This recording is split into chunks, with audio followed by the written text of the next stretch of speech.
Danganronpa Kirigiri, Volume 1, written by Kitayama Takakuni.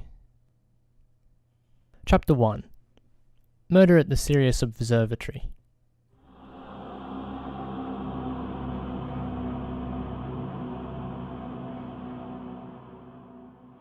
It felt like I had cried a lot while I was sleeping. What was it again that I was crying about? Did something sad happen?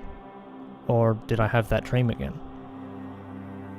I didn't really know the reason why, but my cheeks were completely drenched with tears. When I tried to wipe them, I got the strange feeling that something was off. My right hand couldn't reach my face. My wrist hurt, and so, springboarding off of these facts, I became dimly aware. Still groggy, I slowly lifted my head to look at my right wrist. I was wearing an unfamiliar bracelet. A sturdy-looking bracelet with a black luster. And just in case I was still inclined to call it cute and fashionable, there was a chain attached to it that made it rather difficult. This really isn't the kind of thing I'm into. The chain was the biggest problem. When I tried to move my right arm, the chain went taut and prevented me from doing so. My right arm was restricted and incapable of reaching my head. I followed the chain with my eyes and saw another one of the bracelets attached to the leg of a bed. In my hazy state of consciousness, I finally started to realize the position I was in. I wasn't on top of the bed, but lying face down on the floor. I guess somehow my right wrist got handcuffed to the leg of the bed, so I couldn't move from that spot. It appeared that my right arm was the only thing restrained, so I could move the rest of my body freely. I crawled closer to the bed until I could move my right arm as freely as possible, and put both hands on the floor to push myself up gingerly into a sitting position. I felt dizzy. What exactly had happened here? Why had I collapsed in a place like this? I tried to remember, but my memory was obscured by meaningless noise. I tried adjusting my mental frequency, searching for recent memories. The first thing I remembered was that abominable sign. I briefly flashed back to the letters that were written on it. Welcome to the picturesque Sirius Observatory. Looking at that sign in the dim dusk light, I'd seen the result of someone's prank, where they'd crossed out the beginning of the word picturesque with red spray paint, writing despair instead. Welcome to the despair-esque Sirius Observatory. Oh, right. This building was called the Sirius Observatory. It was a privately owned astronomical observatory, and the building itself apparently had a distinctive star shape. Each of the 5 points of the star was a guest room, shaped like a glass-panelled isosceles triangle. The centre, a regular pentagon, was a hall with a domed ceiling, where once upon a time you could also supposedly observe the galaxy. I had apparently collapsed in one of the guest rooms. Gradually, my memory became more distinct. It's okay, I can remember. My name is Yui Samideri, age 16. I'm a detective. By the request of a prominent figure, we 5 detectives had been gathered here at the Sirius Observatory. A detective lives for requests like this one. All the more so if they're requests that imply hidden secrets. We can't avert our eyes from the allure. But the person who made the request never showed up. At this point, it was already a little past suspicion. We were tricked. Someone was plotting out a crime when they'd gathered us here. And that's how I ended up in this mess. Now that the situation was clear, dread began to settle in. I didn't know who was responsible for this, but these strange circumstances had stolen my freedom from me completely.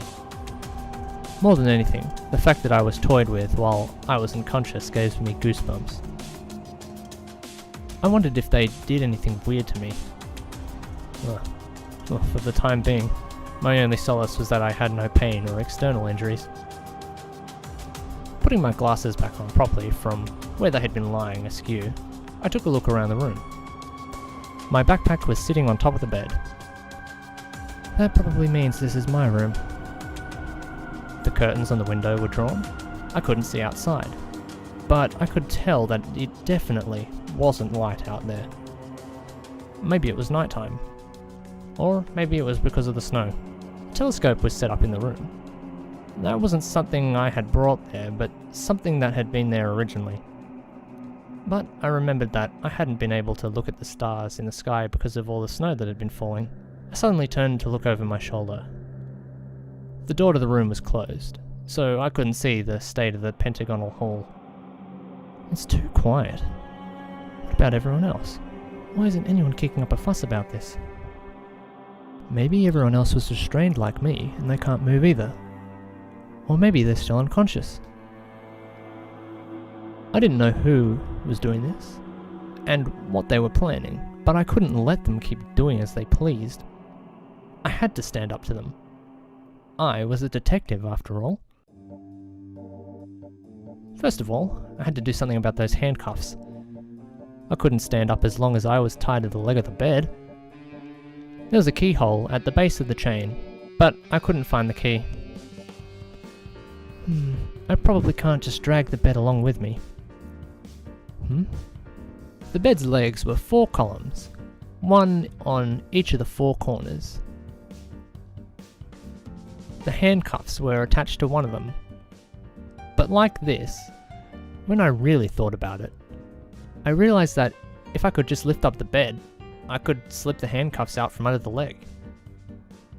It was a regular wooden bed that couldn't be more than a twin size. It was pretty safe to say that it was within my power. I grabbed the leg of the bed and lifted it up right away.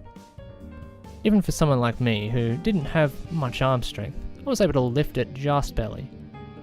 That was enough. I only needed to make a gap large enough to slip the handcuffs free from the bed leg. On the count of 3, I gathered my strength and lifted the leg of the bed a few more centimeters. I removed the handcuffs through that gap. Alright, regaining my freedom was actually pretty easy.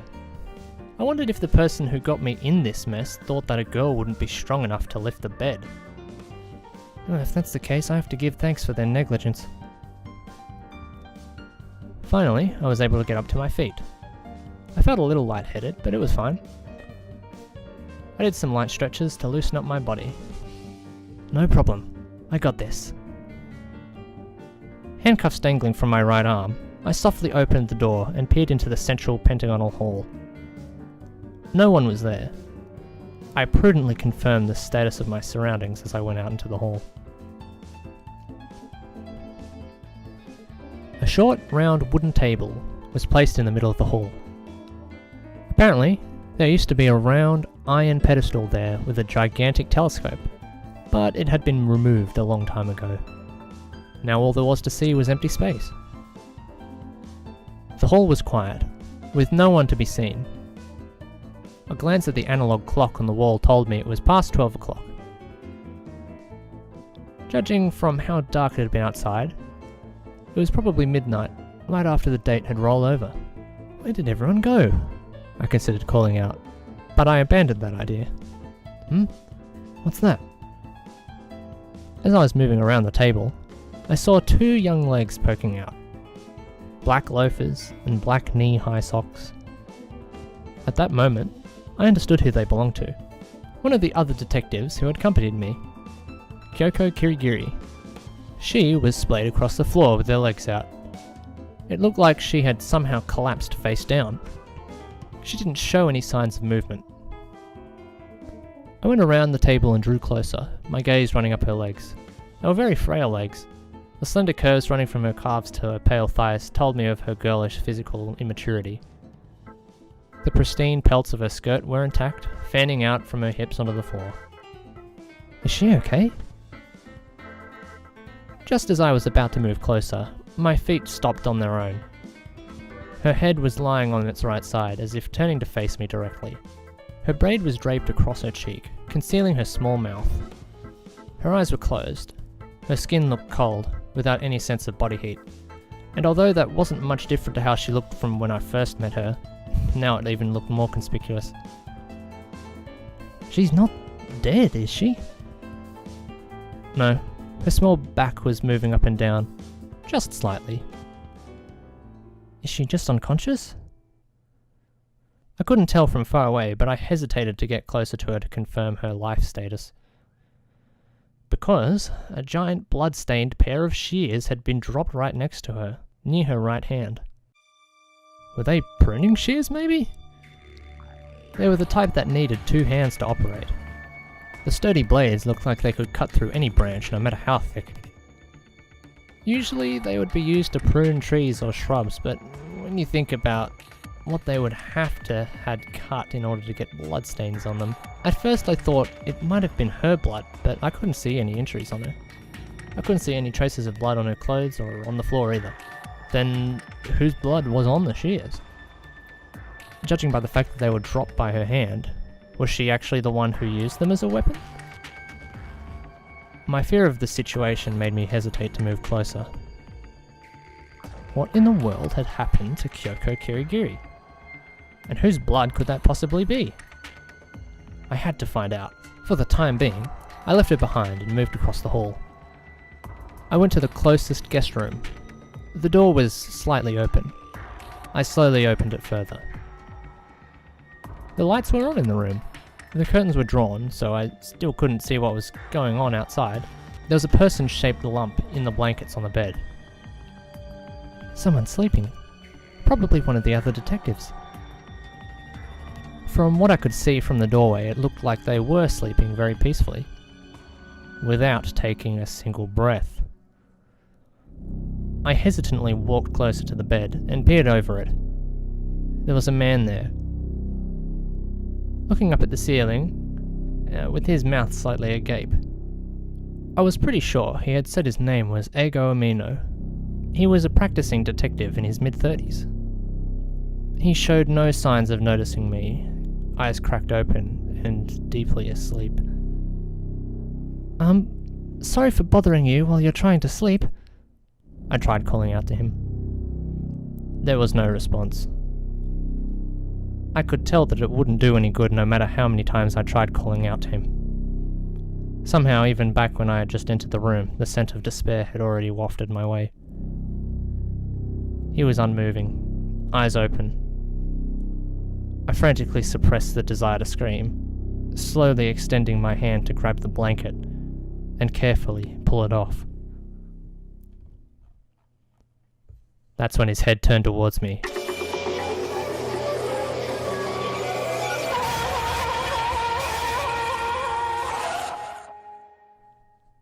My hair stood on end and I jumped away. His head rolled towards the side of the bed, stopping when the tip of his nose pressed into the mattress. Generally, you wouldn't be able to turn your neck that far without changing the rest of your posture, but there was no sign of anything moving below the neck. Instead, it was just his head, in a blatantly strange position. Once I had removed the blanket, the reason was abundantly clear. His neck had been severed from his body, decapitating him. Underneath the blanket, there was blood all over, practically searing my retinas with the bright red colour. I averted my eyes as if trying to let the colour drain from my vision, backing away immediately. My body started shaking of its own will. I felt suddenly cold. Was there a drop in temperature? Or was it because I had laid eyes on a repulsive corpse? It was so cold, and yet I became covered head to toe in an unpleasant sweat. I staggered towards the next guest room. Just like the last room, the door was slightly open. I could see inside the room a little through the crack. It seemed like, again, another detective was on the bed, under the blanket. I didn't want to look. I didn't want to know anything. But I had to look. And I had to know. If I was going to call myself a detective, even just for a moment, I had to face reality. No matter what kind of tragedy or despair was waiting me. I entered the room and went up to the bed. It didn't look like there was any evidence of the room having been broke into. On the contrary, you could even say that the man's sleeping form seemed perfectly undisturbed and classically beautiful. He was wearing light grey sunglasses, but they weren't trying to conceal the shadow of death upon his face. Shita Enby. He's a detective in his prime. No, he was a detective.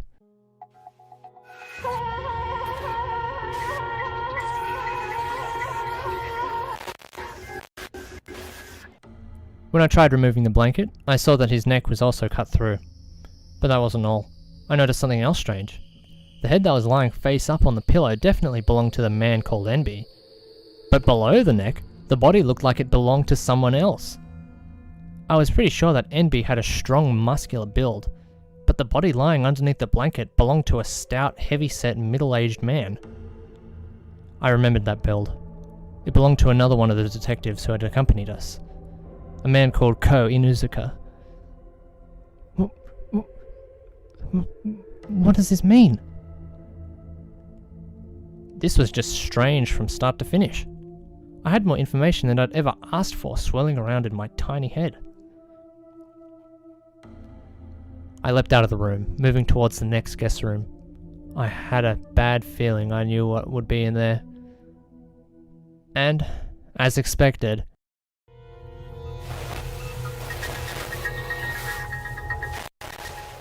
Ko Inuzuka's corpse was on the bed. But the question was whether it could really be called Inuzuka's corpse, since, also as expected, it seemed like the body belonged to someone else. It didn't seem like Enby's either. So does that mean that it belongs to Amino? The first one I found? I see. So either the heads, or the bodies, were swapped around in a circle. I wrapped my arms around myself, trying to warm up my freezing body, and went back out into the hall dejected. Everything was all messed up. Why was something like this happening? At some point, of the 5 of us who had visited the Sirius Observatory, 3 had died.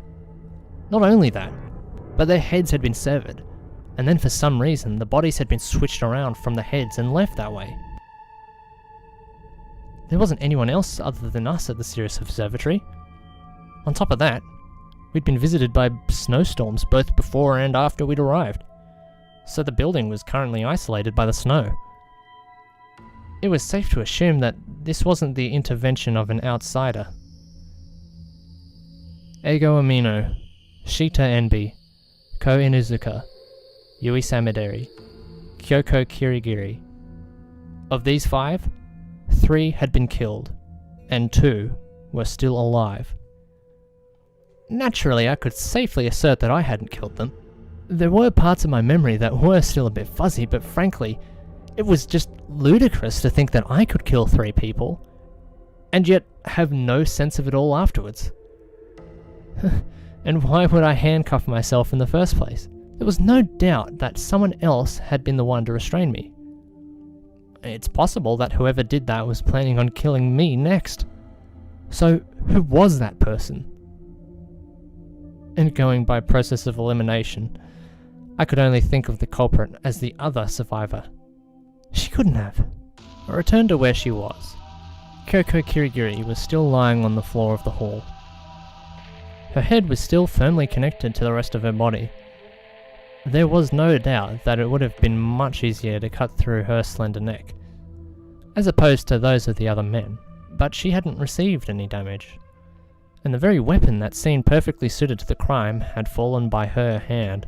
If you ask me, just from looking at her, I wouldn't say she was anything but a pure and innocent girl. Could I really say that she went around chopping 3 men's heads off?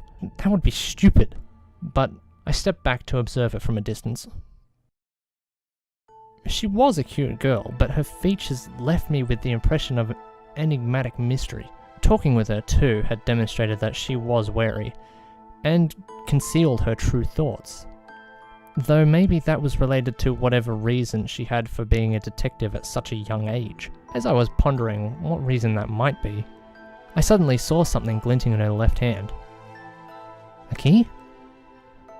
I had a flash of intuition. The key to the handcuffs. If it could be said that the person who murdered the 3 detectives equaled the person who restrained me with the handcuffs, then wouldn't the key in her hand serve as proof that she was the killer? If the key really was the key to the handcuffs, I needed to make sure. And I wanted to get those handcuffs off of my right arm as soon as possible anyway. I approached her, softly extending my hand, trying to go unnoticed. If I wanted to steal the key, I first had to extract it from her grip. Her fingers looked almost like small white flower buds closing over it. One by one, I gently spread those fingers out. I discreetly removed the key and then backed away from her. She still hadn't noticed me. Immediately, I thrust the key into the keyhole by my wrist. It fit perfectly. I turned the key and it opened the handcuffs. The rush of freedom that I felt was joined by a simultaneously flood of despair. Is she really the culprit? I didn't know what had happened to her, but maybe she'd killed those men and then restrained me, and then lost consciousness and collapsed? Maybe she'd hit her limit for physical exertion, or maybe it was anemia. Testing one more time to see if the key was the real deal, I stuck it in the other keyhole and tried turning it. Just as I thought, the handcuff opened with a click. At that moment, Kirigiri stirred slightly at my feet, as if in response to the noise from the handcuffs. She's waking up. I immediately took half a step back. She opened her eyes while still on her side, staring down at the floor. At last, she shifted to sit up, rubbing her eyes, and looked up at me with a look of astonishment on her face. She was dazed and defenseless, sitting on the ground with her legs out to the side. And then, she abruptly noticed the shears on the floor. All at once, her innocent expression froze over. She reached out to her right hand to pick them up. "Don't move." I ordered her to stay still, but her hand didn't look like it was going to stop moving anytime soon. There was no other choice. I kicked off the floor to quickly jump towards her, locking her left wrist in the handcuffs. Then I tugged at the chain forcefully, attaching the other end of the handcuffs to the column of the nearby armchair's armrest. She was tied to the chair. It was only a one-person armchair, but her arms were so skinny it didn't seem like she would be able to drag it along with her. Her right hand couldn't reach the shears anymore. She stopped trying, looking up at me, expressionless, but I could tell that her eyes were hiding just a tiny bit of aggravation. "Why are you doing this, big sis?" Kirigiri asked calmly, without raising her voice. Big sis, so she said. But her eyes didn't even show the slightest bit of deference. Well, that was only to be expected. I'd just been tolerating her calling me that in the first place. Even though when she said it with such an innocent face, I could mistake her for my real little sister. I shook my head as if shaking off my sudden burst of sentimentality. "What do you mean, why? That's my line!" I kicked the shears across the floor, further away from her. "I thought maybe I'd finally made a good friend, but then you killed all three of them." "All three? Of them? Killed?" Her eyes went wide for a moment, before she looked down pensively. "I see. So I was too late." She hung her head, still sitting on the floor. Somehow, she looked really downhearted. "Don't play dumb. Why did you kill them? What were you planning to do to me?" "Calm down. I'm not the culprit." "You're not the culprit? Who else is going to be the culprit? 3 out of 5 of us were killed, and you and I are the only ones left. If I'm not the culprit, then you must be." "Where is the proof that you are not the culprit, big sis Yui?" "Proof? You've got a witness standing right here." I pointed at myself. "I was passed out unconscious until just a little while ago. When I came to, 3 people were dead. I'm as certain that I didn't kill them as I am that I'm a 16-year-old high school student, and that I'm as virginal as Virgo. In that case, I also plead innocence, calling myself as a witness." "Nuh-uh, that's not going to work for you. You're the one who had the shears that are probably the murder weapon, and you had the key for the handcuffs that were on my arm. The evidence is stacked up against you. How are you going to refute that argument?" I crossed my arms, looking down at her. She stretched out her legs, sitting up with her back to the side of the armchair, shifting up to look at me. I am clearly superior in both terms of physical position and morality here. "I only just laid eyes on the shears. I have absolutely no recollection of any key to any handcuffs." "You were holding it in your hand." "Someone made me hold it." Kirigiri shook her head slowly. "It seems that while I was unconscious, someone set me up." "Someone like?" "Who knows who it was? Perhaps it was one of the detectives who accompanied us here. Or perhaps it was you, big sis Yui." "I'm telling you, it's not me. I'm a victim." If you were to ask me, I would say that your suddenly attacking me makes you the more likely culprit. She raised her left hand, showing off the handcuffs. That wasn't attacking you. I had to do it out of self-defense. Because you were trying to pick up the shears, right? If you see a blood-stained set of shears on the ground, isn't it natural to want to pick it up and examine it? That's not natural. I would never do that. Even though you are a detective? She asked, tilting her head and turning her eyes up towards me. I bit my lip, at a loss for how to respond. People have been killed, haven't they? If that's the case, then that's all the more reasons to examine the weapon. Does the shape of the weapon match the wounds on the victims? Is anyone able to use this weapon? Or are there limitations? Are there any notable peculiarities about it? How heavy is it? How long is it? The list goes on. I know all that, I cut in, obstinate. But you shouldn't go touching them with your bare hands, little Miss Detective. You're going to leave extra fingerprints on them, aren't you? Yes, that was careless of me. I was still a little drowsy at the time. I'm sorry, she apologized obediently. Or maybe those shears are already covered in your fingerprints. You were thinking you could trick me by touching them now. Well, perhaps you could take it that way. She narrowed her eyes, looking down at the shears. Are you absolutely sure that these shears are the murder weapon? Probably. It looks like they'd be good for a quick decapitation. Decapitation? Right. The three of them had their heads separated from their bodies. Wait, you're the one who did it. I bet even with your scrawny arms you could still do a number on someone's neck with sturdy pruning shears like those. There was a momentary silence where she showed no reaction to my words. I thought maybe she would feel a little down when I suspected her, and maybe she would show a little grief in her expression, but she looked as unruffled as ever. In fact, it seems as if something very inexplicable has occurred. She looked flawlessly sparkling, with such clarity in her eyes that you might call it innocence. Yeah, I almost can't comprehend it, I shot back. To think a girl like you would be a twisted murderer. I hate to repeat myself, but I am not the culprit. Do you still not understand, Big Sis Yui? Then who is the culprit? Everyone else is dead. There's no way they're faking it. They were all decapitated. Are you just trying to say that you still think I'm the culprit? No, she replied without hesitation. Despite what I said earlier, I don't think you're the culprit. Well, that was a surprise. In a situation like this, she wouldn't have any valid counter-argument besides naming me as the culprit. Or does she have some ulterior motive behind excluding me from the pool of suspects? Why would you think that? Remember what happened right before we fell unconscious? I believe the time was around 8 o'clock. All of us were gathered here in the hall discussing what we should do about dinner. She was right. We had been puzzled by the fake request we'd received.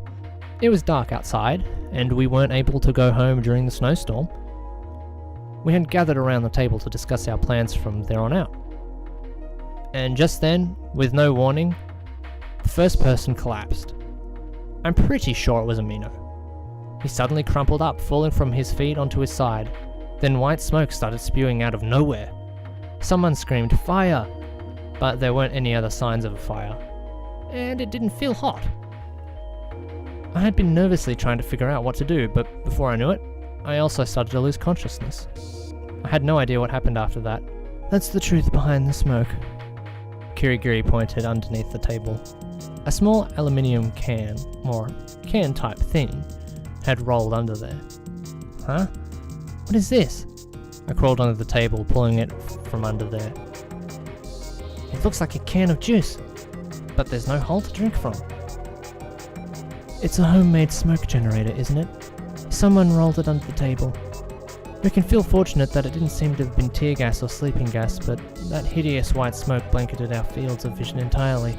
I had lost consciousness pretty quickly, so I didn't really know what had happened after that.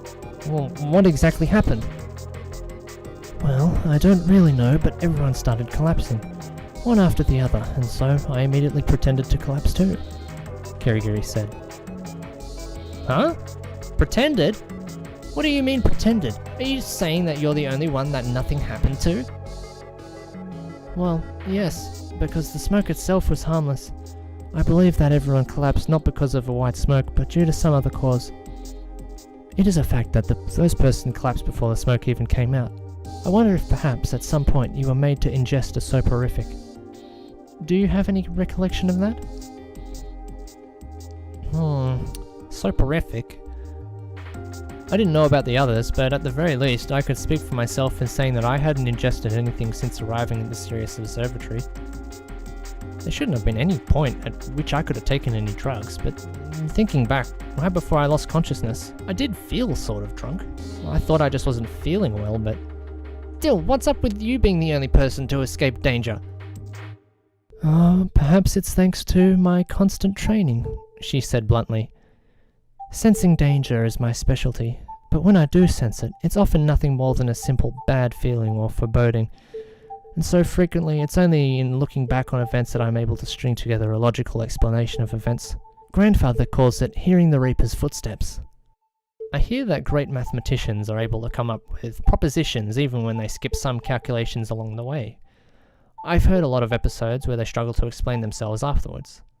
I wondered if she was also that kind of genius. No, right now, we don't really know why we feel unconscious, so it's possible she's just being silly. Or maybe she's the culprit, and so obviously she'd be able to avert danger. Wait, what training? Everyone started collapsing, one after the other. So, it was clear that some dreadful criminal plot was being put in motion, Kirigiri continued. I pretended to collapse to see what the culprit planned on doing, but when I did, I heard the Reaper's footsteps again. What happened?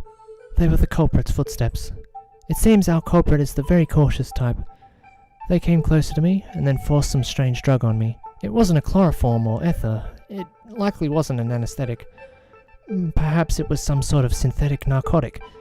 They covered my mouth with a handkerchief, and though I held my breath for a bit, so not to inhale it at some point, I still lost consciousness. So in the end, she just fainted too? Wait a minute. Shears, decapitated corpses, drugs that cause fainting. Those things together had a familiar ring to them. No. I recognize that combination. There's no way that could be it. For now, I just need to hear out all that Kirigiri has to say. It might just be a misunderstanding. Did the culprit know that you were only pretending to faint? No, I don't think they did. They were likely going around and putting the handkerchief up to everyone to ensure that they actually fainted. And then what? Despite my hazy consciousness, I still attempted to resist. In the middle of her disinterested speech, this is the only place where she seemed to deliberately insert a pause, almost as if she were proudly announcing her results. So, I grabbed the culprit's hand. Grabbed? I asked, disappointed. Is that all? Well, yes, unfortunately, I was unable to scratch or bite the culprit, but I was at least able to touch their hand. With the white smoke clouding my vision, that sensation has become my only clue as to the identity of the culprit, Kirigiri said, looking down at her own fingertips. What did it feel like? It was a man's hand. Really? Are you sure about that? It was unremarkable, but unmistakably male. There's nowhere easier to sense the difference between men and women than the hands and fingertips. Is that really true in practice, though? Have you ever held a man's hand before? She looked taken aback by my question, freezing in place. There was a long pause, and then she just resumed her explanation, acting as if nothing happened. I have never murdered anyone, but I have read up on the sensations of murdering someone. This is a similar situation. You understand, don't you? Then continuing on.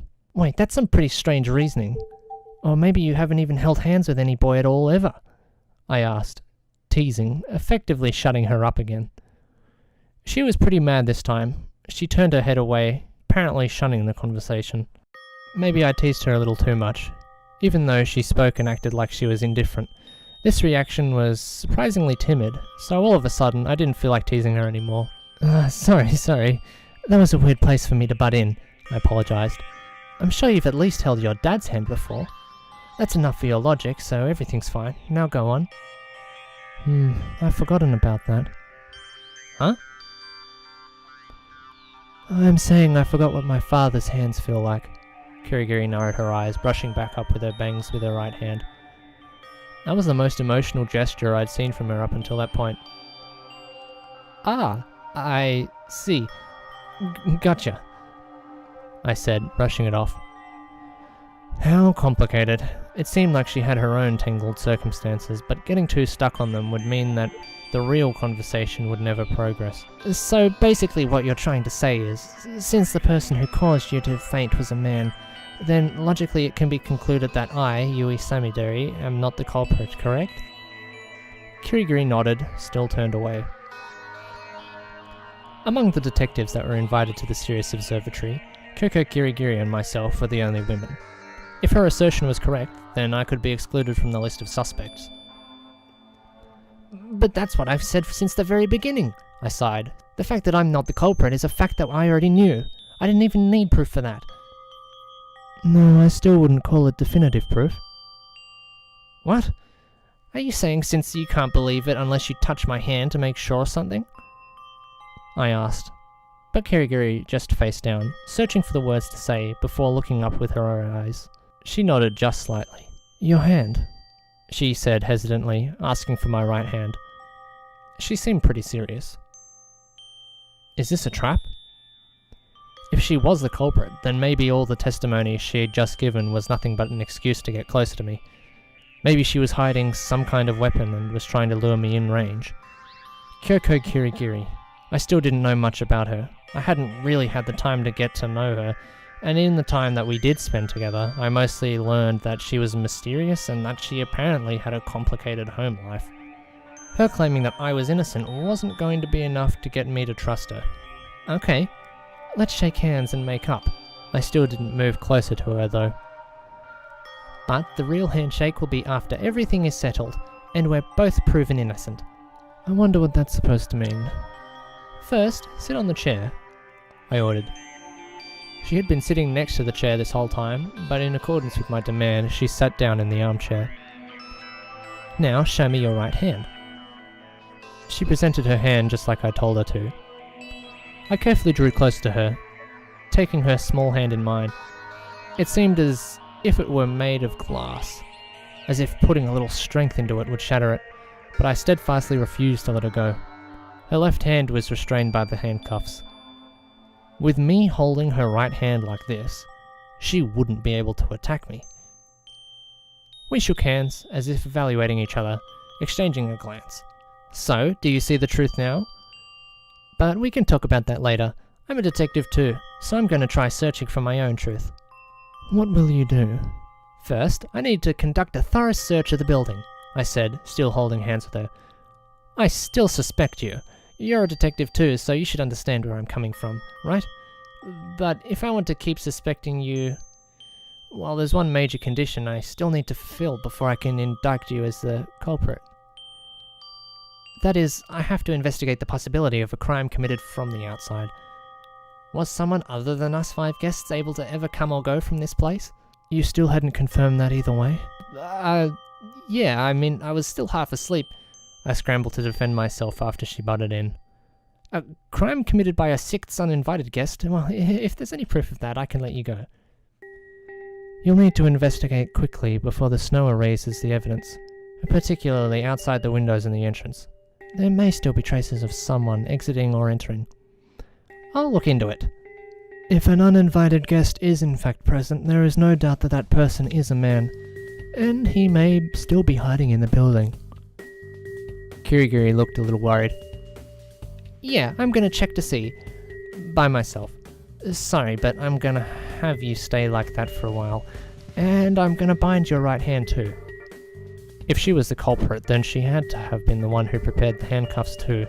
If that was the case, there was a chance she had a spare key hidden somewhere. If I left her unattended, she might unlock the handcuffs, so I needed to restrict the use of both of her hands. No offense. None taken. Actually, I'd be more concerned if you weren't the sort of person who would think of that, Kirigiri said with a cold expression. But even if I wanted to restrain her, I didn't have any extra handcuffs, or rope, or anything to tie her hands. Use my ribbon. Is that okay? If it's used to prove my innocence. I nodded and loosened one of the ribbons tied around her pigtail braids. I used the ribbon to tie her right hand to the armchair.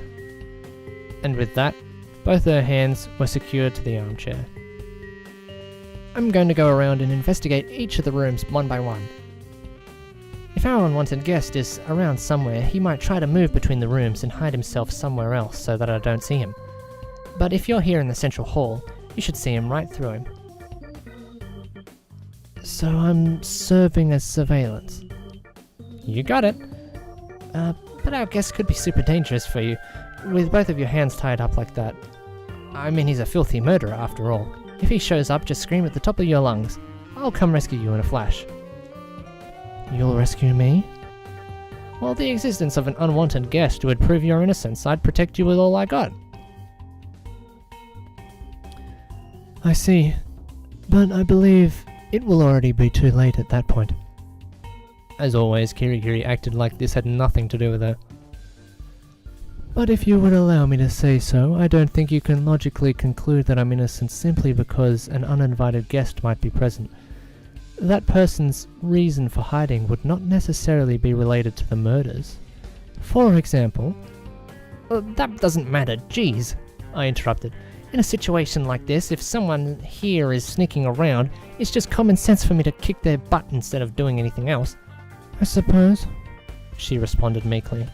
I really doubt someone's coming in and out of this building out in the middle of a snowstorm in the middle of nowhere in the middle of the night. But whatever, I'm investigating. I left Kirigiri behind and went to investigate the closest room first. I opened the curtains, checked the locks on the windows, and investigated the state of the snow outside. It didn't take long for me to go around and check the windows in all of the rooms. The conclusion was that all the windows were locked from the inside. There wasn't anything amiss with the snow near them. None of the guest rooms had any air conditioning, vents, or anything that would lead out, except for the 3 windows.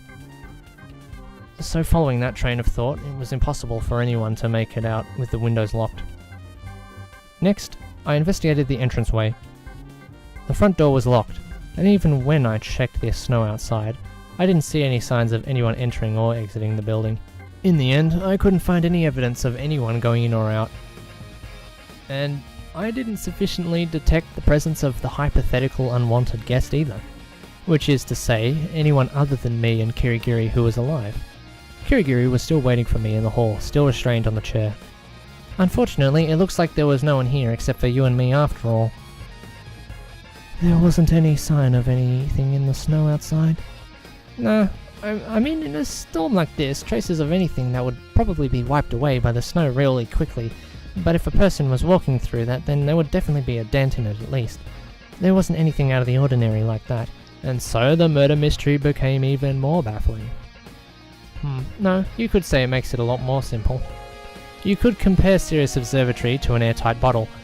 As long as the bottle remains airtight, there won't ever be any more or less inside of it. So if there are 3 corpses and 2 survivors, one of the survivors has to be the culprit. Therefore, Kyoko Kirigiri is the culprit.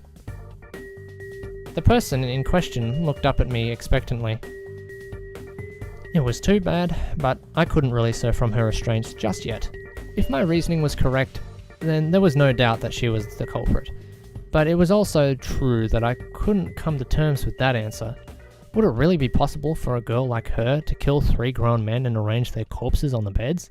I don't know what's going on anymore. What is with this case? I complained unthinkingly. This weird building is one thing, and this weird request we got is another. But now, finally, I at least understand one thing. The incident described in that black letter wasn't an incident that we were requested to solve, but an incident that we were getting involved in ourselves. Big Sis Yui? Kirigiri interrupted. What are you talking about? Huh? The written request. There's a black letter with it, right? And it had the place, the weapon, and all that other stuff written on it. Show me the black letter you're talking about. If you want. I left Kirigiri sitting on the chair, going back to my room and digging through my backpack. I pulled out the black letter and returned to the hall. Unfold it and show me. I unthinkingly complied with her tense and urgent request. I took out the folded black washi writing paper from inside the black envelope. The contents of the letter were written on it with white brushstrokes. Kirigiri looked at those brushstrokes, and then it seemed as if her body temperature dropped significantly, her face growing pale. Big Sis Yui, this is no ordinary murder case. What? What do you mean? This is most likely a game.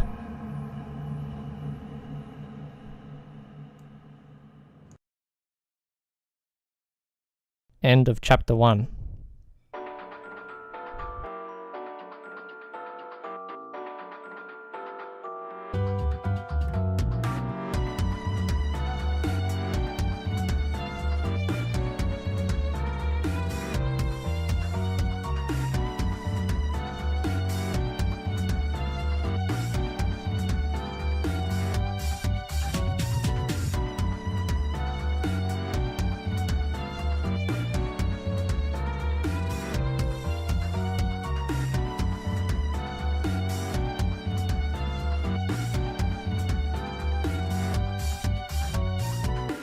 Chapter 2.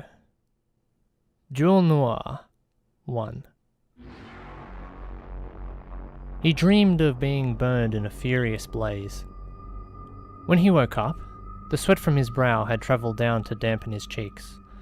Or maybe those were tears? He wiped them off casually with his right hand. He was in a hospital waiting room. Nurses came in and went to quiet instrumental music, the scent of disinfectant sprinkling behind them. The electronic display would never show his number. It seems it's going to take about an hour, an old man said from the seat next to him. But he just gave a standard response and let himself ignore it. If he engaged, the old man was never going to shut up.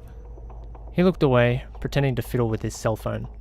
Rehabilitation, is it? Oh, that has to be tough, the old man said anyway. Nah, today my legs hurt, so I'm getting some meds, he mumbled while looking down at his phone screen, clearly indicating that he didn't want to participate in the conversation. The cost of medication is nothing to sneeze at either, is it? And the government's assistance doesn't amount to much. You're not being compensated nearly enough for the injuries you've had to live with, the old man said in a kind voice. He raised his head to look at the old man. The old man wore a felt hat tipped over his eyes, and an expensive-looking suit. There was an old, long scar that cut across the right side of his mouth, so that when he smiled it seemed to warp and twist. Who are you? He responded to the old man in a belligerent tone. How do you know me? Are you with the media? I'm a sympathetic stranger. The old man's scar twisted. Someone with compassion and empathy for you. Oh, so this is about some religion? Then go hit someone else up. I'm sick of that shit. You guys just feed off the weak. Oh no, we have no affiliation to any religion. Nor do we have any ties to the media, of course. So then what? His voice was starting to become increasingly uncontrolled. These are the kind of people that we are. The old man held out a jet black business card. Victims Catharsis Committee. 12th District Representative. Tokachiro Endo. And included the telephone number on the bottom. Victims Catharsis Committee? That's correct. Furthermore, we have no connection to the government, so I'd like for you to consider us an independent, non-profit organization. You really are with some kind of religious thing, aren't you? You say it's group therapy or a care seminar and act all kinds and caring to get close to people, and then you take outrageous amounts of money in lecture fees. Too bad, Cramps. You gotta go for the easier ones. With that crap.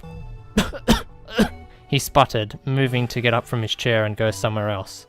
And then, "You don't want revenge?" The old man's murmur reached his ears. What did you say?" He stopped without thinking, turning around. "We have an interest in the depths of your darkness. I see you do indeed have a deep, dense darkness living inside of you." The old man touched the brim of his hat as if adjusting its position on his head, but his eyes remained covered. "It would be difficult to say you had been happy, but you once had an ordinary, lackluster life. You didn't bother anyone, worked for a respectable job, and accordingly, you had people who loved you. And then, 5 years ago, crime stole everything from your life. Brusquely, unreasonably, completely. What have you ever done to deserve that? No. You are innocent. At the very least, you never arbitrarily ruined anyone's life or anything of the sort." The old man's voice caused his heart to waver. Strangely enough, it almost sounded like he was hearing his own voice. "What we offer is nothing like therapy. Let us leave that, too, to the easier ones. We assist people with taking back their own lives. We are an organization that can return what was stolen from you in its entirety." "Taking back my own life?" You have the right. No, the obligation to do so, for the sake of those who were lost due to that abominable crime." The old man's confident tone displayed persuasive power strong enough to brighten even his soul that had given up long ago. Just like the old man suggested, he recognized himself as a robbed protagonist. The spotlight wasn't shutting off. It certainly wasn't there to illuminate anyone else either. It was there to illuminate his own future. But he smiled bitterly, tossing those delusions to the side. "Ever since then, lots of people have passed me by. Policemen, prosecutors, defense attorneys, doctors, insurance workers. In the end, none of them ever saved me. And now I finally reached the peak of getting sympathetic strangers. Honestly, if I had to pick someone to thank, it'd have to be the doctors. At least they made it so I can stand on my own in this world again. But that's all I got. I'm nothing but a corpse that's just barely clinging to life. And any hopes and dreams I had died on that day." He turned his back on the old man and left his seat behind. "I will be waiting in the park outside. If you have an interest in our catharsis, please do come on over." The old man's voice came from behind him as he disappeared into the shop. Writing off his involvement in the crime as just bad luck would be an understatement. 5 years ago, there was a series of arsons near his house. The security cameras in the area never caught the culprit on tape, and the residents lived in fear of a crime with no criminal. The arsons continued for days. One night, the fires that had stayed relatively small up until then grew into something massive, probably in part because the air was dry that night. The fire burned down 2 homes. His family had been living in one of them. Him, his wife, and his 2-year-old son. All 3 of them were severely burnt, but he was the only one who was saved.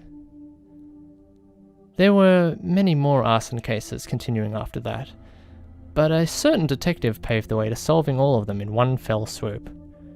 The detective called attention to the fact that if you connect the dots of the arson sites, it made a bizarre star shape.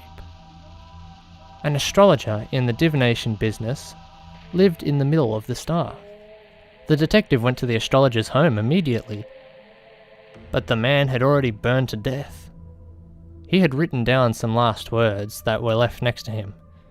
Some incomprehensible thing along the lines of, "I set the fires to change the path of the stars."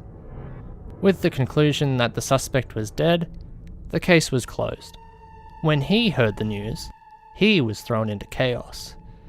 The sword that he'd been sharpening on the grindstone of hatred, that he'd planned on someday sticking into the culprit's chest, no longer had a target. He didn't know who he could throw his anger at anymore. He couldn't turn to his dead wife or son either.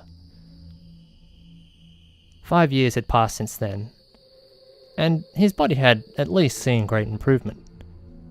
But his soul was dead. He had lost his job, and was somehow managing on compensation payments from the state. He didn't even pretend to have anything to live for, thinking this life would continue on until its conclusion, with no meaning, with the winner in this game of life already decided, until he heard the word revenge from that old man just now. It was a single ray of light in the darkness.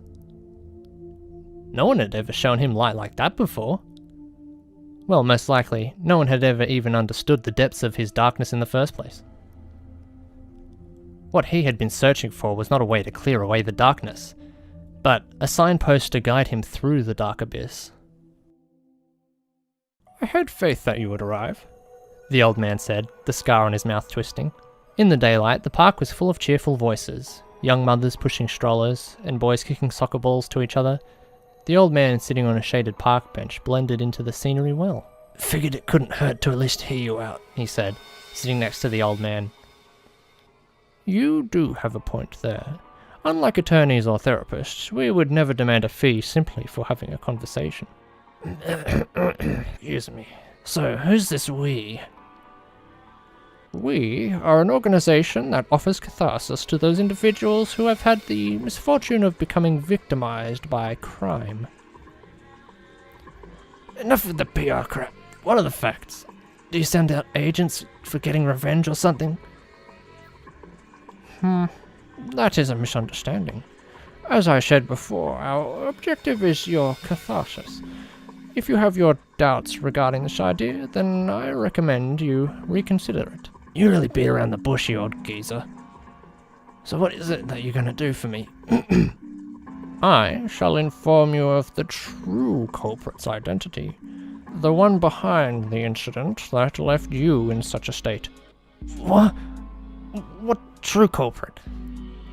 He couldn't believe what had just come out of the old man's mouth. He had never even thought about it before. Was the arson not the work of an astrologer who wasn't quite right in the head? "So who is it? Who's the true culprit?" "Wait just one moment," the old man commanded, raising both hands. "I will tell you, but only on one condition." Here it is. He braced himself. Most likely this condition would be a fee or something. "What's the condition?"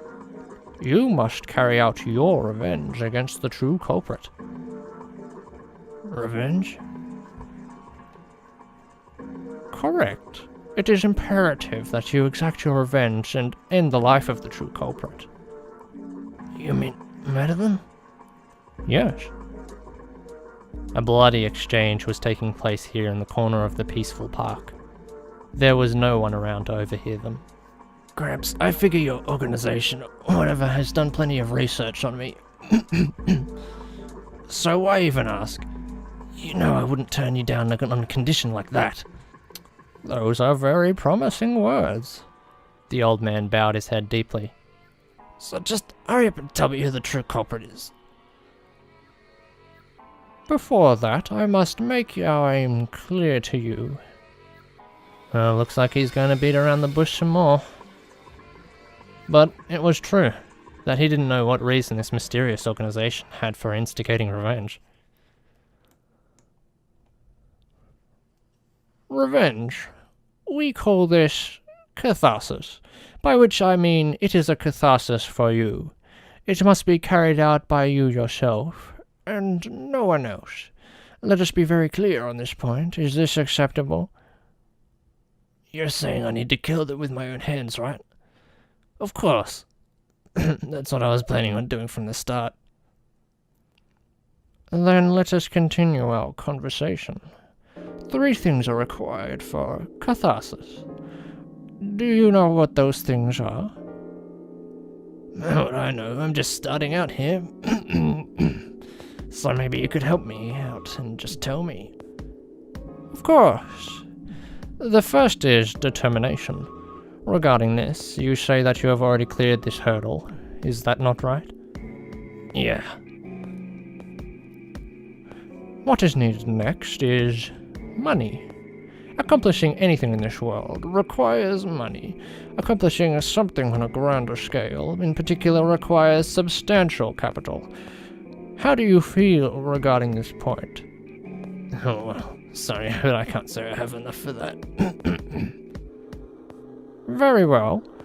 For the sake of your catharsis, we are willing to make sponsorship arrangements to take care of the funding. As for the upper limit, there is no particular amount of money that we would say is too much. Sponsorship arrangements with no upper limit? Things were starting to smell real fishy. And then the third requirement. Techniques. There is a technical aspect to killing someone. Do you understand? Most, including you, are novices regarding this point. Therefore, we offer techniques to kill your target that will not be uncovered by anyone. With these techniques, you shall be able to execute the perfect crime. That's very generous of you. However, the old man took a significant pause. These techniques carry a toll. What? In short, you buy these techniques from us. See, look at you. This just ends up being about taking money from the weak after all. He got to his feet, apparently fed up. Pretty elaborate story you had there, but you're just a swindler after all. Please, calm down. As I said before, we are willing to offer unlimited sponsorship. We do not mind if you purchase these techniques using this capital. What do you mean? What I mean is that you have no need whatsoever to pay your own way to your own catharsis. I don't get it. Then why is there a fee at all? And the whole technique rental? That is the most important aspect to this catharsis. This catharsis involves risking your life to make a comeback. It is what it is, and it is a very dramatic event, wouldn't you say? More than any fiction or documentary. What are you trying to say?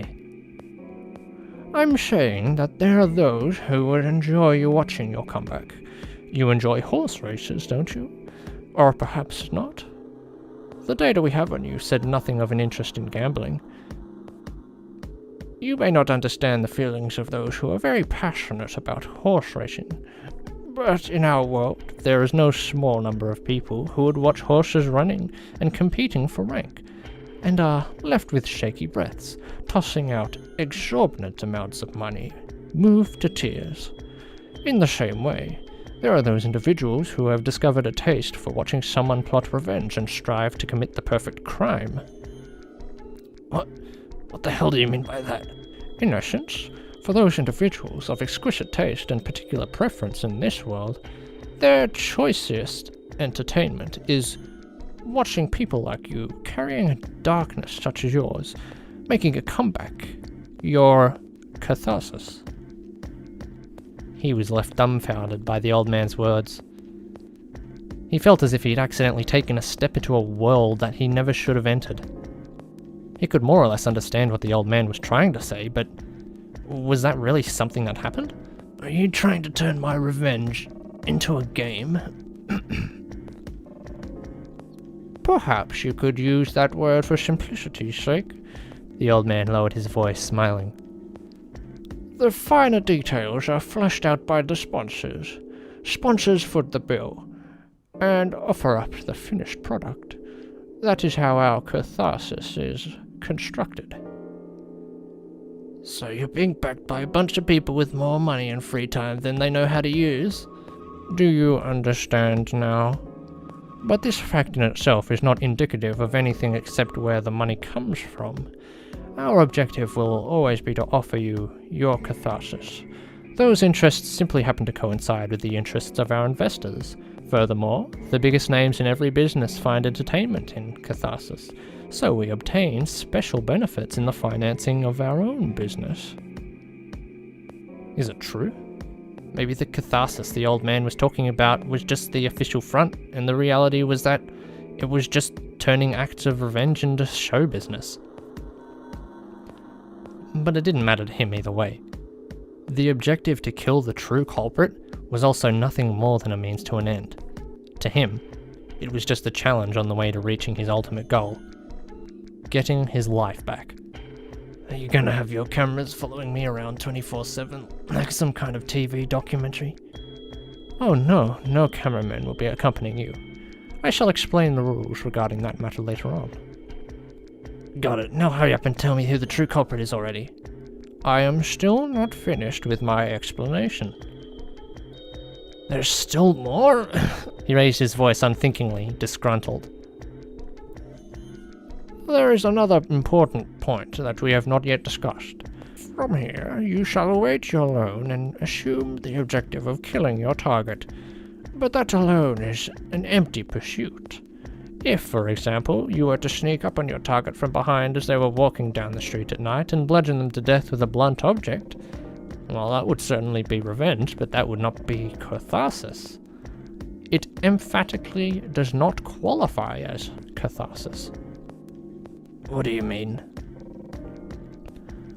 Salvation is found in overcoming obstacles. True catharsis is only found after facing difficult trials. Huh?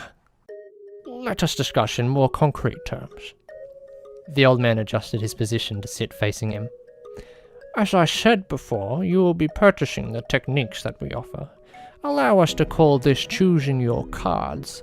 We possess countless of these cards, all perfectly suited to committing the perfect crime. For example, there are cards with weapons, cards indicating appropriate locations for committing a crime, cards with directions for impossible crimes. These cards have costs determined by their effectiveness and practicality. Then, a deck is built in advance for the commencing catharsis, using the cards you have selected. I don't really understand what you're getting at. Let us use a past instance of catharsis as reference. In that particular case, the person seeking revenge selected the school location card from us. They also selected the metal bat weapon and, to escape suspicion, the hidden room trick. Hidden room?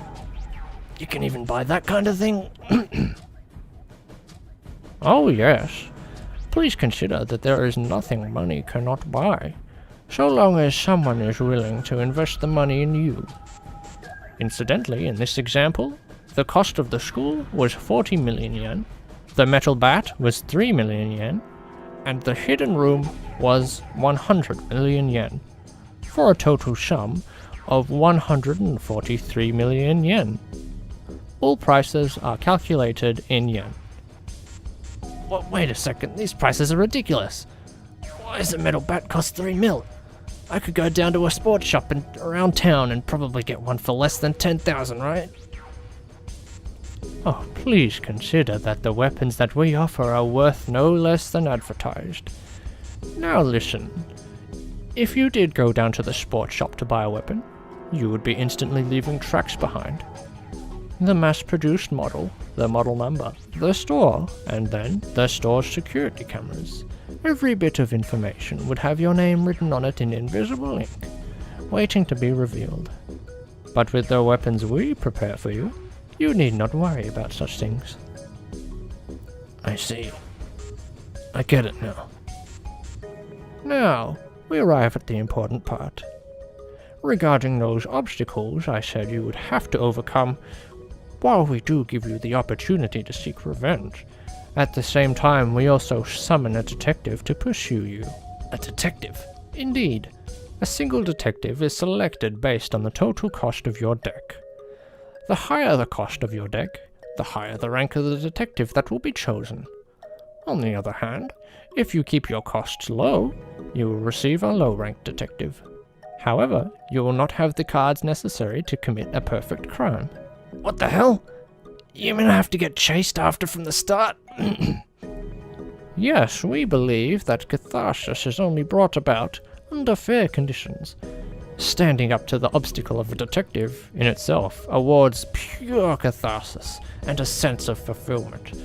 If you do not agree with this way of thinking, then it is clear that our point of view differs from yours, and I will be forced to report to the higher-ups that nothing came of our talk here today. I still don't know what you're thinking, but just on a personal level, I don't think I'll find any salvation in taking the coward's way out either, he said, shrugging his shoulders. You're saying that this whole point is getting revenge fair and square, right? Indeed. So you do meet old Endo's expectations perfectly after all. In effect, what is required of you is not that you successfully exact revenge, it is that you conquer the ordeal of the detective. Is this acceptable? Yeah. Very well then. Let us review the sequence of events. First, you use our funds to purchase our techniques, and then you combine what you have purchased into a plan known as your deck, gradually building upon your ideas until you have something practical and concrete. Subsequently, the deck that you prepare is turned into a written challenge, which is then sent to the chosen detective. Hey, wait a sec, written challenge? You go out of your way to send detective an official statement upon the crime about to happen? That puts me at an obvious disadvantage. We wish to provide you with the absolute most fair chance possible. The strategy starts at the very beginning. It is essential for you to construct your deck keeping this knowledge in mind. The old man's scar twisted. The information that the detective knows in advance is that which is in the deck you have built. Naturally, we do not mention your name, current location, and so on. Doesn't that still put me at a big disadvantage? Maybe it's better to keep the cost down as much as possible for the set of techniques for the deck so that I'll get a lower rank detective. Or maybe I should blow tons of money on it to use whatever techniques I want for a perfect crime.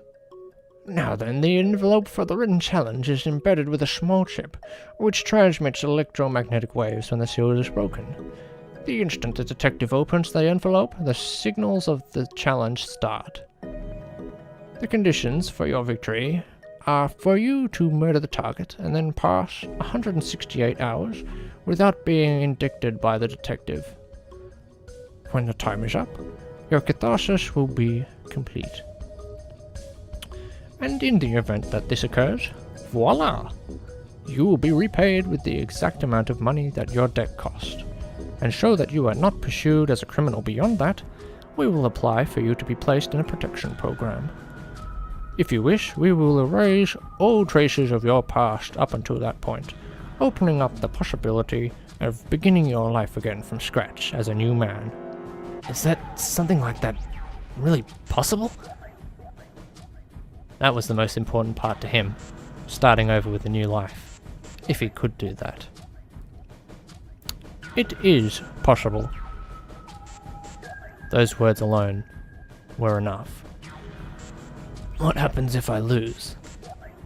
You should not worry yourself with what might happen if you lose. However, I would be remiss not to tell you the answer. I could hardly call that fair, after all. That said, it is roughly as you might assume. First, the condition for your defeat is ending up in the situation where the detective indicts you as the criminal within the 168 hours after opening the envelope. At that moment, you will lose instantly, and you may consider us having completely broken ties with you. You will be apprehended by the police as a mere criminal, but you will receive no further support from us, and no matter how many times you try to turn us into the police, it will do you no good. Please know this. No use for losers, huh? We are people who bring about catharsis. Our catharsis is perfect. However, unfortunately, there are those who cannot achieve it. Often those people were not adequately prepared to accept catharsis. What other penalties are there? You'll need to pay us for the cost of the deck you were using. So that's how it is. But that'd be useless. No matter where you try to extort it out of me, the money just ain't there. Well, in that case, we will have you enroll in various insurance policies in advance. Their recipients will be people that we have prepared. You're saying if I fail, I should just die before the police come arrest me? Indeed, although this only applies in the event that you are unable to repay the fees yourself. You already know that I'm not going to be able to. We will retrieve the cost that you expended by any means necessary. The old man's expression did not change. In order to avoid this, you ought to win against the detective. Any other big rules that I should know about? Oh, this one is of extreme importance. You will not be permitted to kill the detective. You're free to kill as many other people as you like, in addition to the target. But please be very sure to allow the detective we have selected to live. If the detective dies within the provided 168 hours, it will be counted as your immediate defeat. Even if they just die in an accident or something? Indeed. You are also forbidden from causing any significant harm to the detective. Hush. A match with no opponent isn't worth watching at all, don't you think? Guess it's not going to fly if I try to bump off the detective in my way first thing. Apparently this organization is dead set on having a showdown with the detective. I will convey the finer details of the rules to you as soon as your challenge is set in stone. The old man turned to face him again. A sublime duel to take back one's life. We call this the duel noir. If you can win against the detective, a new future will open up to you. Now how does that sound to you? The answer to that question was more or less decided, but he couldn't answer right away. What the old man said was so far removed from reality, it sounded preposterous. It was peppered with all these ridiculous words about whatever committee and perfect crimes and whatnot. He was still cautious about maybe being swindled even, but he couldn't just laugh it off, not when it had all been prefaced with the promise to tell him the true culprit. If the person who put him in such a miserable state was still out there taking it easy, he could absolutely never forgive them. They would have to pay with their life. If I don't say I'll do it, you won't tell me the truth behind the arson 5 years ago? Indeed. It was bait. It was probably just bait to get him involved in this game. But it was such attractive bait. It was the kind of bait that could mean salvation for someone like him, who had lost everything, who had become empty inside. If he refused it now, he'd probably regret it for the rest of his life. No doubt he would keep blaming himself through the rest of his unfulfilling days, asking himself why he didn't accept the duel. Instead, shouldn't I fight? It's better than living like I'm dead. I like that look in your eyes. The old man's shoulders shook as he laughed gently.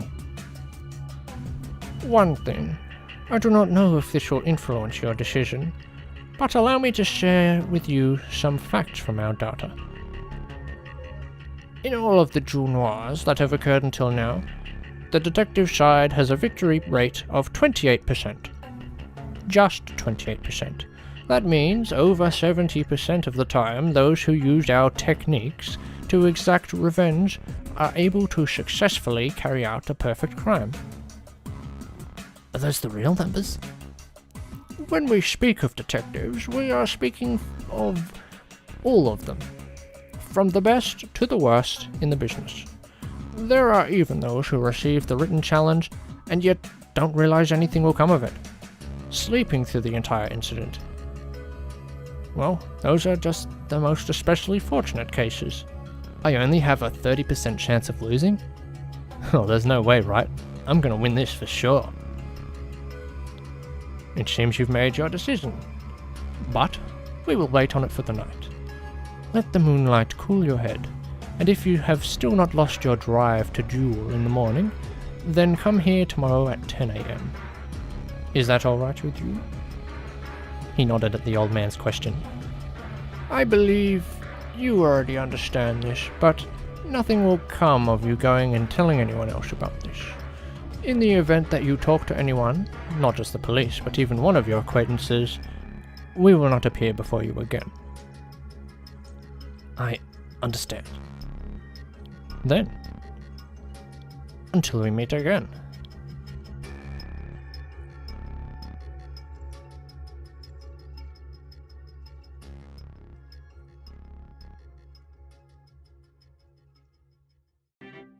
A message for the detective. Heed the cry of the noir. Location: Sirius Observatory. 30 million yen. Weapon: large shears. 5 million yen. Weapon: fainting drugs. 5 million yen. Trick: dismemberment. 80 million yen. Total cost: 120 million yen. According to the above costs, the following detective is summoned. Yui Samidari. Chapter 2. End.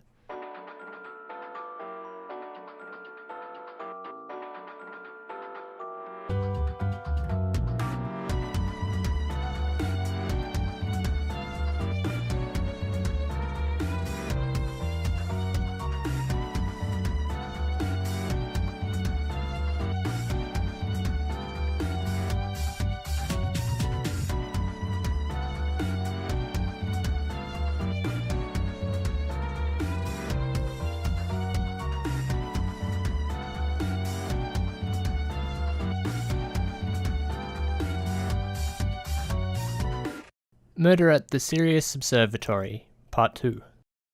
The school I attend is an all-girls combined middle and high school, with a 150-year-long history to its name. It's a missionary school, world-renowned for schooling young ladies, although in recent years the religious aspect of it has faded a little. Nowadays, the brickwork church and old school building are about the only places you can see its missionary history. Part-time jobs are technically against the rules there, but if you turn in a request to the school, you'll usually get permission anyway. Still, it seems like I was the first person in the school's entire history to ask for permission to work as a detective. Though I mean, as a detective, I'm not really working for a business or for a living. Perhaps you could just say it's who I am. Or maybe it would be better to say that it's a talent? So I kinda wasn't sure if there was any point to asking permission to be a detective in the first place. The nun who's the head mistress was happy about it though. Maybe to her, a detective isn't a state of being or a talent or anything, but volunteer work or something. At any rate, I'm the only detective in the high school. I'm allowed to wear my uniform during formal detective activities for the sake of my work. I usually wear Colette shorts instead of a skirt though. This apparently garnered me some animosity from upperclassmen, but it also won me a fair amount of friends too. In order to prioritise my work as a detective, I'm not in any clubs, but it's not like there's always work for me, so after school there isn't really much difference between me and someone who just doesn't participate in anything at all. I just go straight back to the dorm. I've been living in the school dorm ever since I enrolled. I live in a single small room, 4.5 tatami mats, or about 9 by 9 feet, with a kitchen, bath, and toilet attached. This is the reality behind a school for young ladies. I have classmates who are still envious of dorm life, but the rules are more strict than the average household too. It was December. The winter of my first year of high school, when I opened my personal dorm mailbox and noticed I'd been sent a black envelope. A completely black B5 envelope, with no stamp or address. But my name was printed on it in white letters, so there was no doubt that it was meant for me. I picked it up and headed into the dorm. "Ah, welcome back, Yui." In the hall, I ran into a girl who lived in one of the other dorm rooms. "What's that, another love letter?" "No way," I smiled bitterly, looking down at the black envelope. It didn't really look like a love letter. If it is one, it must have been a pretty eccentric kind of person that sent it. I'd gotten 2 love letters in the past. One was from a small squirrel-like girl from the next class over, a member of the crafts club. I turned her down, of course. I had to. To this very day, I occasionally catch her lurking in the shadows of the school building, watching me from a distance. The other one was from a girl who sent me a very poetic letter, but there was no name attached, so I don't know who sent it. I didn't bother using my detective skills to investigate any further than that. I went back to my room, throwing myself down onto the bed with my coat still on. I faced the ceiling, holding the envelope up under the fluorescent light, and broke the seal. Inside, there was a letter, and then another smaller black envelope. For the time being, I just unfolded the letter. A written request for Lady Yui Samidori. I hope that business is going well for you as we reach the busy schedules of the end of the year. My name is Yoshizono Oe, and I am contacting you as a representative for someone else. Presently, my client is settling a problematic dispute, and so circumstances led them to send this written request. Furthermore, please understand that I am unable to reveal their identity to you here. The client has reason to believe that their property, the Sirius Observatory, will soon be visited by a dire emergency situation. The details of this request will be given to you during an interview at the location given below, and pending the client's approval, we will plan to contact you again. Meeting location, Hatesaki Station. Meeting date, December 22nd, 3 o'clock PM. Furthermore, you will be compensated with 1 million yen upfront, 1 million yen upon completion, and all other necessary expenses paid. We look forward to meeting you on the scheduled date. Representative Yoshizono Oe. The letter said it was a written request, but its contents gave off a more bizarre impression. Maybe because it didn't have the name of the person making the request, or the details of the request being made. On one hand, it felt like it was some kind of prank or scam, but on the other hand, the emphasis of the key points admittedly felt raw and earnest. It had been about 3 years since I'd become a detective, but this was the first time I'd gotten a request quite like this one. I couldn't understand what it meant no matter how hard I thought about it. That fact alone piqued my curiosity more than any other incident I'd encountered before.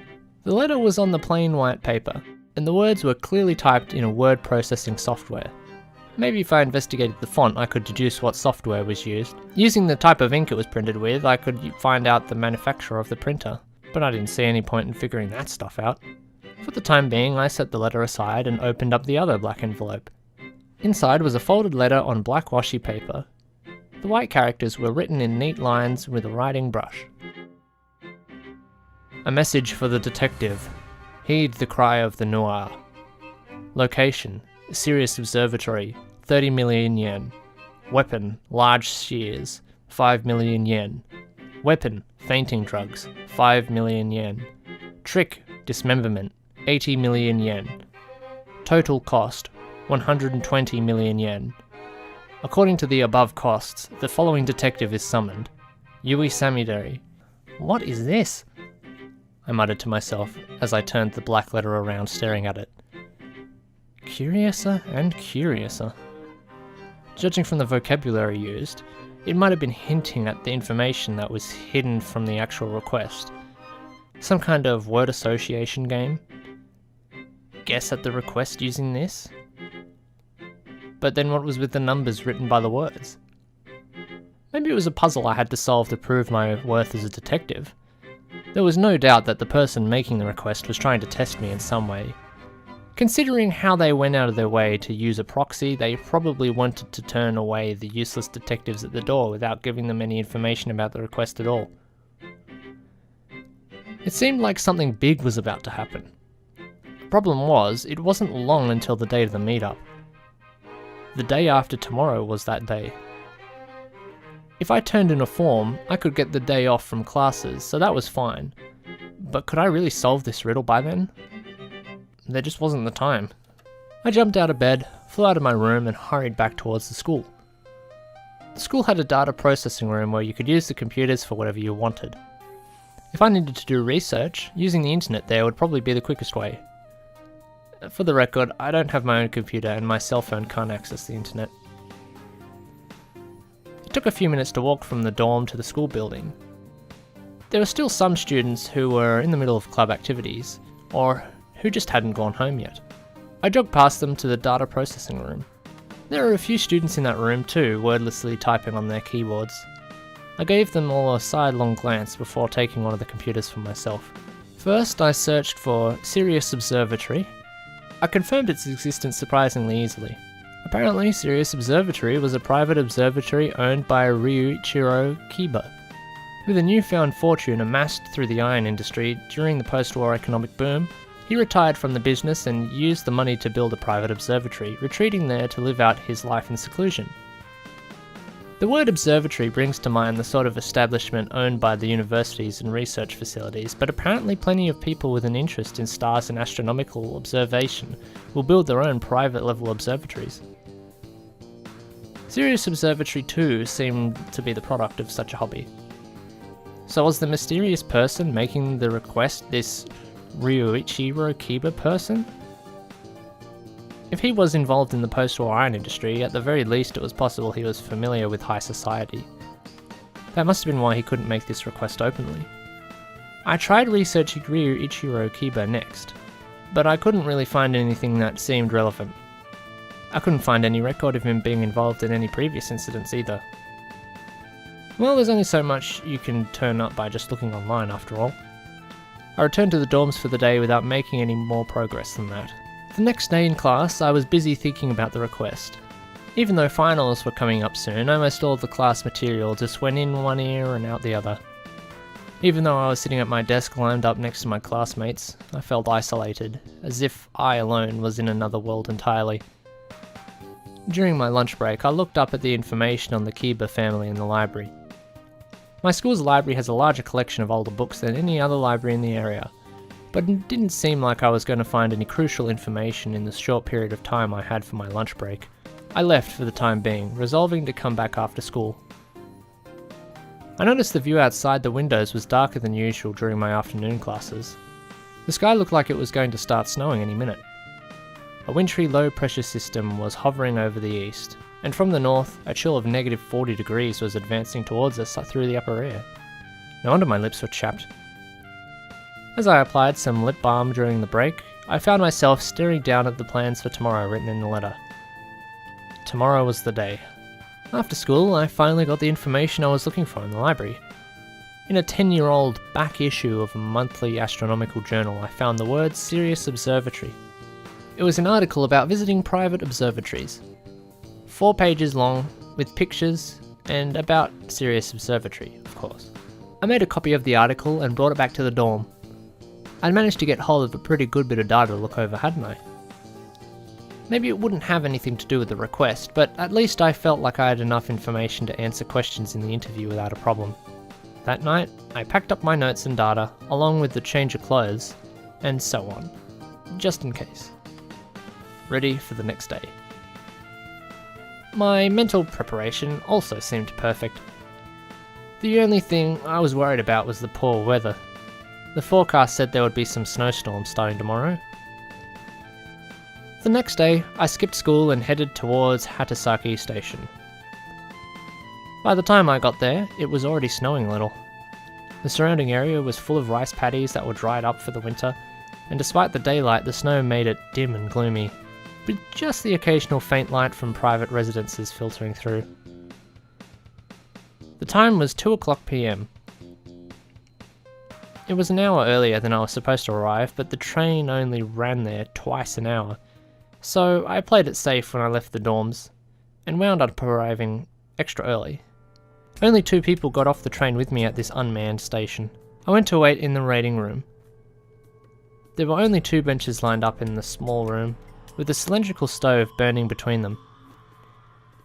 I parked myself in front of the stove immediately, warming my cold hands. Then, the 2 men who got off at the station with me earlier came inside. They both sat wordlessly on the benches, each checking their watches before looking around themselves.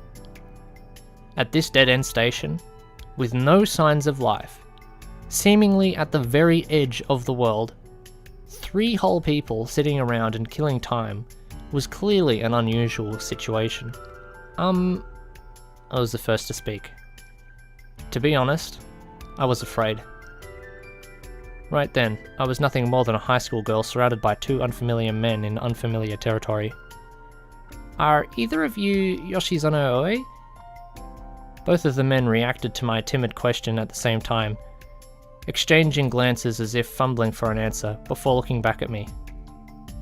So you're a detective too, miss? The first man to speak had hair neatly parted at the precise 7:3 ratio. He was wearing a suit and a long coat, along with a tightly fastened glossy necktie.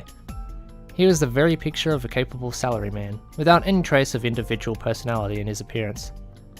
If we had been in the business district, he probably would have melted into the background instantly. He was just that mundane to look at. I may not look it, but I'm a detective too. He pointed at himself with his thumb. And you probably are too, huh? He asked the man sitting across the room from him. That man was wearing sunglasses. Behind the dim grey lenses, I could just barely see which direction he was looking. He had short hair and a strong frame. He wore a black tank top underneath a trench coat, with a dog tag hanging around his neck. Somehow he gave off the impression that he wasn't your average Joe. The man in sunglasses nodded, remaining silent. 3 detectives, and still no representation? The man in the suit said theatrically, crossing his arms. What do you mean? My voice shook out of nervousness and fear. I wasn't the only one who was contacted for the request? So it seems, the man in the suit said, a bold smile appearing on his face. There's still time till the appointment. Who knows how many more people will show up? I see. If I thought about it, of course, I probably hadn't been the only detective called out. And that letter with the written request could have been sent to anybody. As long as they just changed the name on it. If the person making the request was trying to test their detectives, the most efficient way to do that would to be invite multiple people to come to the interview. The two men started killing time in their own ways. The man in the suit was listening to his headphones as he flipped through a book on English conversation. Exactly how your average salaryman would try to kill time. On the other hand, the man in the sunglasses was playing with some foreign coin in his fingers. Occasionally he scared me by apparently remembering something and letting out a huff of laughter. Unable to stand the atmosphere, I left the waiting room and went to wait on the bench outside. My breath was a white haze in the cold air, and it looked like it was gradually snowing harder. The snow started piling up on my hair and shoulders in colettes, so that if I didn't brush it off every so often, I was in real danger of becoming a snow woman. About half an hour later, a train pulled up to the platform. One middle-aged man was the only person who got off the train and passed through the ticket check. He was red-faced and a little chubby, with a shabby coat and unkempt hair. Basically, he didn't look like he was going to be the mysterious representative. He went into the waiting room, of course. Through the glass door, I could see the three of them talking, but finally the middle-aged man came out by himself, walking over towards me. A high school girl detective, he said, grinning. Don't think a girl should be squandering the best years of her life working a thankless job like that, though. He sat down next to me, bringing the smell of alcohol along with him. Is he drunk in the middle of the day? No way, right? I immediately shifted on the bench and put space between us. Oh, don't act so dubious. Are you a detective too? Oh, what the hell else did you think I was? He asked, spreading out both arms. I couldn't speak for anyone else, but to me, he just looked like a drunk old man. Well, I guess there's some use in being suspicious. Everyone's got that youthful vitality inside. But how good of a detective are you really going to be if your powers of observation fall short? Powers of observation? Let me demonstrate. He looked me up and down, gaze looking over my body. Last year, for Christmas, you went to sit through Mass all by yourself, didn't you? But you got sick of those boring hymns, so halfway you skipped out, bought a whole bunch of cakes, went back to your dorm room, and tried a little bit of each of them. It was a lonely Christmas from start to finish. What? How did you know that? I unthinkingly slipped into an offended tone of voice. but shockingly, most of what he said was right on the nose. The only part he got wrong was that I didn't have much money at the time, so instead of buying lots of different cakes, I only had one chocolate cake. Were you watching me from somewhere? Oh, no. These are my powers of observation, he said, looking very pleased with himself. First of all, looking at your uniform, I can tell you're a student of that famous missionary school. It's not too unreasonable to think Christmas Mass would be an event hosted by the school, but I hear school rules have gotten pretty lax over the years, so it's probably not mandatory. Just an optional event, right? How do you know I went myself? Oh, well, those shorts you're wearing are pretty unique, huh? You're probably wearing them for your detective work. Not to mention it's a weekday, but here you are prioritising a request over going to school. If you're that gung-ho about your detective work, you probably don't have many friends to play around with during the rest of your time. Oh, and forget about having a boyfriend. On a special day like Christmas in particular, most everyone's gotta be with the people they're closest to. You're not the kind of person that has any relationships that deep. Mind your own business. He's right though. Hymns are just no fun as a general rule. I thought maybe you wouldn't be able to put up with them. You got the hell out of there halfway through so you could go buy some cake. I know you like sweets since you've got some candy and chocolate peeking out of your backpack there. He pointed to my back. Surprised, I pulled off my backpack to check and saw that the zipper wasn't closed all the way, and the sweets that I had brought were in fact peeking out. I hid them quickly, suddenly self-conscious. And it's obvious you live in the dorm. If you lived at home, your mother wouldn't let you out of the house with that wrinkled collar and frayed hem. The more he pointed things out, the more self-conscious I became, and the more uncanny it felt. If he could see right through all of my actions just from these tiny details, it felt like I couldn't hide anything from him. Is this what it meant to be a detective? It was our first meeting, and I was already overwhelmed by the ability of this person in the same business as me. I felt like as a detective, I wasn't even a match for a drunk old man like this. Huh. Well, I guess you have a little more respect for me now, don't you? He took out a small bottle of whiskey out of his pocket, unscrewing the cap. Oh, while I'm at it, aren't you cold waiting out here? How about I accompany you back inside? I'm fine. I'll stay out here. I turned him down firmly. He looked like he was about to accidentally spit out the whiskey he just took a sip of. Oh, I see. Well, true. It's almost time, so it should be fine waiting out here. I'm heading in. I'm getting up there in age. The middle-aged man staggered back into the waiting room, rolling his heavy-looking carry-on bag. At last, it was almost 3 o'clock, when we were supposed to meet. I saw a white minivan heading our way, driving up between the rice paddies. It was approaching quickly, cutting up the grey, snowy landscape. It stopped suddenly in front of the station, and out of the driver's seat came a man in a dark blue suit. He noticed me immediately and headed my way. Would you happen to be waiting for Mr. Oe? He asked. Yes. And you are? I'm with the taxi company. Mr. Oe has requested that I bring all of you to a certain location. So we still don't get to meet the representative? I started to get a bit worried thinking about this. Where was this going? The weather kept getting worse and everyone else I was travelling with was an older man. Please do get in the car. I got in the minivan like the driver told me to. I got in the very back and put my backpack on the seat next to me so no one else would sit there. The men in the station's waiting room noticed the van too and started to come out and file in. The man in the suit got in first, and then the man in the sunglasses. The drunk old man got in last. He didn't seem to care where he sat, and sat right next to the driver's seat, sitting his carry-on bag in the seat next to him. The driver returned and got back behind the wheel. My apologies, but please wait for a moment before we depart. It isn't too cold inside the car, is it?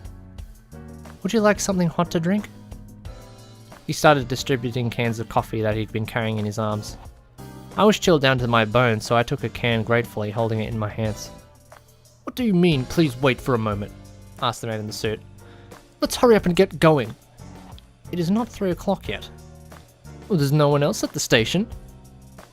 There's a train arriving at 2:58, muttered the man in the sunglasses. Who else is going to show up? If they're coming, they are late.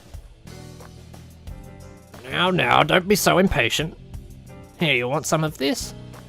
The drunk old man held out a bottle. I don't drink. The man in the suit rushed off the bottle, opened a can of coffee and started to drink that instead. Then he took a cigarette out of his breast pocket and started to light it up. My apologies, but smoking is not permitted inside the car, said the driver. Say what? The man in the suit raised his voice in irritation, reluctantly putting away the cigarette. I just observed the adults fussing from the back of the car, drinking my coffee and warming myself up. Right about then, a train pulled up to the platform, but here from outside the building, I couldn't see anyone getting off it. The little 2-car train was almost entirely blocked from view by the building, but I saw it again before long, pulling away and heading off into the snow. Did anyone actually get off? Just as it was turning 3 o'clock, I saw a girl at the ticket barrier. She was quite small and frail looking. Who is she? She looked transparent to me. Maybe because her cold, pale skin looked like it was blending into the snowy landscape. A ghost? No, that would be ridiculous. Her evenly cut bangs fluttered in front of her eyes in the wind. That faint swaying was an undeniable proof that she actually existed there in the physical world. Maybe it was appropriate for someone like her to be standing in the corner of this lifeless, dreary world. But as far as the detective appearing before us went, well, she looked completely out of place. She saw the van and, cautious of the snow beneath her feet, ran up to it with a soft crunch, holding her black bag in both hands. Is she the 5th detective? Do you expect me to believe that? After all, the clothes she was wearing, a frilly blouse and a black blazer, those were none other than the uniform of the junior high section of my school. The colour of ribbon on her chest showed that she was a first year in middle school. She stood to the side of the van, making herself taller to peer inside. It didn't seem like she could see us very well from out there. The driver stepped out from the van. Would you happen to be waiting for Mr. Oe? He asked, and she bobbed her head in a nod. Please come in, we have been waiting your arrival. At his invitation, she stepped into the van. She didn't look particularly surprised to see that several people were already inside. Actually, it was the other men who were left speechless by the appearance of such a young detective. I picked up my backpack, opening up a seat for her. She wordlessly sat down, placing her bag on her lap, holding it there with her arms. Now then, it is time for us to depart. The driver started the engine.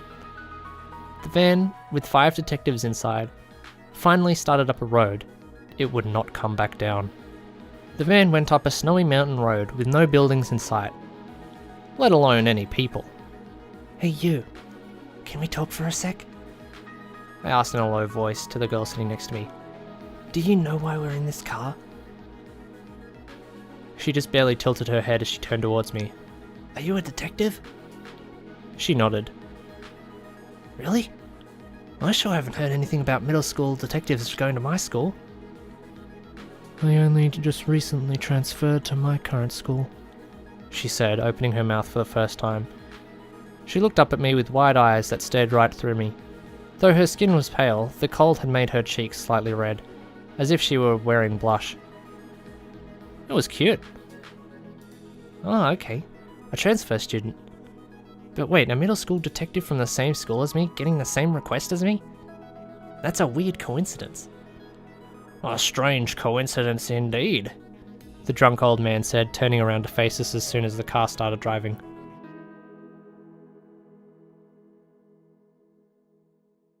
Hey, Uncle Bad Touch, quit making passes on little girls when you're drunk. And don't give me any jokes about cops owing favours to detectives. You don't even deserve to be a detective, the man in the suit interrupted forcefully. Honestly, drunkenly creeping on kids? I can't believe we're in a white van right now. Is this some sort of knockoff candid camera show? Oh, look who's talking, greenhorn. The drunk old man's expression suddenly became serious. I've been a full-time detective for 25 years. I'm not just some loudmouth drunkard. Well, maybe you should look at this. This might sober you up. The man in the suit pulled out some kind of photo ID card from an inner jacket pocket and showed it off with a smirk. Ego Amino. DSC number 367. My name is Ego Amino. My detective shelf collection number is 367. So what's yours, old man? Don't tell me you're not even registered. The drunk old man snorted, before starting to rummage around for something, sticking his hand into different pockets. Finally, he found the card he was looking for and showed it to Amino. Ko Inuzuka, DSC number 943. Number 943? You? No, you couldn't be. Number 9, class 3? Really? This ain't no fake ID, the man called Inuzuka said, taking a swig from his bottle. I'm so sorry. I had no idea you were so high class. Please find it in your heart to forgive my many transgressions. Amino suddenly bowed his head. It kind of felt like I was getting a glimpse of the sordid adult world here. Still, I never would have guessed that drunk old man would be class 3 either. They say you shouldn't judge a book by its cover. What's class 3? The girl next to me asked. You don't know? No, she said, narrowing her eyes. Is it that remarkable?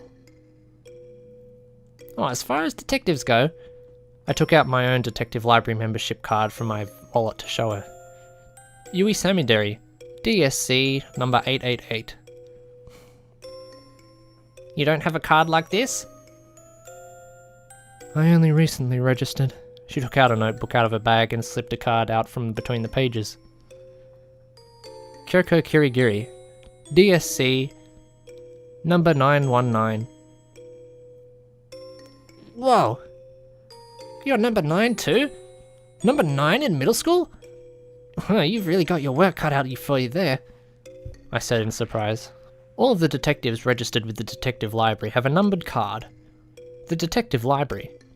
It's lined with shelves categorizing informational files on roughly 65,500 detectives. Information on the registered detectives is made available to the public, so anyone can come browse the files freely. If you're in trouble, you should definitely head on down to the detective library. You'll find out which detectives can help you with your problem, and view records of their past cases. For detectives, the primary benefit of registering with the detective library is getting more requests sent your way. It's like a specialised dispatch registry, though it's not their job to play the middleman or make any introductions, since the idea is that the detective library is a database without a bias. Detectives may lose their anonymity due to their data being freely accessible, but no information on a case is published until it's resolved, so I don't think it's that big of a deal. They only publish the most relevant information for past records and personal info too.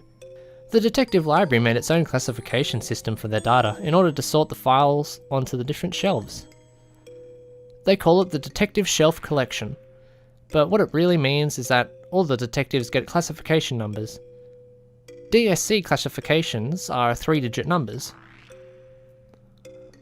The first number is the most general sorting, designating a detective's field of specialization. Using Amino's 367 as an example, this would be the 3. It refers to white-collar crime.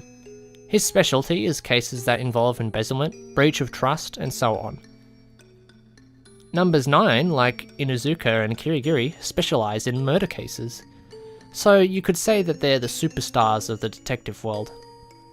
But there is also a lot of them who fail without ever fulfilling their requests. I hear a lot of them die while working their requests too. Next, the number in the middle is the second level of sorting.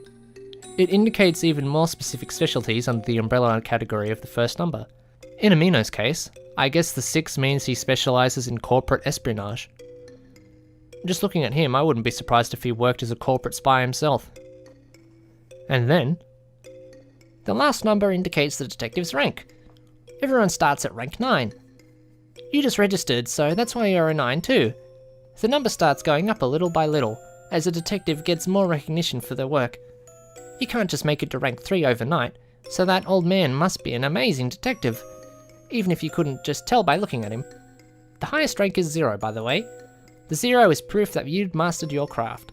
Detectives with a 0 in their classification have earned the respect of their peers. They're called things like zeros or zero class. If rank 0 detectives keep working their way up, they can get a 0 for their middle class number too, which indicates proficiency in all specializations. They're called double 0 class detectives, and their number tells you right from the get-go that they're at the very top of their field. It's the so-called Great Detectives class.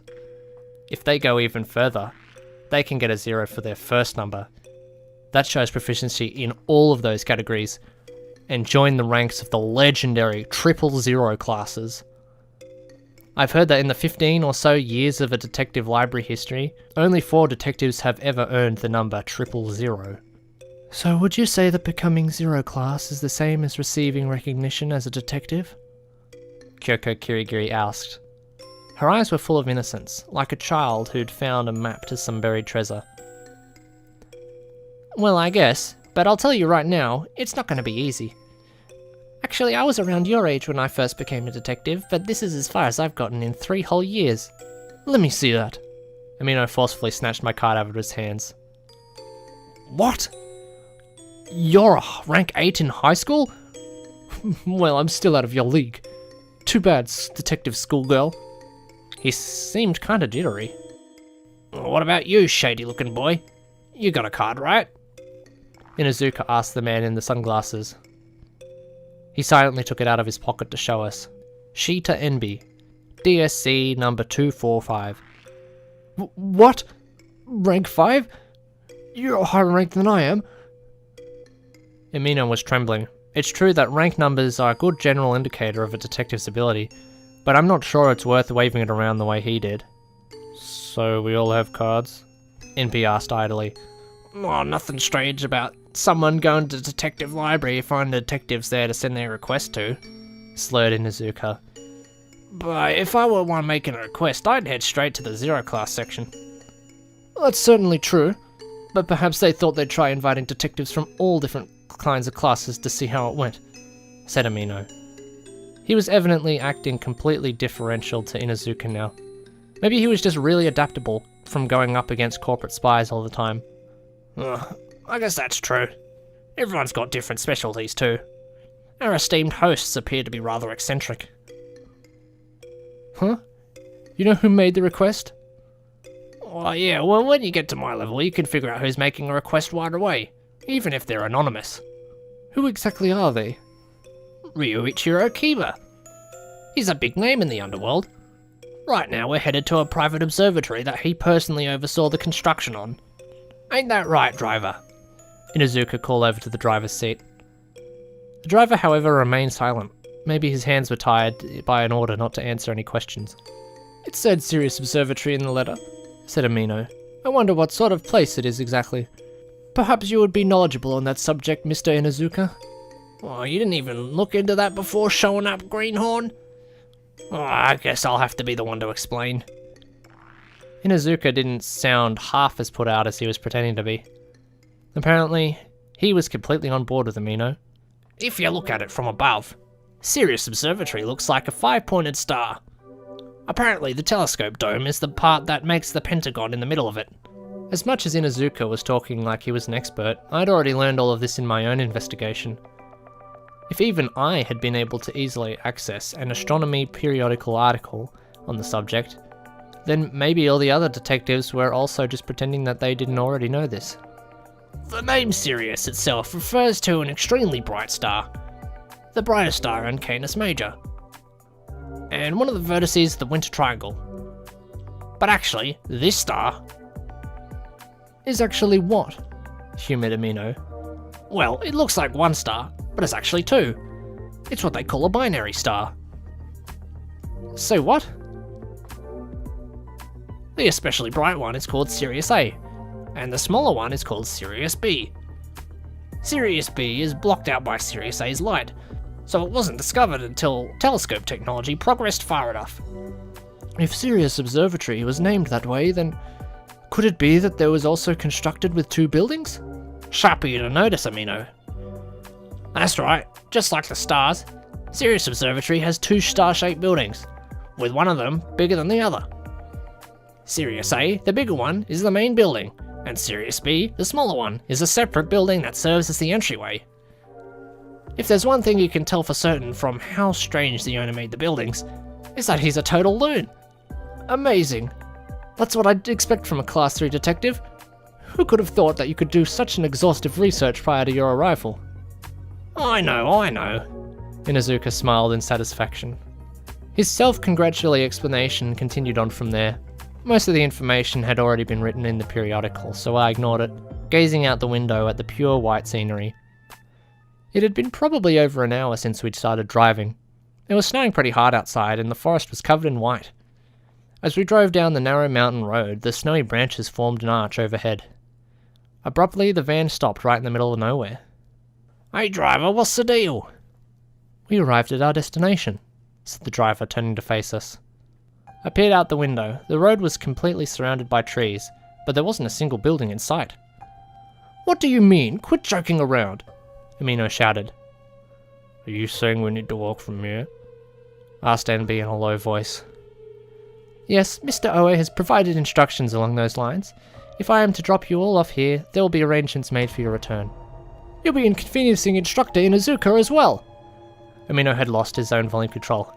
I get it. I'll pay you, so just bring us all the way up to the Sirius Observatory. Just go on and reset the meter. I regret to inform you that I am unable to fulfill such a request. Oh, you're not going to let me pay for your taxi service? Oh, really? What kind of taxi driver are you? Instructor Inuzuka, what do you think we should do with this fellow here? I think we should teach him what happens when you insult a detective. Now just calm down, Greenhorn. It looks like our client doesn't even want anyone other than the detectives going up. As detective, it's part of our job to intuit how our client feels when they pull something like this. Inuzuka smiled, self-satisfied, grabbing his bag and opening the door. And so he left the first footprints in the pristine white snow. You just had a close call just now. Amino spat at the driver, as he also got out of the van. NB followed, wordlessly stepping out of the vehicle. He adjusted his sunglasses on his face, hoisting his small overnight bag onto his shoulder. Come on, we'd better get out too, I prompted Kirigiri. She stood up, bag in hand, but paused on the step out to peer over at the driver and ask, How did Yoshizono Oe give you your directions? Can you clarify what you mean by how? Asked the driver in return. Did you meet them in person? She asked. No, I simply received my directions over the phone. I have not met them in person. I also had this minivan provided and pointed out for me, he replied. What was their voice like? She asked.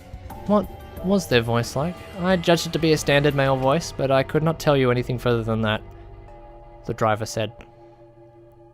I see, said Kirigiri, clipped before she got out of the van as if nothing had happened. What was that all about? Did she want to know who the proxy was? Either way, it seemed as if the driver was only taking a job and following orders. I was the last one to get out of the van. And then, with all 5 detectives out, it heartlessly drove back down the snowy road, leaving only tire tracks that quickly disappeared under the falling snow. We were left completely deserted out into the mountains.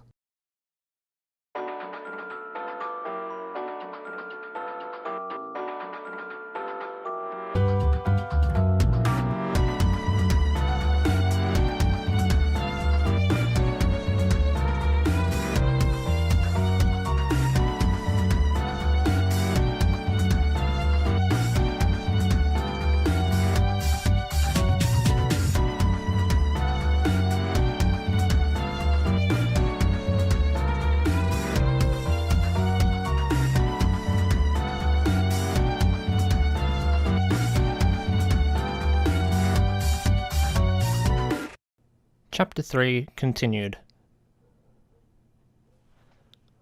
Oh, we're going to be in trouble if we don't make it to Sirius Observatory before it gets dark, Inuzuka said, spreading his hands as if he were catching the snow in his arms. NB was the first to start walking. For a single moment his posture became hunched over, like his leg was stuck in the snow, but he recovered quickly. It's pretty deep. Be careful, he advised over his shoulder. Judging by his physique and his personality, and among other things, I felt like he was the most dependable of our group. His classification number was 245, political crime, terrorism, rank 5. That meant he was a detective who fought back against terrorists. Maybe his reticent, gloomy disposition came from his background, and maybe he walked like he was dragging his legs along because of old wounds from the battlefield forced him to walk that way. Anyway, there's only one road, so we should probably just keep heading down this way, I said, and Inuzuka and Amino each gave me a look of understanding before following after Envy. Let's go, Miss Kirigiri.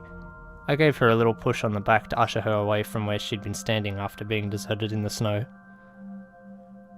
Kirigiri turned her youthful brow and winkled. Perhaps we should head back? Huh? After coming all this way? Are you going to walk back? I can hear footsteps. Footsteps? It was quiet where we were standing, perhaps because of the snow. But I still couldn't hear any footsteps. I tilted my head, staring back at her. Her face only looked more vexed at that, as if she understood that she wasn't getting her meaning across. She looked over in the direction the men had already gone. I suppose I shouldn't just abandon ship, she muttered, beginning to walk. Hey, wait a minute! I hurriedly followed after her. She looked like she would disappear into the snow if I took my eyes off her for even a moment. It didn't take me long to pass her, looking back at her over my shoulder. You keep saying things I don't understand. Aren't you bothered by it? Asked Kirigiri, facing forward. By what? The strange request. Well, I mean, the whole thing bothers me, but... Does the person known as Yoshizono Oe even exist, I wonder? Huh? I tilted my head. Yoshizono Oe. If you read the characters for Yoshizono in a different way, in kanji, you could pronounce them as Yuen. Yuen-Oe. You don't mean U-N-Owen, do you? No, come on, you're just imagining things, right? That was the name from the famous mystery novel, And Then There Were None. It's a story where 10 people are killed one after the other on an isolated island, after all of them had received written invitations by a UN Owen. It was a play on the word unknown. Even if, hypothetically, the proxy was UN Owen, what would they be trying to accomplish with that?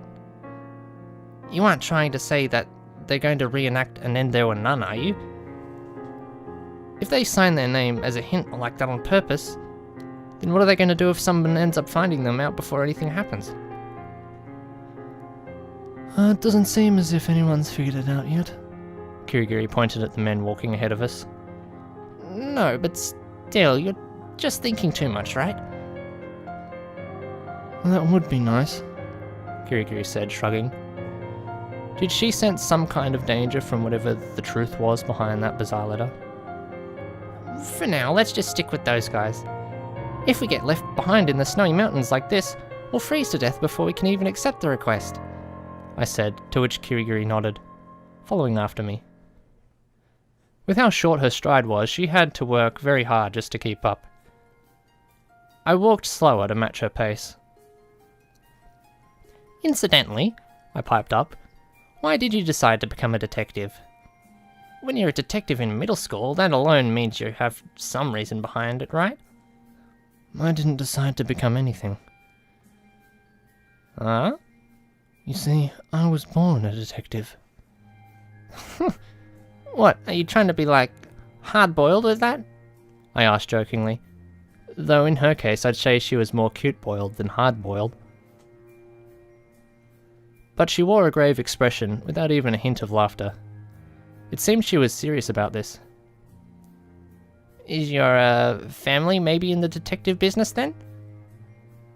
That's correct, Kirigiri answered succinctly, as she brushed off the snow piling on top of her head. Ah, so you're going to inherit the family business? That's right. This time her voice sounded like it was hiding some pride. You weren't put off by it? By what? Her face seemed to say as it looked up at me. Family business or not, detective work is really something else. I mean, there are plenty of other life choices out there in the world, right? You could have been an idol or a nurse or a baker. People have been telling me for ages that girls aren't meant to be detectives. I never thought of it in terms of like or dislike, answered Kirigiri expressionless. To me, being a detective and being alive are the same thing. Oh, that sounds like super heavy. Are you saying that's what you've been taught? Yes, Kirigiri affirmed readily. She looked like she had never once doubted it as a fact. I got the feeling that I looked all the more fragile in her eyes for their clarity. I was sure I could never imagine the kind of pedigree she was coming from. Kirigiri kept glancing over at me intermittently, like she wanted to say something else. Yes? I prompted, but she quickly averted her eyes before opening her mouth to speak. What about you? Oh, you mean, why did I become a detective? Well, obviously, I wanted to be an ally of justice. I guess. Rescuing those in need. Yeah, that's gotta be what a detective is meant for. She didn't show any particular reaction to my passionate tone of voice. Actually, she was looking at me like I was some kind of strange, unfamiliar creature. What's with that face? I'm being serious here. I see. You're the one who asked, so why are you trying to act like you don't care now? Now that I think of it, even if it's just temporary, you're going to the same school as me as an underclassman, so why don't you just try showing me some more respect? I'm not saying that you should get all formal on me, but you could at least do a little more. Such as? Ah, right. I had a sudden idea. If we're 3 years apart, then, you know, I'm more of a big sister than just an upperclassman. So, you should address me as your sister. How about that? Big sis? Oh, no, you don't have to do anything fancy like that. Just sis or sister, not big sister. Big sister sounds kind of embarrassing. Big sis Yui? Stop it, stop, you're embarrassing me. Let's do something different after all. It doesn't matter what I call you, Kirigiri said with a sigh. We should hurry and keep going instead, or we're going to be left behind, Big Sis Yui. You're doing that on purpose. I covered my face automatically, writhing. This had barely even started, and I could already see it becoming my dark past further down the line. Everyone was going to misunderstand. Kirigiri started walking ahead by herself. I let out a cry of protest and hurried after her. I suddenly saw the men ahead of us, stopped in the road, apparently considering something. Kirigiri and I jogged up to them. They were standing in front of a large sign. Welcome to the Despair-esque Sirius Observatory. I didn't know if this was some prank or what, but someone had taken red spray paint and changed the picture-esque into despair-esque. At that time we were strangely indifferent to the ominous hint. Well, that was because we were more concerned with the fact that it meant we were getting close to the Sirius Observatory. We followed the arrow on the sign, and sure enough, we found a narrow road in that direction. The arrow isn't part of the prank too, is it? Quipped Amino, crossing his arms. Oh, I don't think they're trying to get us into an accident. Inuzuka was calm, but perhaps that was to be expected. Even if this is a trap, we don't have to worry about keeping warm. I got enough booze for everyone, he said, patting his bag. What about the miners? Oh, they can use the body heat. A lecherous grin appeared on his face. Inuzuka may have been class 3, but I couldn't summon an ounce of respect for him. A great detective should be an upright and virtuous gentleman. But maybe that was just stereotype colouring my opinion. Regardless, when it came down to it, he was class 3. Surely detectives who were class 2 or 1 were more wonderful people than he was. To say nothing of 0-class detectives who must be on a completely different level. NB led the way down the road, and the other men followed. At this rate, if the sun sets on us, we really might be dead meat. The snowy forest road grew gradually darker, and the wind grew stronger. There was no sign of anything moving other than our group continually trudging forward. The men didn't bother slowing down for me or Kirigiri, and they pulled further and further ahead of us. In the dim light, we had nothing to follow except their shadows and their footprints. Suddenly, Kirigiri pointed ahead of us. "Look, Big Sis Yui, there's light." I peered through the veil of the snowstorm, and sure enough, I could see the faint lights of a building. But wait a minute. You're still calling me that? Kirigiri ignored me, walking forward. Oh, whatever. The building stood on a slightly elevated clearing, its warm light tinting its white surroundings red. The light was probably spilling out from the interior through the glass panels. Fittingly, for the representation of the brightest star down here on Earth, its radiance cut through the gaps in the darkness. But maybe because the snowstorm blowing around us was obstructing my vision, the panorama looked warped, like a mirage or illusion. Finally, we had managed to drag ourselves into the Sirius Observatory. Just like Inuzuka had explained, and well, like I had already found out from my research beforehand, the Sirius Observatory was a pair of star-shaped buildings. Though from our viewpoint it was hard to say whether it really was a star. It just looked like a flat wall to me. We came across the smaller building first. This was Building B, modelled after Sirius B. I was pretty sure this one was supposed to be the separate building for the entranceway. The walls were all glass panels, so I could see everything inside. I could see the main Building A gleaming off behind Building B too. We all ran into Building B to escape the snow. The automatic front door opened to greet us. Finally, we were somewhere protected from the snowstorm. I patted down my chest, which felt chill to the bone. As we entered, the stairs leading underground were right there in front of us. This was the way to the real front door. Why do they have to build it in such an annoying way? Amino deplored, brushing his dishevelled hair back into an exacting part. We have to go through this underground tunnel just to get to the main building? But they wanted to put observational guest rooms going in all directions, so that's why they didn't put the front door on the main building apparently, I said, remembering the answer from my research. Still, no one's coming to get us. Inuzuka stepped down the stairs to stand in front of the large double doors that formed the true entranceway. There was an intercom on the wall next to them. Inuzuka slammed his hand on the button, but there was no response. Looks like the lights are on, so I doubt that no one's there, but... He tilted his head. Maybe they stepped out on some urgent business. Well, there weren't any footprints around the entrance, were there?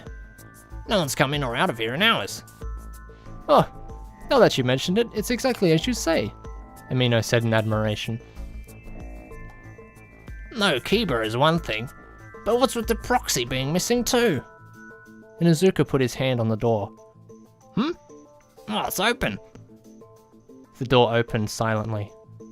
I don't sense anyone, Envy said, peering warily past the door. You people wait here. He nimbly crept through the door and then called back. Clear. We entered too, as directed by that over-dramatized signal. They're not even going to come greet us? This client is absolutely incomprehensible, Amino said, irritated. From there, we travelled down the underground passage for about 20 metres. It wasn't as dark and as damp as one might envision from the Virgin underground passage, but there were the recessed lights every few metres, which made it seem more like an aisle in a movie theatre. At the end of the passageway, there was another double door, just like the first one. There was no keyhole. It opened easily with the pull of the handle. At last, we'd made it to the main building. This time, we went up the stairs to the surface level. A strangely bright light streamed down from above. We all acted like we were on the lookout as we ascended. Ha ha! So this is the Sirius Observatory, said Inuzuka in admiration. The first thing we laid eyes on was the dome-shaped ceiling. Looking from the inside, it was completely mirrored. So basically, we had a half-sphere concave mirror overhead. It was this mirror that was increasing the intensity of the light. What is all this? It feels like we got tossed into some freaky lab experiment, muttered Amino. It reminds me of Rampo's Hell of Mirrors. Though that was a full sphere that was all mirrored on the inside. A smirk appeared on Inuzuka's face. Did you know? A concave lens is one of the integral parts of an astronomical observation. Most larger telescopes use them. Our distorted, enlarged reflections appeared on the ceiling. In the world of the concave mirror, we weren't just flipped left to right, but upside down as well. The uncanny face of my warped reflection looked down at me. It wasn't very comforting. Mirrors sure are strange. They're portals into another world, just slightly off from the world we know. Opened up right there in front of us. Goodness gracious, our good friend Ryuichiro Kiba is quite the eccentric romantic. Inuzuka seemed very moved, but according to my research, the concave mirroring on the ceiling was just aluminium paneling covering the interior of the dome to heighten insulation and illumination. Due to the structure of the building, there were no windows in the central hall. That's why they needed something to brighten things up.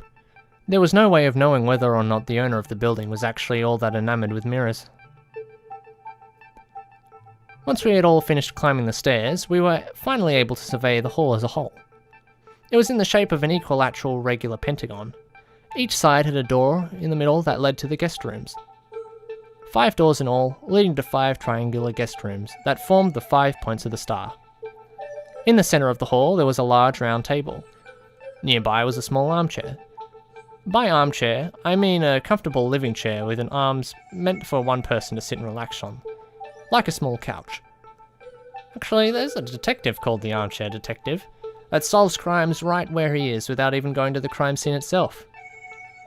The chair there before me looked perfect for a great detective just like that one, comfortably able to think things through, with its upholstery featuring an extremely cushy seat and backrest, supported by wooden legs. And that was everything in the hall. The telescope, which should have been the centerpiece of the whole thing, was nowhere to be seen. Huh? There was a big telescope set up right here in the photos, I said, crossing my arms. A year and 3 months ago, Ryuichiro Kiba was taxed extra for tax evasion. Enby had suddenly opened his mouth. He was overdue, so the telescope itself was collected as payment. They probably just cleaned out the whole area. That's the government for you. They're always like that. They don't give a crap about the places they visit. Huh? How did you know that? I asked in surprise. You'd know if you looked into it, he answered calmly. Incidentally, the whole building was put up for sale about 2 months ago. It was bought up by a certain IT startup company. But it seems like that was just a shell corporation for some other enterprise. I wasn't able to dig up what they were hiding. Why are you only now mentioning this? Amino cut in. Info is what we deal in, right? What kind of idiot gives their merchandise out for free? NB's voice cut like a switchblade, leaving Amino with no response. Well, if Mr. NB's telling the truth, that means Ryuichiro Kiba's already given up the building, said Inuzuka, his face clouding over. So, the Kiba guy's completely unrelated? In that case, who exactly is our client? Asked Amino, dismayed. No one could answer the question. At any rate, there's nothing we can do but wait for that proxy to show up. Oe or whoever. If they're acting this high and mighty, the client might be seriously big name, said Amino. We looked at each other and then let our eyes wander, not looking at anything in specific. My chest now felt like it might let out an audible creak from all the small doubts and insecurities I was holding pent up inside. If the owner isn't here, let's just give up on being polite and search the place. Apparently Inuzuka wasn't letting himself be discouraged quite yet. Maybe this is where I should be saying that you could tell he was class 3. He opened the nearest door and peered inside the room. Hey Kirigiri, why don't we look around too? I called out to her. It would be more efficient for all of us to split up. She responded calmly, moving further into the hall. Just when I'd started to think that maybe we were friends, she goes and does this. It felt like I was being scolded by someone younger than me. Crestfallen, I peered into a random room. It was just like the room from the magazine article. The room itself was triangular, but since there was a closet on the right and a bathroom on the left with a toilet and a shower, in practical terms, it was more like it was the shape of a home plate stretched out. The bed was next to the closet, and across from that was a dresser and a mini fridge. The two legs of the isosceles triangle were almost half glass, probably designed to give guests a good view. But when I drew back the curtains and looked outside, all I could see was the white snow swirling in the dark forest. Even if it were midday and not snowing, I don't think the view would have been all that great. These windows probably weren't there to look at things on ground level. They were there to look up at the starry sky. At the very far end of the room, around where the legs of the triangle met in a point, there was a telescope. Unlike the telescope that had apparently been taken in the collections, this was the kind of telescope made for personal use. Though it was bigger and thicker than what I would imagine as the standard telescope. I guess this is what a large aperture looks like. I'm sure the price is proportional. After opening the curtains, I looked into the eyepiece experimentally. But of course, all I could see was a hazy darkness. No stars. With some effort, I changed the angle of the telescope, pointing it into the room. Now when I looked in, I could see through the open door into the hall, though the image was severely blurred. Getting up to no good already, huh? A giant monster appeared in the lens. I let out a short shriek, tearing my eyes away from the telescope. Inazuka was standing in the doorway. Well, don't scream like that. People are going to get the wrong idea, said Inazuka, flustered. Sure enough, Amino came running into the room just a moment behind. Did something happen? No, nothing to see here, unfortunately. Inazuka rubbed at his forehead, trying to make himself look non-threatening. The rooms are all set up the same. Great place for astronomy. Honestly, if it wasn't for the weather out there, maybe I could discover at least one star, clucked Amino. They're still good telescopes. German 200mm Newtonian reflecting telescopes. Look, see here? There's no lens on the end of the tube, is there? You can see right through the concave mirror right there in the back. Right. And unlike other telescopes, the part you can look into is on the side of the tube. I tried looking through the one earlier in a different room, and I could barely manage to see Building B. Amino gladly went along with Inazuka's talk. Right. Those other telescopes you're talking about are your average garden variety refracting telescopes. That type uses a lens to converge the images inside the tube. That's hands down the easiest for a beginner to use, since it's a straight line from the lens. You're looking into where the star is. Inazuka had gotten started now, rambling on about telescope trivia in his slurred, drunken speech. I didn't care about telescopes, so I checked the closet and the bathroom, but nothing really caught my eye. On the other hand, a reflecting type like this one can have a larger aperture for cheaper, because you're not using a lens, you're using a concave mirror. So the image gets reflected in the mirror, and then another mirror inside reflects it off again to the side. So the eyepiece is on the side of the tube. No points for guessing Newton's the one who invented it. Oh, you certainly are knowledgeable about astronomical observation, Instructor Inazuka. Ha! I was in astronomy club back in school. Ha ha! By which you mean your info is 20 years out of date. I opened the refrigerator, ignoring the conversation. Inside were some well-chilled bottles of mineral water and cola, along with a couple of beer cans.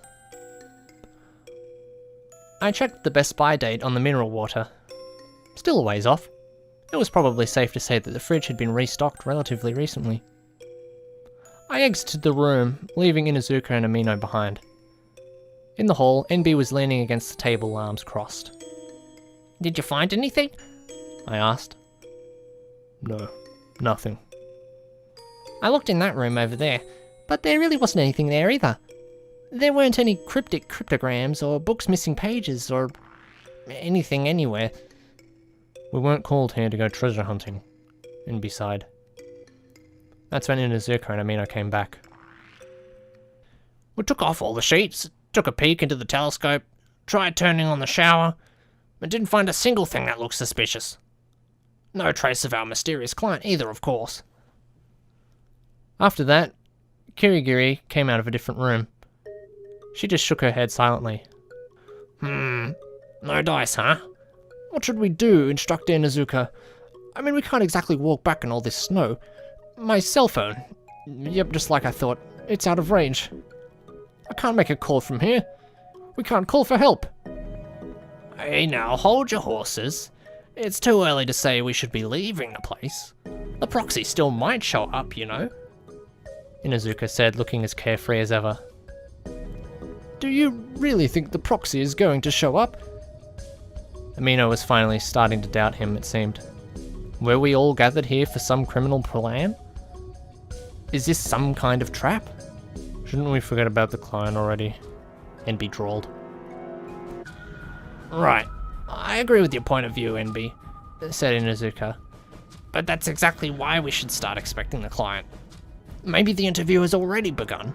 They're putting our patience to the test. So don't you think we should stay true to the client in order to pass?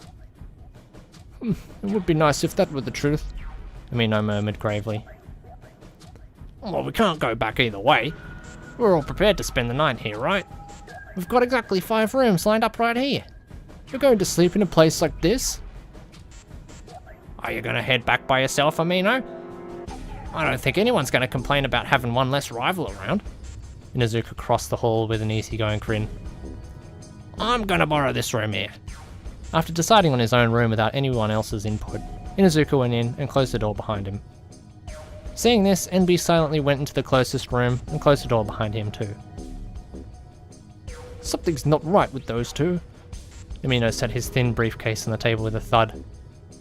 Well, if I knew it was going to turn out like this, I would have prepared way more. This is all I brought with me. I don't even have a change of clothes. All Kirigiri and I could do was look at him in pity. Don't tell me you two are planning on staying here too. Well, we don't really have a choice. At the very least, we should wait until the night is over if we want to be able to walk back, I said. Hey, why don't the 3 of us work together to look and see if there's anyone in the area? I have a bad feeling about this job. Maybe we'd be able to find some help if we all left. Don't you think we should get out of here as soon as possible? Of course I have a bad feeling about doing this, but it's still better than going outside.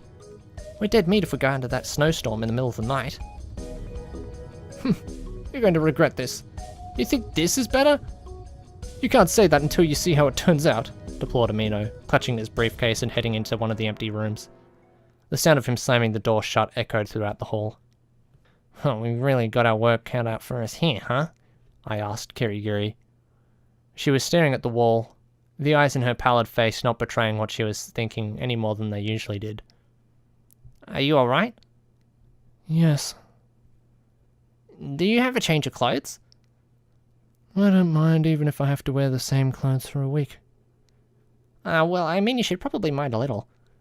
I'd thought about something like this might happen, so I'd brought a change of clothes for myself. After seeing the photos of the Sirius Observatory in the magazine article, I'd thought maybe I would be staying here during the interview process. And now, it was looking like I was right. Maybe part of the interview really is a test of endurance just like Inuzuka said. What room do you want? We can stay together if you're scared, I asked. Kirigiri seemed indecisive, looking between the 2 doors before finally pointing at one. Huh, what a coincidence. I was just thinking I might pick that one, too. Guess that's settled then. We'll have to room together, I said. But Kirigiri just frowned back at me. Kidding. That was just a joke. I'll take the leftover room. Kirigiri silently turned her back to me and entered her room. Is she mad at me? I, in turn, entered the 5th and final room. The sheets had been stripped off of the bed, and the other bathroom door had been left open. Inuzuka or Amino must have left the room like this after investigating. I sighed, making the bed, and then setting my bag on top of it. I glanced out the window just to check, but all that I saw was a white darkness. No surprises there. When is it going to stop snowing already? If by any chance the storm got worse by morning, then maybe we would be staying here for more than just 1 or 2 nights. Suddenly anxious, I looked in the fridge. Just like in the other one, there was only juice and beer. No food. That one fact highlighted a staggeringly enormous problem. There was a high chance that there was no food anywhere in the building. If we have to stay here for a few days because of the snowstorm, won't we starve? I checked in my bag. I had a chocolate pastry and a bag of candy that I'd brought to snack on. Could I survive on just these in water for who knows how many days? We might be in a way worse situation than we think we are. I sat on the bed and took a moment to just put my head in my hands. My head felt a little fuzzy. Maybe because I'd come here in the snow without even an umbrella. If I was coming down with a cold because of that, it would be no joke. I stretched out onto the bed to stare at the ceiling. I took my phone out of my pocket to check, and no service. I couldn't suppress my reaction to reading those words. A bunch of detectives were trapped in a building in the snow, and my cell phone couldn't even get service. The mystery client. Who exactly are they? When you get down to it, who would call all of us here, and why? No matter how much I tried to think about it, my mind was just in a haze. I went out into the hall again to try and raise my spirits. Kirigiri was the only one there, standing as still as a statue facing the wall. So, what are you up to? I asked, and Kirigiri turned to face me, looking like she wanted to say something. There was a recessed cabinet embedded in the wall in front of her. The cabinet door sitting open. Oh, did you find something? Inside the cabinet were rows of different strange switches. There was a panel that looked like it had written instructions, but it was all in a foreign language. German or something? There was one button that stood out from the rest of the controls. It was surrounded by a square that was striped in black and yellow as a warning signal. Could this be the self-destruct button?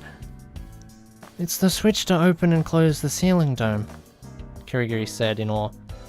The instructions tell you how to move the telescope too. You can read German?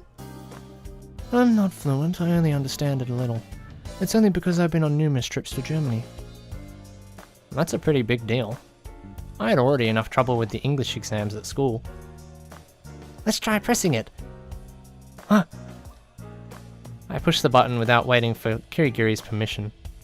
Out of nowhere, I heard the sound of the motor running. I looked up at the ceiling, where a gap was opening up in the concave mirror. It looked almost as if the mirror had been cracked.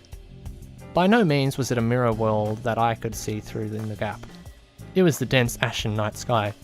All at once, snow began to blow in. The snow that had piled up on top of the roof fell down in thuds too. We were enveloped in freezing cold air. Whoa, cold! I frantically hit the button again, but the dome didn't stop. Wait, how do we get it to go back? You have to raise that lever and push the button again. I did as I was told, and the dome gently closed. It took less than a minute for it to shut completely, the last remaining snow fluttering down as we did. Hey, what was that noise just now? Amino fearfully peeked out from behind his door. The ceiling opened. The ceiling? Amino came out to his room to look up at it, before shooting me a look that demanded to know what kind of nonsense I was up to. My, what a pleasant surprise to see you folks all here together. Inazuka came out too. Is something the matter, Instructor Inazuka? Nah, I tried, but I just don't do with sitting still well. I was thinking I could do a little more investigation around the building, but... Didn't we investigate enough earlier? I was going to start over and test out a hypothesis that there's some hidden door or passageway somewhere. I sincerely doubt we'll find anything like that. Well, these girls just found a switch to open up the ceiling not 5 minutes ago, didn't they? Anyway, try using your head sometime. Even outside the fact that there's no sign of anyone going in or out. The lights were already on in the building, and the front door was even open. Can't help but feel like someone's got to be in the building somewhere. Inazuka had a point. I nodded in agreement. Let's all go through and do a thorough investigation. But we'll split into 2 teams. If we all travel together, we'll even an opening. We called out NB from his room too, interrupting his rest. For some reason, he was staggering when he came out, looking like he might fall over. He held his head in his hands, leaning against the table. Are you alright? I asked, and he nodded silently. It didn't take long for us to split up into teams. I proclaimed I would team up with Kirigiri. She was my underclassman, and she was cute. And she was better than being a detective than I was. And most of all, She would be the most endangered if I didn't keep an eye on her. She didn't object to the team up. So I guess the three of us in the middle-aged man squad. Amino hurriedly interrupted Inuzuka mid-sentence. I'll go with the girls. Look, don't you think they should have an adult? He shifted closer to me. Oh, I'll guess so. Then I'll leave them to you. I'll go with NB. We split up in the hall to begin our search. Time to get cracking, girls. Amino stood up in front of us, like he was the leader of the group. We travelled back through the underground passageway to Building B. As the entrance, Building B had nothing but stairs leading down the passageway, devoid of any sort of decor. The walls were almost entirely glass, so they probably couldn't install any sort of switch either. Oh boy, I'll leave the investigation to two of you. So, just tell me when you're done. Amino leaned against the handrail on the stairs, procuring a cigarette and a lighter from his suit pocket, and preparing to take a drag. Oh, I see now. He teamed up with us so he could slack off. Adults sure do play dirty. There was a lot I could say about that, but I decided to ignore him and investigate the automatic door instead. There were traces of us coming and going, left in the snow outside, but they also already looked like they were in the process of being covered up by the snow. There wasn't any sign of anyone sneaking in more recently. There wasn't anything else to investigate in Building B, so we went right back down to the underground passageway. Should we lock the front door? I hazarded, asking our fearless leader. But Amino didn't seem to care, so I trusted my own judgment and locked it anyway. We inched down the hall as Kirigiri knocked on the walls and floor. I followed her lead and started to do my own investigation of the underground passageway. And yet, we made it to Building A without any luck. Kirigiri stood up from where she'd been crouched down by the floor, brushing off her skirt and shaking her head blankly. Of course there's no hidden room, Amino said, pushing his cigarette into his portable ashtray. It feels like it's a different kind of crisis. More like, I don't know, something more. He kept muttering to himself as he climbed the stairs up to the main building. He abruptly stopped partway up, looking up at the ceiling in bewilderment. Shit, I feel kinda dizzy. We returned to the main hall. Inuzuka and NB were still searching through the guest rooms. Specifically, they were looking in mine. What are you guys going in there without my permission? I challenged, flustered. But they both kept looking in the shower and under the bed unconcerned. Don't worry, no one's fishing through your bags. They both emerged from the room after a bit more investigation. No surprise, but no dice. Judging by the shape of the building, the only place there'd be a hidden passage would be through the floor. But, there wasn't anything suspicious anywhere, Inuzuka concluded. We gathered around the table, exhaustion on all of our faces, unsure how to start up any different conversation. All of us had a laundry list of questions, but we knew there was no one here who would answer them. So, the job was a sham from the start, NB offered. We walked straight into an enemy trap, choose some random detectives from the detective library, write up a job offer that seems appropriate, and gather them all in an empty building. There are criminals out there who just want to see the looks on their victims' faces. A trap. There was a complicated expression on Inuzuka's face. He had gone unnaturally pale. If the proxy doesn't show up by daybreak tomorrow, I'm out, said NB, spreading his hands. Yeah, but who knows how many days this blizzard's gonna stick around. It might last all week. What do we do for food if that happens? We couldn't find any food reserves anywhere around here. So, we better be careful about what we eat tonight. NB put both hands on the table like he was supporting his weight. According to the analog clock, it was after 8 o'clock. Normally, I'd be lazing around in the dorms after dinner right now. Maybe we should just rest up for now. Inuzuka swayed as he backed away from the table. Right after that, I heard something fall to the ground. I turned around to see Amino was no longer where he'd been standing. I made my way around the table to see him collapsed face down. What in the world? Something big was happening, but I couldn't make myself move, despite the state of emergency. I couldn't think about what I should be doing. It was like a heavy blanket had been draped over my thoughts. And then another one was starting to be draped over my field of vision. No, that was smoke. Fire! Someone shouted. Fire? I have to run. I have to get out of here. But my body felt heavy, and my consciousness was flickering in and out. I was swallowed up by white smoke, until it felt like even my body was dissolving into white smoke.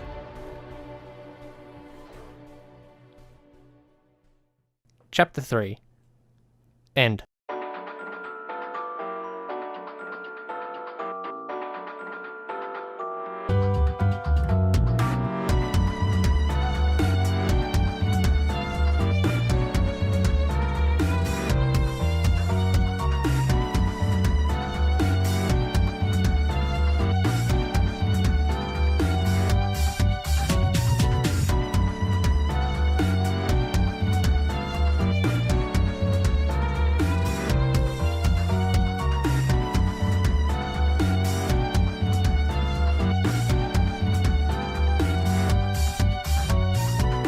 Chapter 4. Jewel Noir 2. Detective Shelf Collection, DSC, Detective Library Classification. 1. Religious crime, brainwashing, illegal doctrine, etc. 2. Political crime, terrorism, domestic conflict, subversive activities, etc. 3. White-collar crime, counterfeiting, embezzlement, breach of trust, etc. 4. Wildlife crime, environmental terrorism, poaching, illegal dumping, etc. 5. Cybercrime, unauthorized access, internet fraud, etc. 6. Public order crime, prostitution, gambling, etc. 7. Art crime, art theft, art forgery, etc. 8. Human rights abuses, coercion, false imprisonment, kidnapping, restriction of personal freedom, etc. 9. Homicide, felony murder, locked room murder, etc. 0. All/general. Specializes in all detective fields in that subject. Ego Amino, age 35. DSC 367. White collar crime, corporate espionage, rank 7. Sheeta Enby, age 28. DSC 245. Political crime, terrorism, rank 5. Ko Inuzuka, age 41.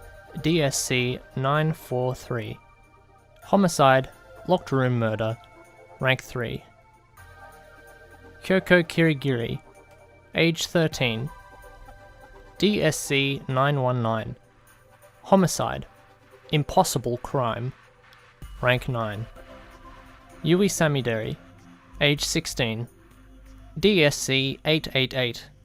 Human rights abuses, kidnapping, rank 8. Chapter 5. Murder at the Sirius Observatory 3. A game? This murder is a game? What do you mean by that? I asked Kirigiri as she sat on the armchair.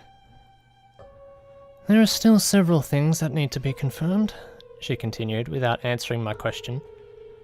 It would be faster if I investigated myself, but I don't suppose you would remove my handcuffs, would you? I can't do that, I said firmly. If you asked me how I felt, I didn't think she was the culprit, or to be more precise, I didn't want to think of her as the culprit. But from a logical perspective, no matter how I thought about it, the culprit couldn't be anyone but her. As a detective, I couldn't go against logic.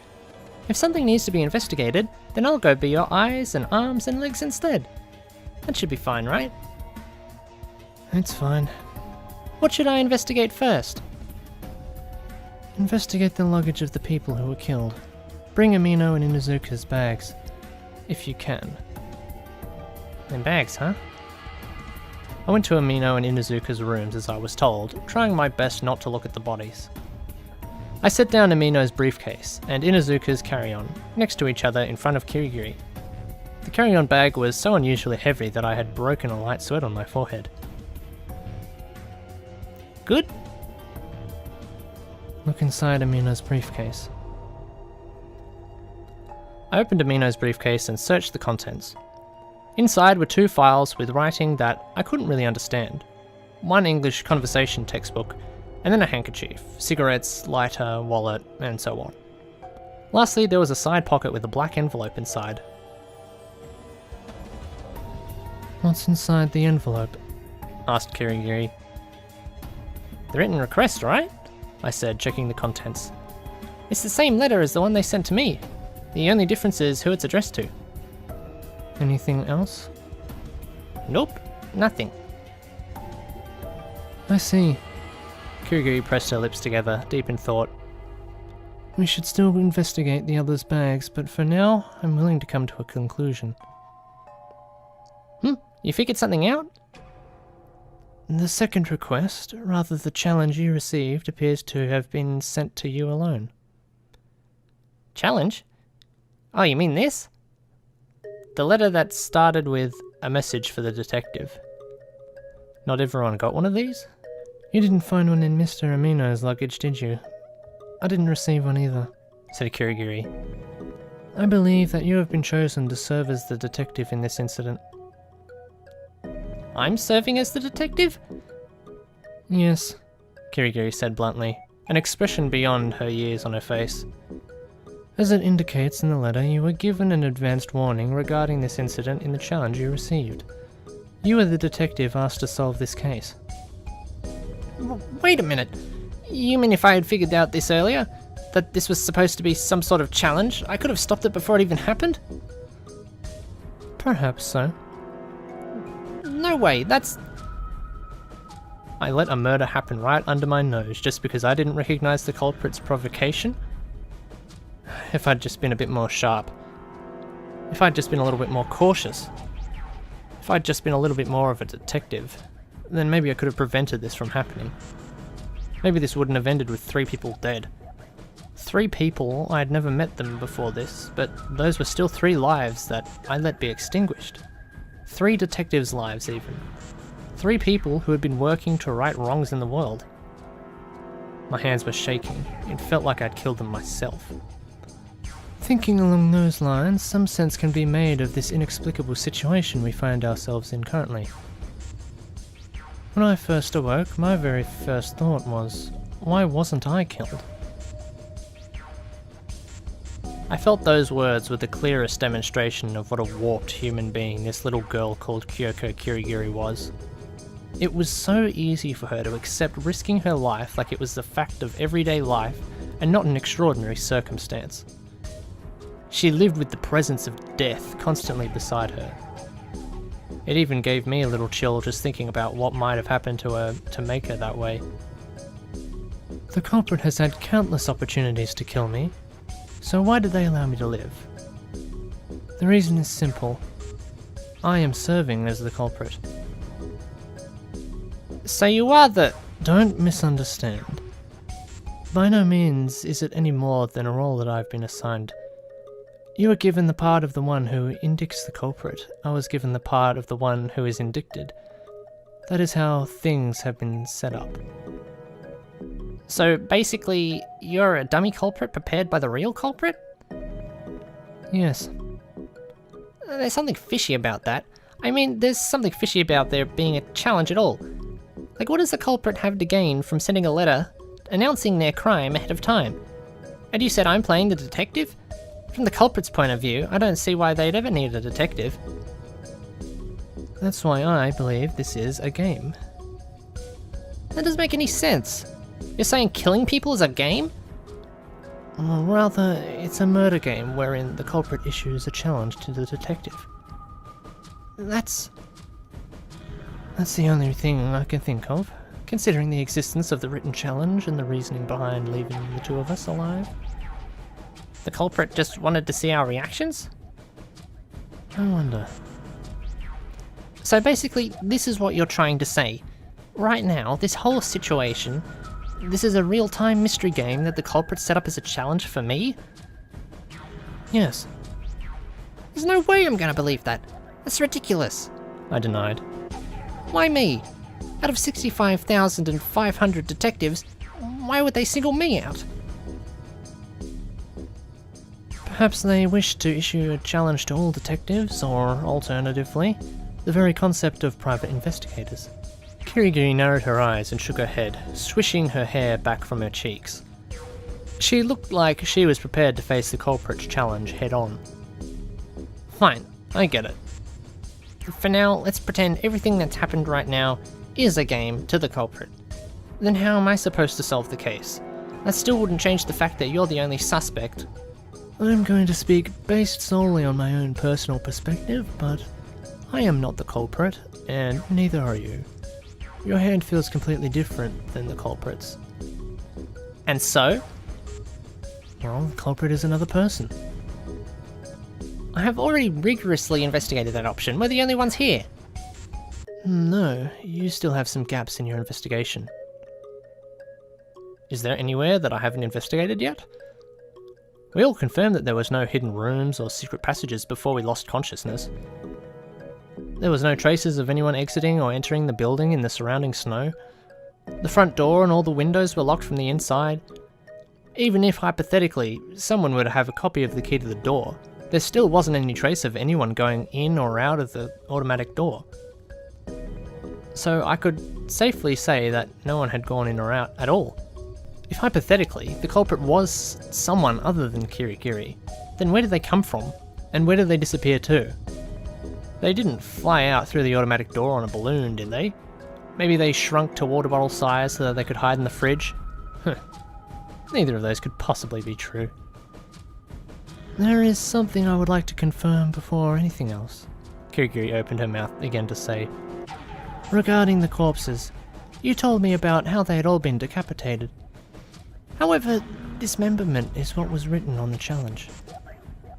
You don't mean... Perhaps a more thorough investigation should be performed on the corpses. Were their heads not the only part severed? If you remove my handcuffs, I will perform the investigation, said Kirigiri. No, you sit there. I'll investigate. Be thorough about it. How are they cut? I'm sure the corpses will tell us everything we need to know. Got it. Also, I said, but there was no way I could investigate dismembered corpses and keep a level head. Probably the only people who can do that are the number 9 detectives. But I had to do it despite that. If it was true that I'd been slapped with a challenge, then I had to stand up and face it.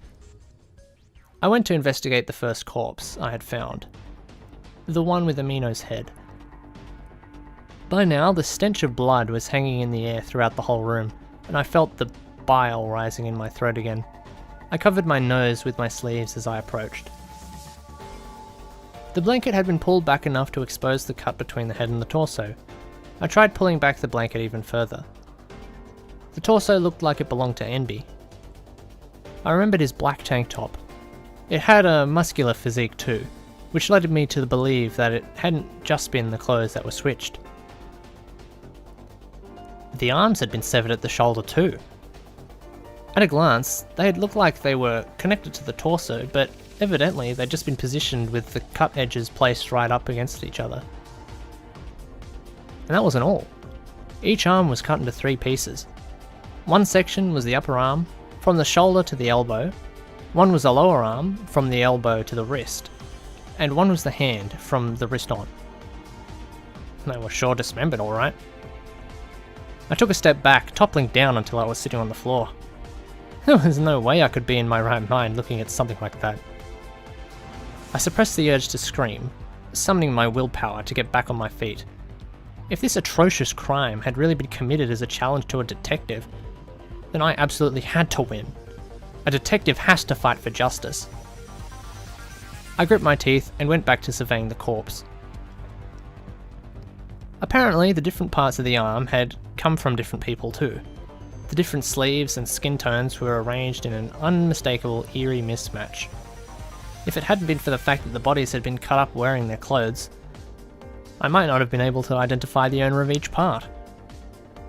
The upper arms were probably Aminos, the lower arms were Enbis, and through process of elimination, the hands would be Inuzukas.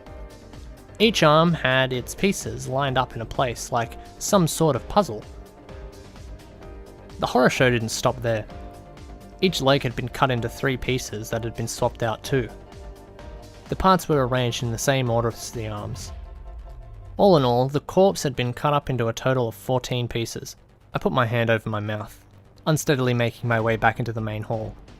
Sitting in the armchair, Kirigiri looked cool and composed, as if she had already foreseen my reaction from the beginning. It's just like you said. I near sobbed. Why would this... If this really is a game, it's downright insane. What condition was the corpse in? Apparently Kirigiri cared more about dead bodies than she cared about me. I sank down to the floor, explaining the corpse I'd just seen. I see. It appears that this incident is even more cruel than I had assumed. Do you really think so? I asked, peering up at her face. What exactly is this? Why would they need to dismember people like this? If you refer to the challenge you received in the mail, Big Sis Yui, you can see that the dismemberment is related to some sort of trick. A trick? That leads me to think that the corpses were cut into pieces for some specific reason. A reason for dismembering the corpses? I can think of several possibilities, but most involve making them easier to carry. Carry? Easier to carry the bodies to the beds, maybe? It was true that carrying the bodies of full-grown men, each of whom weighed more than 60 kilograms, would be no easy task. But if they were cut up into little pieces, then transport would be a breeze. Go investigate the other bodies, directed Kirigiri. I had the strong desire to respond with, "You do it," but since I had promised to investigate things, I refrained. I went into the next room to investigate the body there. The head was Enbi's and the torso looked like Inuzuka's. As expected, the body had been chopped up into 14 smaller pieces, and both arms and legs had been arranged in the order of Enbi, then Inuzuka, then Amino, from the top to the bottom.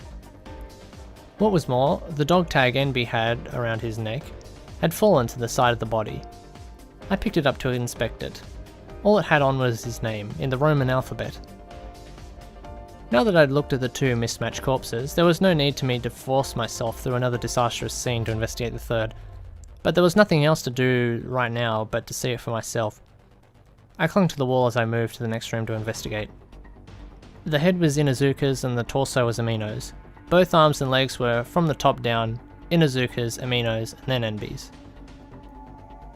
I'd succeeded in investigating all 3 bodies, but other than confirming the dismemberment, I hadn't gleaned any new information. I didn't know how any of them had died. I couldn't perform an autopsy well enough to determine their estimated time of death either. Though they didn't look like they had been gushing out blood. The pool of blood mostly seemed to be just soiling the sheets reddish black, so maybe it's safe to consider them as having been cut up after they were already dead. It was probably safe to think of those pruning shears as the thing used to cut them too. Whether or not that was true. It was clear to see that the cutting had been done on top of the beds. I found several places where the sheets had been damaged as proof. I returned to the hall to give Kirigiri my report. My role had already been switched from being the detective to being the assistant to the armchair detective. I've grasped the situation, Kirigiri said calmly. It was more than a little unsettling to see her with this much composure, despite being 3 years younger than I was. There's just one more thing I'd like to confirm, she said, making it sound like a demand. What is it this time, little Miss Detective? Press that switch. She turned towards one of the walls. The switch to open the dome was there. Ah, that's right, I forgot to check that out. The roof. If the person who had brought us here was a 6th person yet to be introduced, then after they had killed the 3 detectives, they might have opened the dome and escaped through the roof. And they'd still be there hiding on the roof even now. I opened the cabinet on the wall and pushed the switch. With the whir of a motor, the concave mirrored roof began to open. All at once, wind and snow blew in. It was even darker than it should be for this time of night, but I could peer through the gap. Once it had been opened, I took my finger off the button. "Can you investigate on top of the roof?" Kirigiri asked, shivering as she took off the snow from her head. It's pretty high," I said, crossing my arms. "But maybe I could make it, even if other people couldn't." I dragged the round table over from the middle of the room and put it up against the wall. Then I hopped up onto the table, shoes and all, aimed for the opening in the dome, which is the place where the wall ordinarily met the ceiling, and jumped. I made it! It had been close. My fingers were just barely hanging onto the top of the wall. This was the edge along which the dome slid open and closed, to the left and right. I pulled my body up and somehow managed to crawl up onto it. "I'm surprised," Kirigiri sounded impressed. "That was an amazingly powerful jump." "These are my prized springing legs. I broke the vertical jump record for high school girls." It was painful, but I finally managed to get myself up into the roof's open edge. "But unfortunately, my body's pretty weak overall, so I couldn't put these prize legs to work in any sports. If I ever managed to compete with them somehow, well, maybe I could just go to Hope's Peak Academy." Just kidding. I had chosen the path of the detective instead. However prized they may be, my legs had basically no impact on my detective skills. But for today, the first time, they come in handy. I strained my eyes through the snowy darkness to look around the area. But unfortunately, I couldn't see the culprit. I didn't even see any traces of anyone else crawling up onto the roof this way. I just saw the snow piled up on the roof, making the shape of the white star in the darkness. I sighed, my breath visible as a white cloud in the dark night, and jumped back down into the room. I hit the button to close the dome. "I guess there really isn't anyone else here but us," I said, wiping snow off my uniform. "So it seems," Kirigiri said with a nod. "But what you did still helped. At least in the sense of affirming that there is no one on the roof." "Yeah, thank God for that," I said sarcastically. "If no one else is around, that makes you more and more suspicious." "You're still saying that?" Kirigiri asked, narrowing her eyes. "Hasn't there been enough investigation by now? No one came in or out of the building except of us. 3 out of the 5 of us are dead. It was either me or you who killed them." "No, all you've done is establish the situation. You haven't reasoned enough to take that situation to its logical conclusions yet," Kirigiri said, looking straight up at me. Her face was simultaneously that of an innocent little middle school girl, and also that of a detective who never once lost the trail. "Let's sort through everything from the top piece by piece. If we do that, then I'm sure you'll see who the true culprit is, big sis." Kirigiri made herself comfy as she spoke, leaning back in the armchair. "Wait a minute. You know who this true culprit or whatever is?" I wonder," Kirigiri asked, a reserved, mysterious smile appearing on her lips. "Now, let us continue the discussion and recall what has happened since the start of this incident." "From the start?" "Yes. Starting with the question of when you and the others were given the sleeping pills." "Ah, now that you mention it, fainting drugs is written on the challenge letter." "No, the sleeping pills and fainting drugs are 2 different things. I believe the fainting drugs were what I inhaled from the handkerchief, but at some other time, you and the others unwittingly consumed sleeping pills." "When exactly was that? I was so careful I didn't even touch anything that was in the fridge." "Well, you drank a can of coffee in the van, didn't you?" "Oh!" I suddenly cried out. "The can of coffee I got before we left the station. Are you trying to say there was some slow-acting sleeping pills in there?" "Yes, I cannot think of anything else." "So, that was it? Does that mean the driver's the culprit?" "No, the driver went back down the mountain. I find it hard to believe he would come back to covertly sneak into the building. You confirmed that no outsiders went in or out yourself, didn't you?" I guess I did." The driver was acting under instructions from Yoshizuna Oe. Giving you that can of coffee was part of those instructions.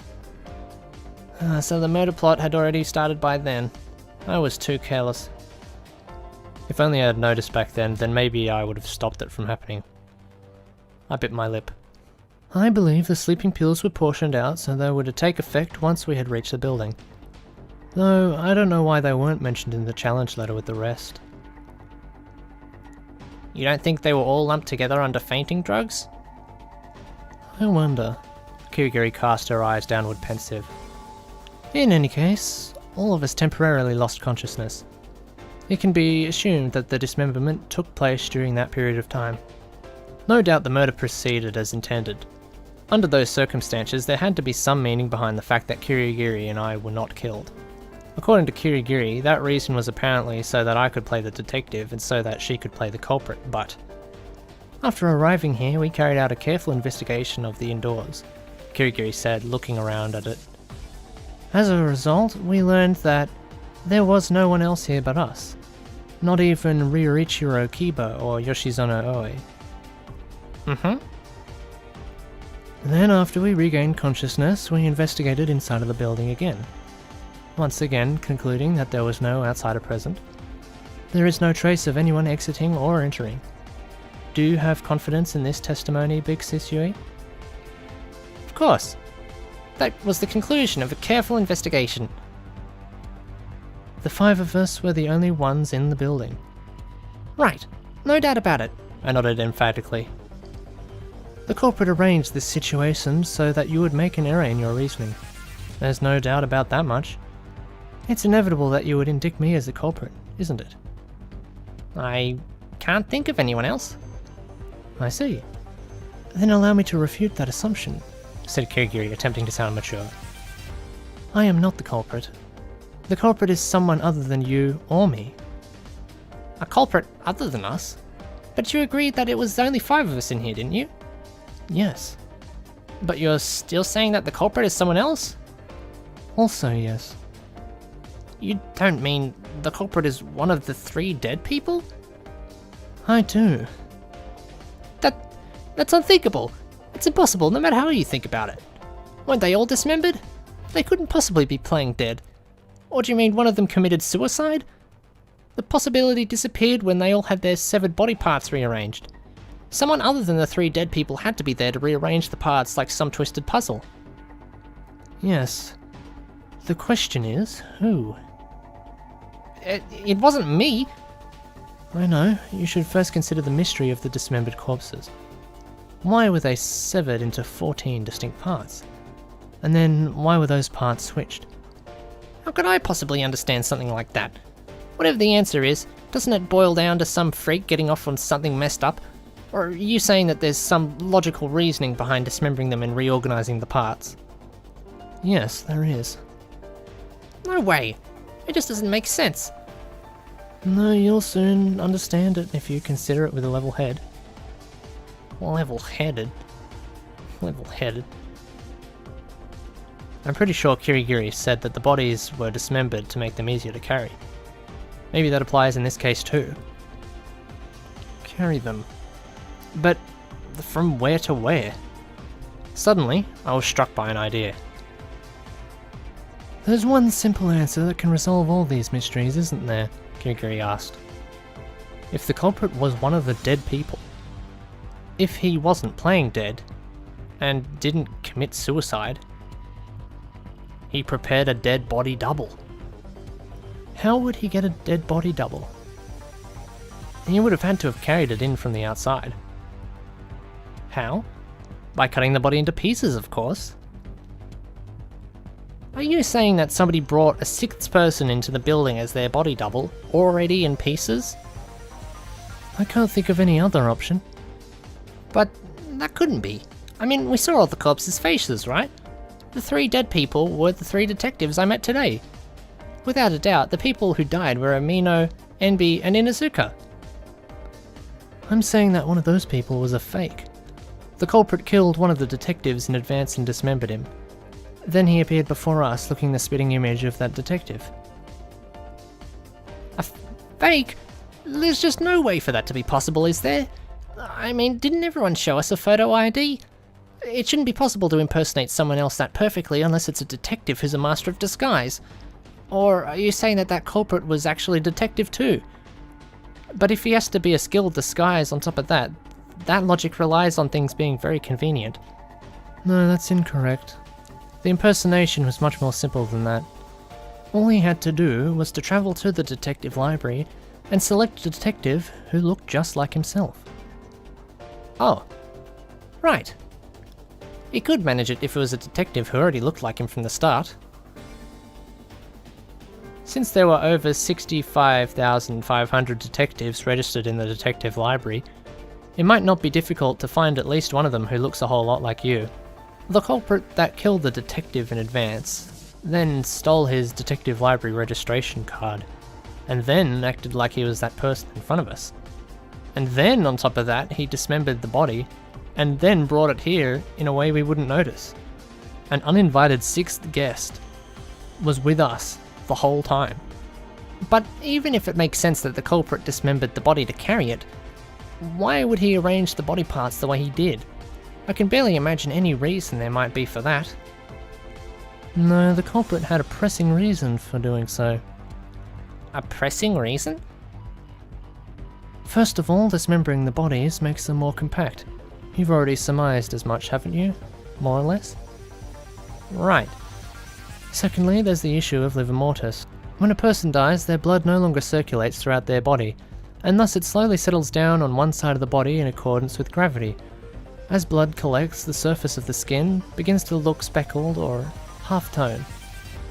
Livor mortis becomes visually prominent the more time passes. Well, yeah, even I know that. But I never thought I would get a detailed explanation of it from a middle schooler. That number 9 of hers wasn't just for show. That kind of talk made me want to throw up. But she continued with a calm expression. The culprit killed one detective in advance to be his body double. Naturally, this happened before we were even gathered here. Therefore, that one corpse was significantly older than the others. If the culprit were to use that corpse as his body double without thinking, the livor mortis might betray that gap in the estimated times of death. Instead, the culprit drained the blood from the body. That task might have been easier to accomplish while the corpse was dismembered. If there's no blood in the body, livor mortis won't set in. Yes. In this way, livor mortis is unlikely to appear, yet as a result, a different problem arises. The bloodstains at the crime scenes. There would not be enough blood to make it appear as if the body had been killed where it was found. So, you think he maybe prepared one of those blood packs for transfusions? I piped up with a sudden thought. Or maybe he saved the blood after he drained it so he could use it for later? I was making myself feel gross with my own suggestions. I felt myself growing faint and clenched my teeth to make myself feel grounded. Oh no, that would be very unnecessary. There was a supply here of the blood he needed. Supply? The other victims? In any case, the culprit was planning on preparing 3 bodies, 1 in advance and 2 within the building. Naturally, he had to dismember the ones killed here too. It would be strange if only his substitute were in pieces. I see. He had to dismember the others too, so that he didn't expose which one was the substitute? I get that part, but why did he need to switch the parts around? If he had set the substitute on the bed without rearranging the parts, an unnatural situation would occur. That would be, as I previously referenced, the issue of the bloodstain. The substitute corpse, and only the substitute corpse, would clearly have bled less. The sheets would not be messy, and it would not look at all like he had been killed there. Ah, so because he mixed the parts from the bodies that actually had been killed there, he made it look like all 3 of them had been killed right there and then on the beds. Yes, once he did that, the blood seeping from the raw edges stained the sheets and eliminated the unnatural quality. I do believe that the culprit performed the dismemberment on all 3 beds. It would help make it more realistic that they had all been dismembered here. Yeah, it would. There were nicks in the sheets. I didn't even suspect it. And maybe the severed edges were pressed up against each other to hide the fact that there were parts mixed in there that weren't bloody themselves. So, have you managed to grasp the trick behind the dismembered corpses, Big Sis Yui? Yeah, somehow. I nodded weakly. From all the evidence and from what you've said, first the culprit dismembered the corpse that he would use as his substitute in order to transport it. In order to hide how that one had been killed a while before this incident, he drained the blood to avoid livor mortis. Then after all of us fell unconscious here in the Sirius Observatory, he killed the other two detectives and dismembered them. After that, to make sure we wouldn't discover that one of them was a substitute, he switched the parts around to resolve the issue of its unnatural appearance. I peered down at Kirigiri as if to ask, is that good enough? She gave a small nod in response. But we're still missing something quite crucial here. Where is the culprit? I looked around. Was the culprit holding his breath and listening in on our reasoning even now? There were no signs of anyone entering or leaving the building, therefore the culprit is still inside with us. Kirigiri sat up against the backrest, her posture becoming slightly more vigilant. Haven't we searched all over the building already? There was no culprit anywhere. Even I searched on top of the roof. If we consider where the culprit hid the body, it will naturally lead to our answer. The culprit took the body out of there, so it should have become empty. And now the culprit himself must be hiding there, right? I needn't say any more for you to understand, correct? Where the culprit hid the body. How did the culprit bring the body here into Sirius Observatory? Right, the culprit cut the substitute corpse up into smaller pieces and stored it in his bag. I just need to remember who had what bag. Amino had a briefcase, the kind that a salaryman might have. NB had a small Boston bag, and Inuzuka had a larger roller bag. I'd brought it out from Inuzuka's room into the hall earlier on Kirigiri's orders. I remembered it being awfully heavy. If the body had originally been inside of this roller bag, then the owner of the bag would be the culprit. The culprit is Ko Inuzuka.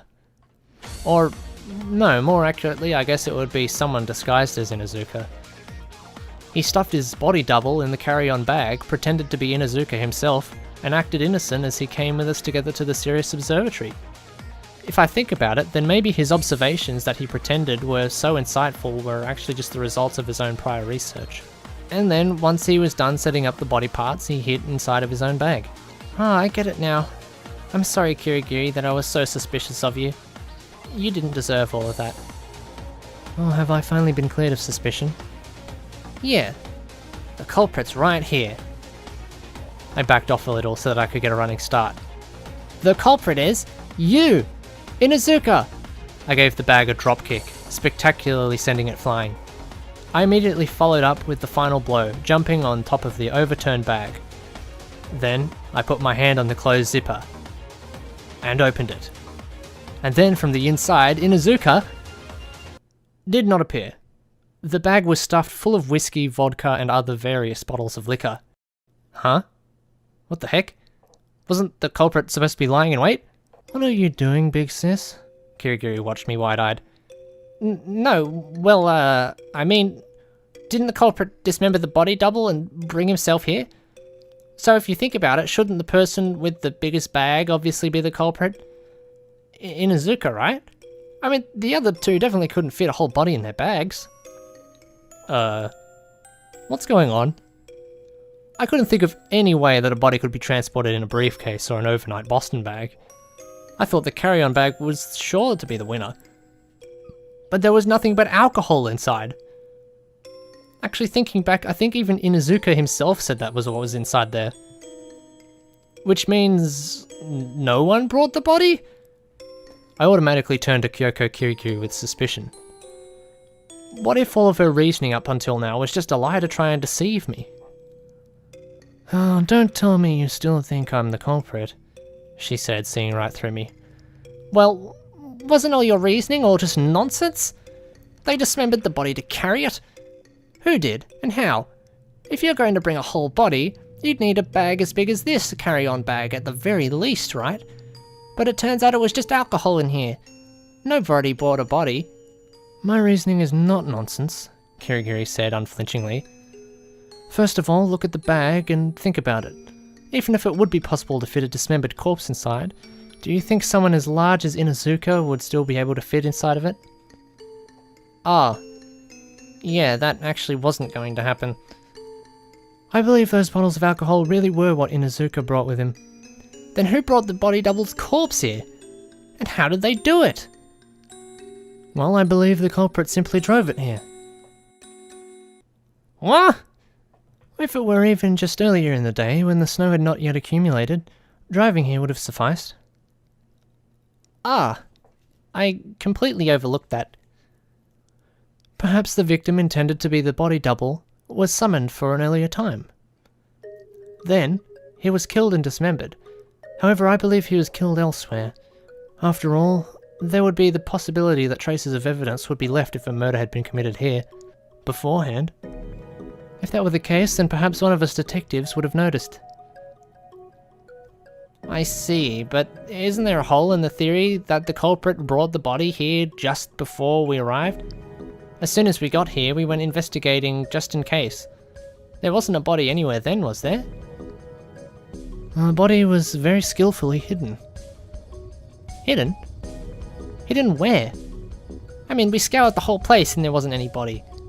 Was it buried in the snow? There would be traces of that. The answer is simple, said Kirigiri shortly before continuing. However, before we discuss the truth, I'd like to ask you a favour. She looked up at me. What? I want you to believe that I am not the culprit. Her expression was unusually serious, and for the first time it looked almost pleading.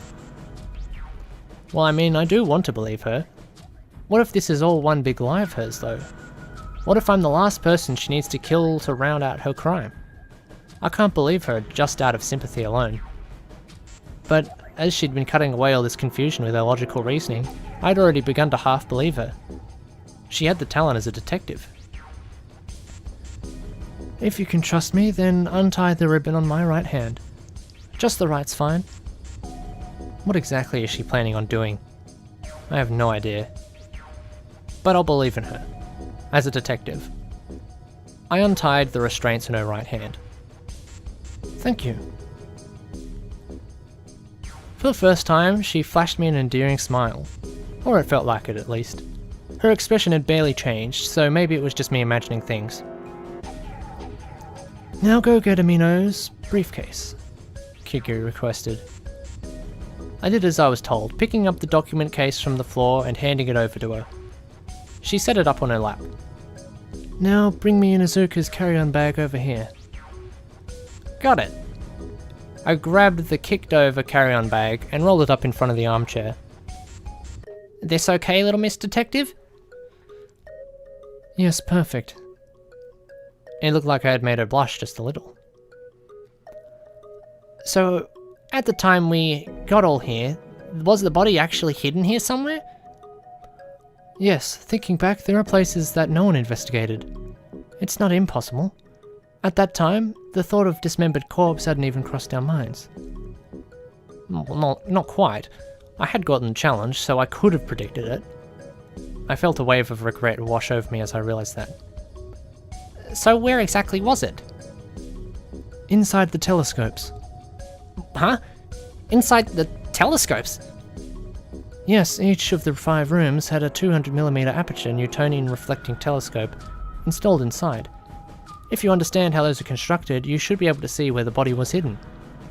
No way, that's impossible. There's no way you could put a body in those telescopes. Even if you could, we'd have found it right away. I mean, if someone looked in the telescope, they'd see right through the middle. Suddenly I remembered Inuzuka's lecture on reflecting telescopes. Inside the large tube, there's a concave mirror that reflects the image until it hits the object lens. Oh my god! No way! What if somebody had adjusted the concave mirror in the telescope beforehand? Couldn't they create a hidden compartment inside the tube? Do you understand now? A human head could fit inside a tube with a 200mm diameter. A man's head is 16 centimeters wide at most. With the 4 limbs cut up into 3 pieces each, I imagine they could also be stowed without taking too much space across. The head, the left arm, the left leg and the right leg. The culprit took these 5 body parts and distributed them between the 5 hidden compartments within the telescopes. there were bodies inside of those? But I even looked through one of those lenses. You shouldn't have gotten a clear image. With the concave mirror repositioned, it should have been out of focus. Yeah, I could barely see anything. Perhaps someone who was very knowledgeable about telescopes wouldn't notice the concave mirror was strangely positioned when they looked inside the tube, but there wasn't anyone among us who would notice that. Inuzuka seemed to have known a decent amount, but he didn't notice that key fact. Maybe he was working off memories that were too old, or maybe he just didn't have his head in the case. You didn't notice Kirigiri? No, I only quickly glanced in the lens when I first came into the room.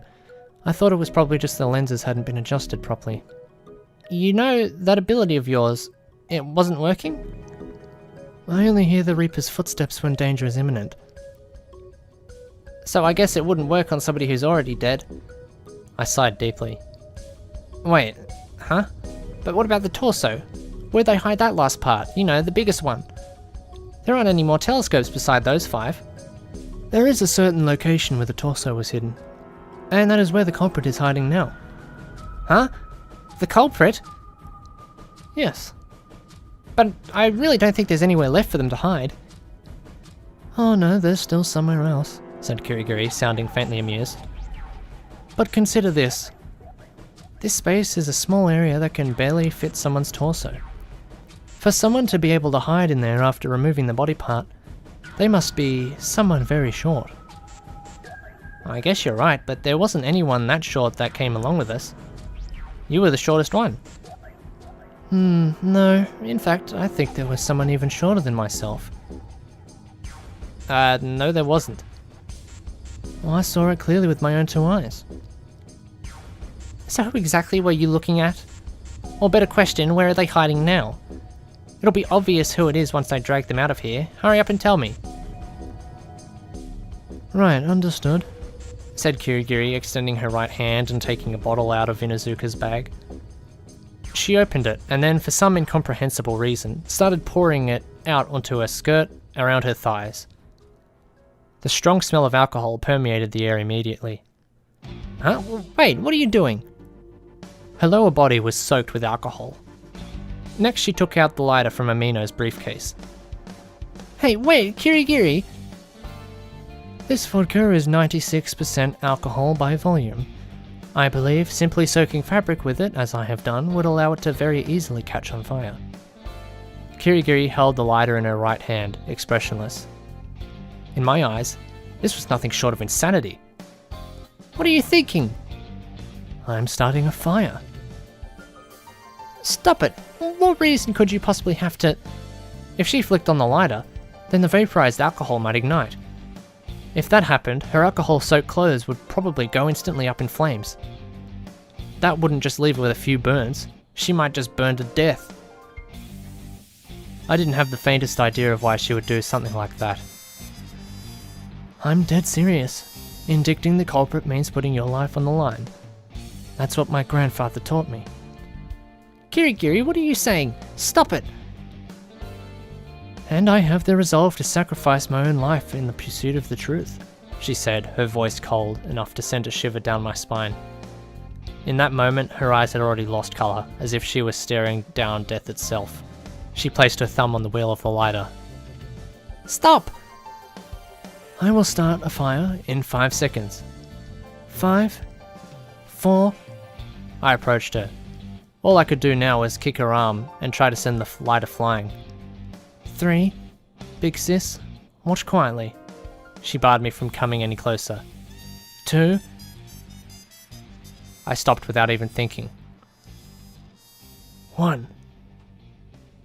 I give up. Suddenly I heard a man's voice seemingly out of nowhere. I turned this way and that, looking in all directions. No one was there. Your reasoning was spot on. It's my loss. I'm pretty sure I can't talk my way out of this one anymore. Whose voice was that? Then get out of there, NB, said Kirigiri, standing up and facing the chair, her left hand still handcuffed to it. No way! Inside that little armchair? Finally, something began to stir, moving the chair. The back cushion became unfastened, and out came the tank top clad figure of NB. NB's imposter. How could that adult male body fit in such a small armchair? Was there a portal to another dimension behind that cushion? I had real suspicions, but then I got a good look at him. His legs were cut off partway through the thighs. The rest of them just wasn't there. I lost my legs in a fire a while back. They still hurt, even now. End of chapter 5.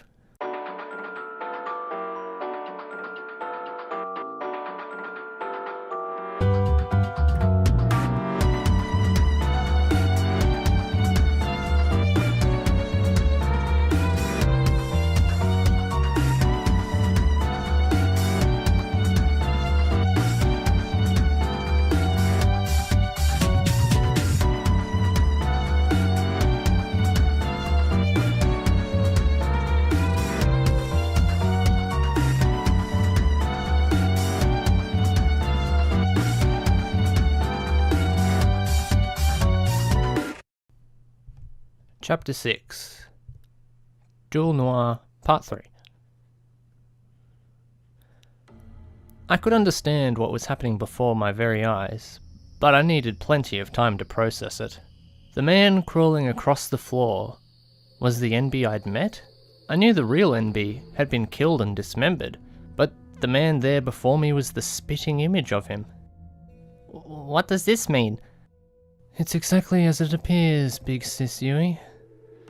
This man is the true culprit, said Kirigiri, lighter at the ready.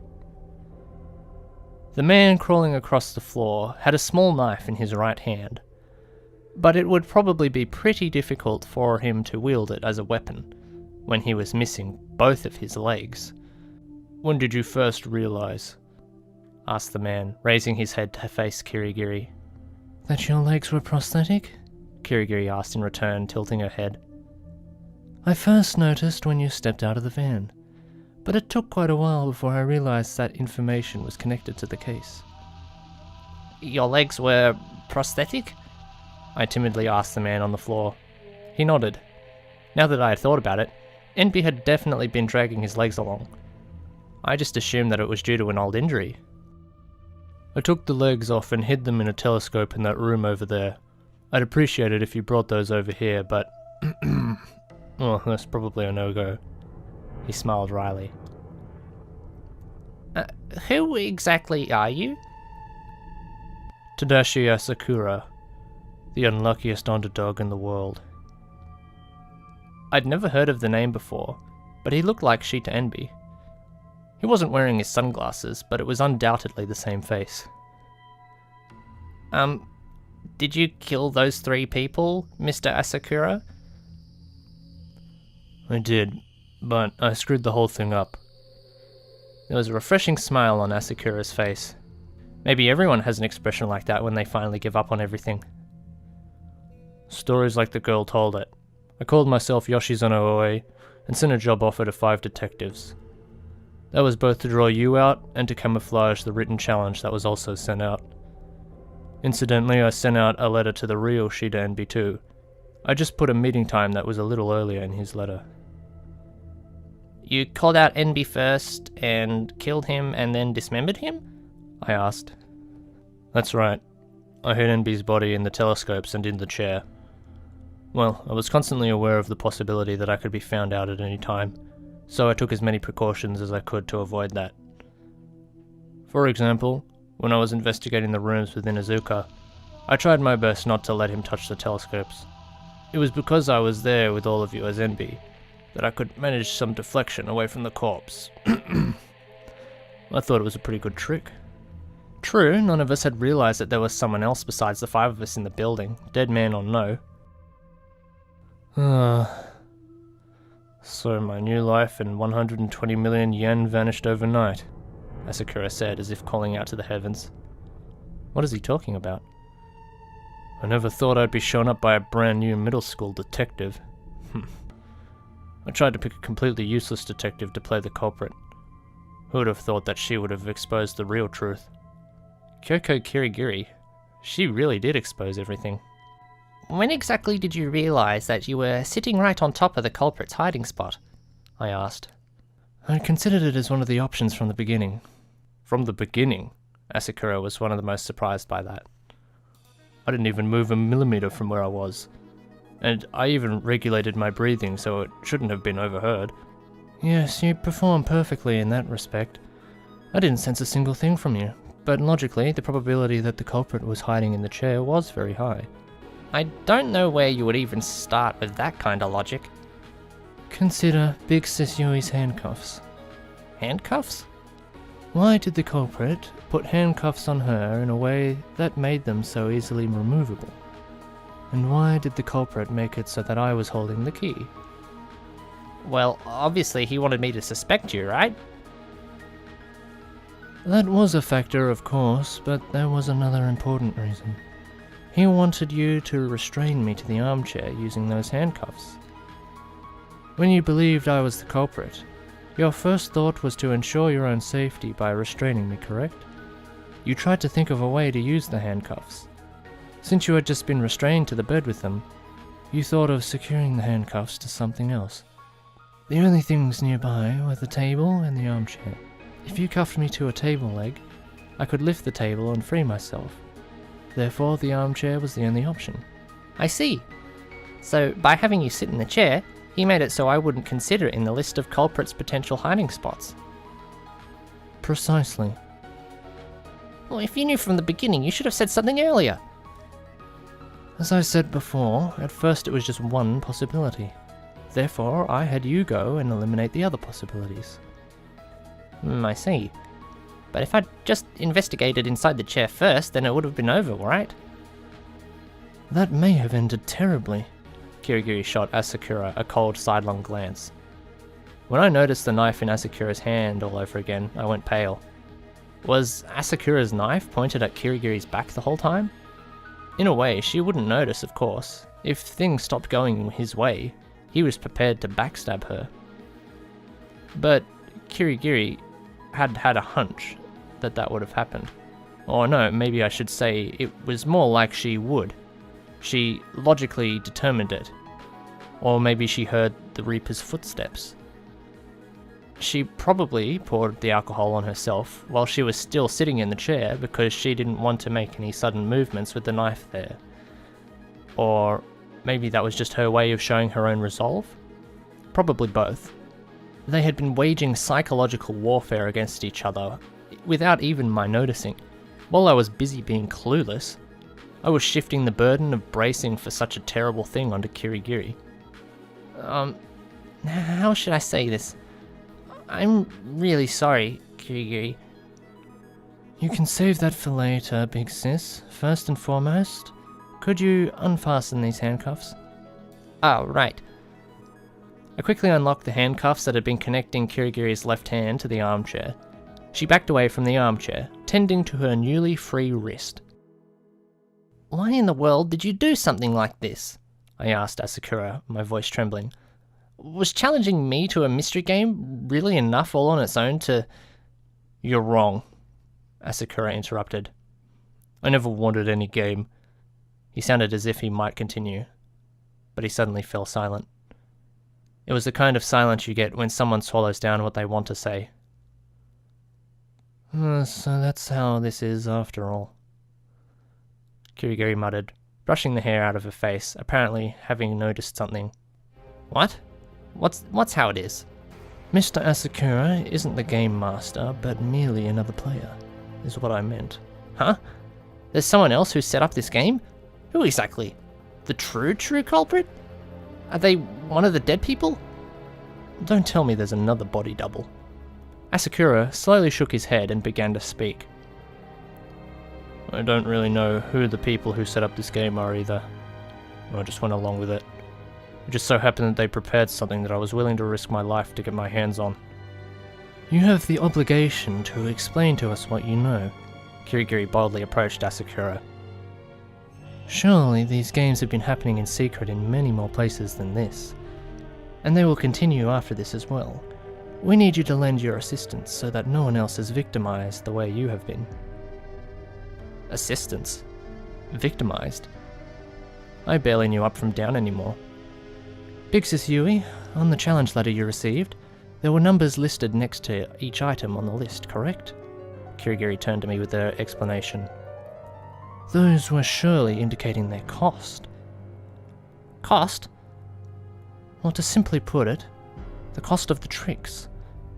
Mr. Asakura bought the locations, the weapons, and the tricks that he needed to pull off this incident from the Game Master. What? He what? I started with nothing, so to me, those were my weapons to fight against the detective, Asakura offered. In a role-playing game, the hero goes to buy weapons and armor at the shop to make himself strong enough to beat the boss, right? So basically, I bought an impossible crime from those people with real-life money to beat the detective.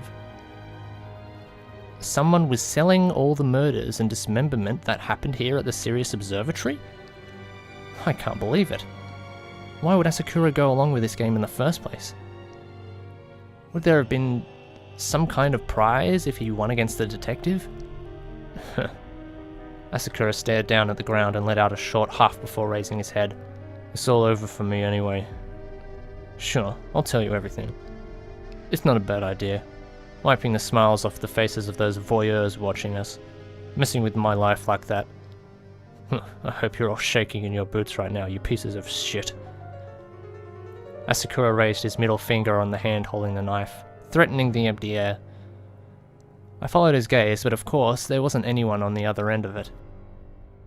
First of all, right, I guess I should talk about how this happened to my legs. I don't have much time, I'll make this brief, so listen up. You guys have to make yourselves a threat to those people. Or no, maybe I should say, a hope for victims like me. Asakura started telling us about his past and the serial arson case he experienced. Apparently, as a victim, his legs had been burned so badly that the only option was to amputate. The prime suspect in the case committed suicide, and so the case was settled with that. But one day, a mysterious old man appeared before him. The old man came to whisper in his ear, saying that he would tell him the true culprit. The bastard who stole my family from me and left me in this wretched state was out there living scot-free, without a care in the world. You think I could just let that slide? Of course not. I did what anyone would have done. The old man told Asakura he would reveal the true culprit on one condition. That condition was this murder case. Those people probably go around finding people like me, with the coals of revenge all ready to burn inside of them, and they instigate us to murder. The whole thing's a big show sponsored by the filthy rich. Do things like that really actually happen? All the proof you need is in what you experienced from yesterday up until today. Who are those people you refer to? Kirigiri asked. The old man said he was from the Victims' Catharsis Committee. He went on about catharsis like it's their slogan or something. But really, the whole thing's just to entertain some sickos I wouldn't touch with a 10-foot pole. Of course, I knew all that when I started this game. I think they call the game itself a jewel noir. Apparently they've done countless of these things. If you knew all of that, then why did you choose to have this blood on your hands? There must have been some better way. I trembled as I spoke. Spare me the concern trolling. At the very least, I really could sense catharsis in what they were saying. The chance to start my life over again. Asakura summarized the duel noir. All of it, without hiding anything from us. Once the letter of challenge was opened, I had been given 168 hours to indict the culprit. If I had failed, he would have received all the money indicated that was used to buy the tricks and so on, and on top of that, he'd be given the privilege to start a new life as a different person. It was unfortunate that his experiment had failed, but he was a murderer now. In the end, he wasn't any better than the person that he had resented for so long. The futility of it all was almost too much. It's over, Asakura shouted at the air out of nowhere. Who has he been talking to this whole time? It's game over. Hurry up and call the police here already. You're watching, aren't you? Who exactly are you talking to? Those bastards watching us. Watching? Didn't I say? The Jewel Noir is broadcasted as a show. I don't know if it's a live broadcast or not, but at the very least, there should be someone watching us on the other side of a monitor somewhere. No way. There are security cameras somewhere? I glanced around in shock. There didn't seem to be anything like a camera anywhere. Yeah, they've got to have a ton of cameras with microscopic lenses set up somewhere. I scoured the place looking for them myself, but I couldn't find a single one. We're being watched this very instant. I wrapped my arms around myself to stave off the sudden chill I felt. Incidentally, Kirigiri continued the conversation, expression as cold as ever. Upon whom were you exacting your revenge? Ko Inazuka. Mr. Inazuka? I repeated. That guy. That piece of shit was the true culprit behind the serial arson case. But isn't he a detective? Not to mention he was a Class 3 detective. Detectives don't just rise that high in the ranks every day. Wasn't that proof in itself that he was proactively cracking cases and fighting crime? A detective like that wouldn't just... What, you think that detectives can't commit crimes? You think detectives are all knights in shining armor and saints? Well, let today be the last day you ever think that. He's a goddamn fuckface. That bastard committed crimes over and over so that he could solve them and make a name for himself as a detective. He's personally sustaining his own detective business. That can't be true. It felt like everything I'd believed up until that point was crashing down around me. Weren't detectives there to protect the weak? It took me down to the very foundation of my identity. Aren't detectives heroes? Guess he really needed to pull some shit to rise up in the ranks after the DSC showed up on the scene. Though really, it's a disgrace that he managed to make it all up the way to rank 3. The world should be giving me a round of applause for this. I condemned evil to its grave. The world is better off with Inazuka dead. But... I really couldn't find the words past that. Why did you kill Mr. Amino and Mr. Enby? Kirigiri asked. Enby looked like me, so I used him as a body double, just like you thought. Amino... Well, I thought I could use one more person for the dismemberment trick, so I picked him at random. Incidentally, you young lady, I picked you because you are the newest member. I had thought a newbie who didn't know left from right would play the role of the pitiful criminal just as planned. I see. Kirigiri crossed her arms and turned away, moving closer to the wall. In the end, even if I lost, I still got my revenge. I'm grateful to the committee in that sense. Maybe these past few days have at least saved me. I got my revenge and fulfilled my life's purpose. It's a refreshing ending, but it's about time for that to be over too. Just then I heard sirens coming from outside, signaling to us that it was time to draw the case to a close. Did the people on the other side of the monitor call the police? I swiveled my heels towards the noise. The end is nigh. Asakura tossed aside the knife in his hand. But, damn, I really panicked when I thought I might have been set on fire. There I was, sitting in the chair with a knife the whole time so I could shut the girl up when I needed to. I thought if I'm found out, I'll take her down with me. I'll kill her even if I get a game over. But I never would have thought I'd be lured out of the armchair that way. I don't think she even knew I was afraid of fire. That was reckless. He gave a pained smile towards Kirigiri behind her back. Maybe her determination broke Asakura's heart. No doubt Asakura had assumed that I would indict Kirigiri as the culprit and that would have been the end of it. And in practice, I did suspect her. If she had made one wrong move, I might have even laid a hand on her. If that had happened, then I would have never indicted the true culprit, Enby, also known as Asakura, and the 168 hours would have passed with his victory. Or else, in the worst case scenario, Kirigiri and I would have taken each other out. And then it really would have been the end of And Then There Were None. Thinking about it that way, Kyoko Kirigiri had saved me. Such a small detective solved such a big case. She had already proven her talent with no room for doubt. She had the power to fight back against crime. She was the detective that could be a real knight in shining armor. Kyoko Kirigiri was becoming more and more intriguing to me. The sirens finally stopped outside the building, and the police bustled into the hall en masse. Apparently they had been given the details of the case because they had Asakura restrained in an instant to take him with them. We saw them off at the Building B entrance. Just as he was about to leave, Asakura told us in a low voice, "The two of you might be able to end this game of theirs.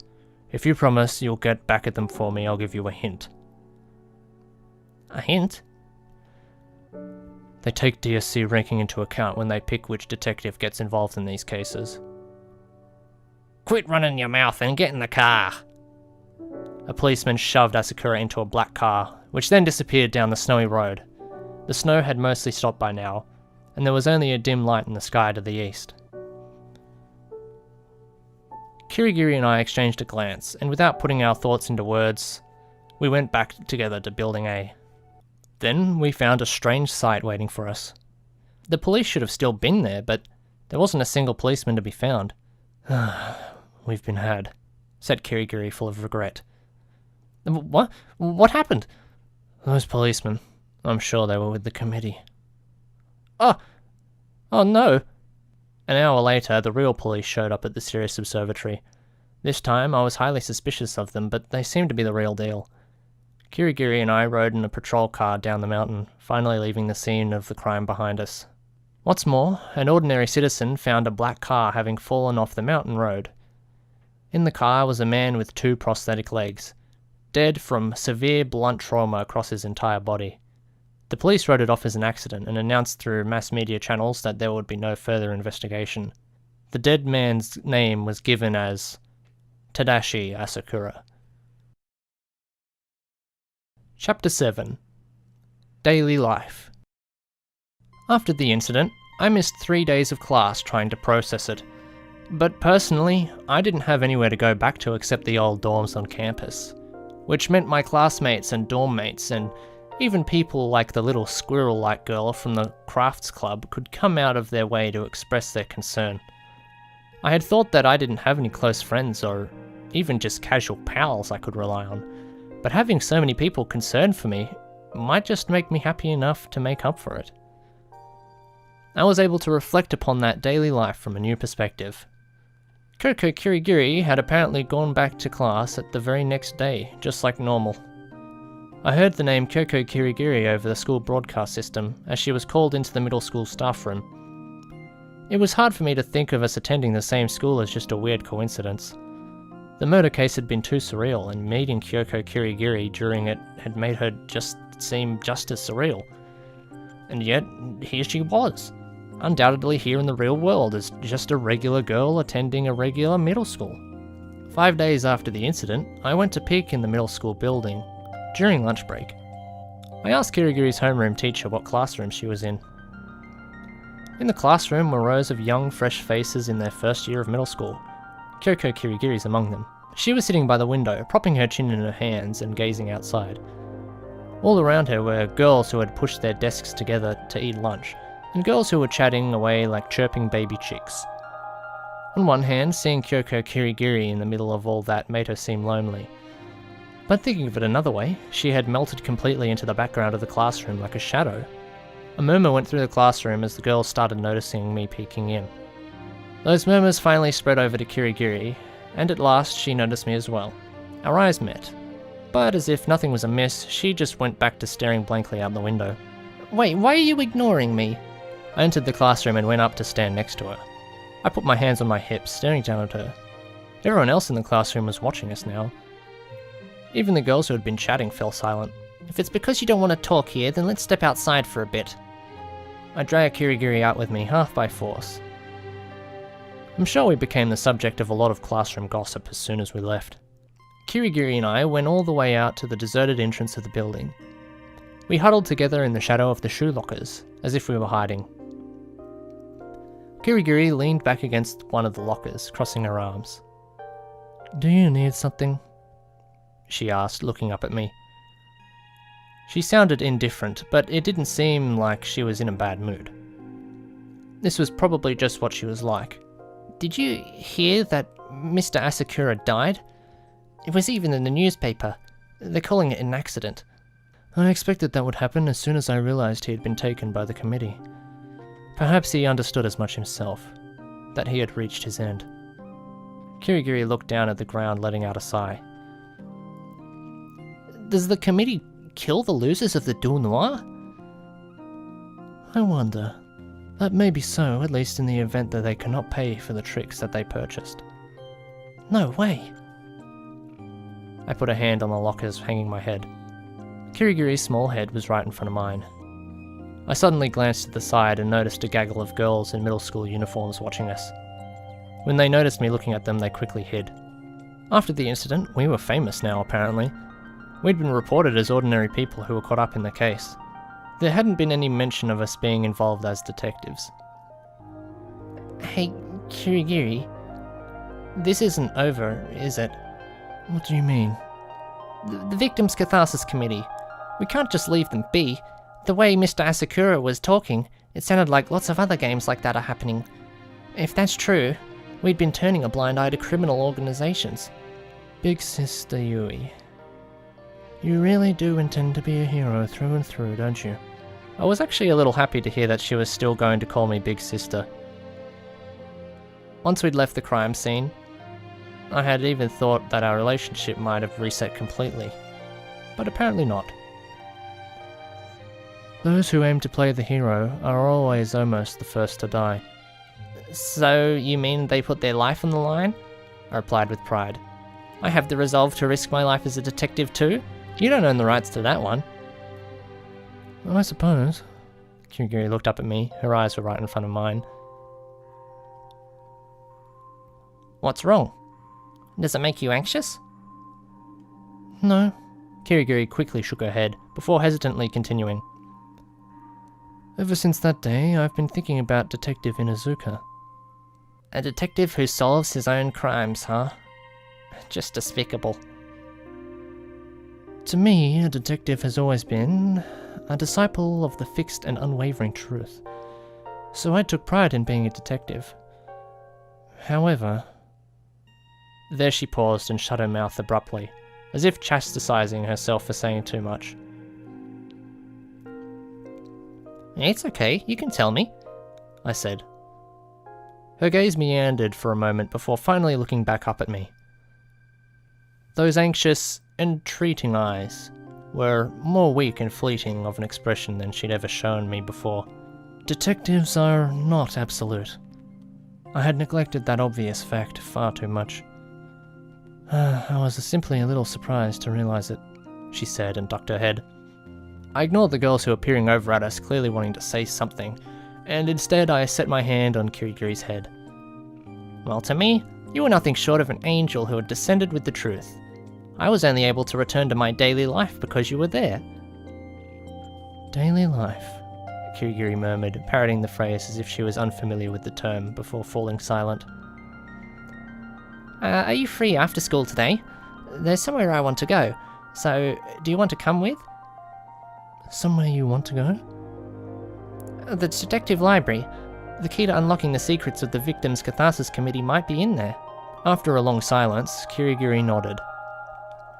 "Then, let's meet back here after school." I left before I could even see her acknowledge what I had said, heading out through the front door. The middle school girls parted to let me through. A date. It's a date," I told them, and they squealed in a shrill reply. I heard their voices behind me as I went back to my own school building.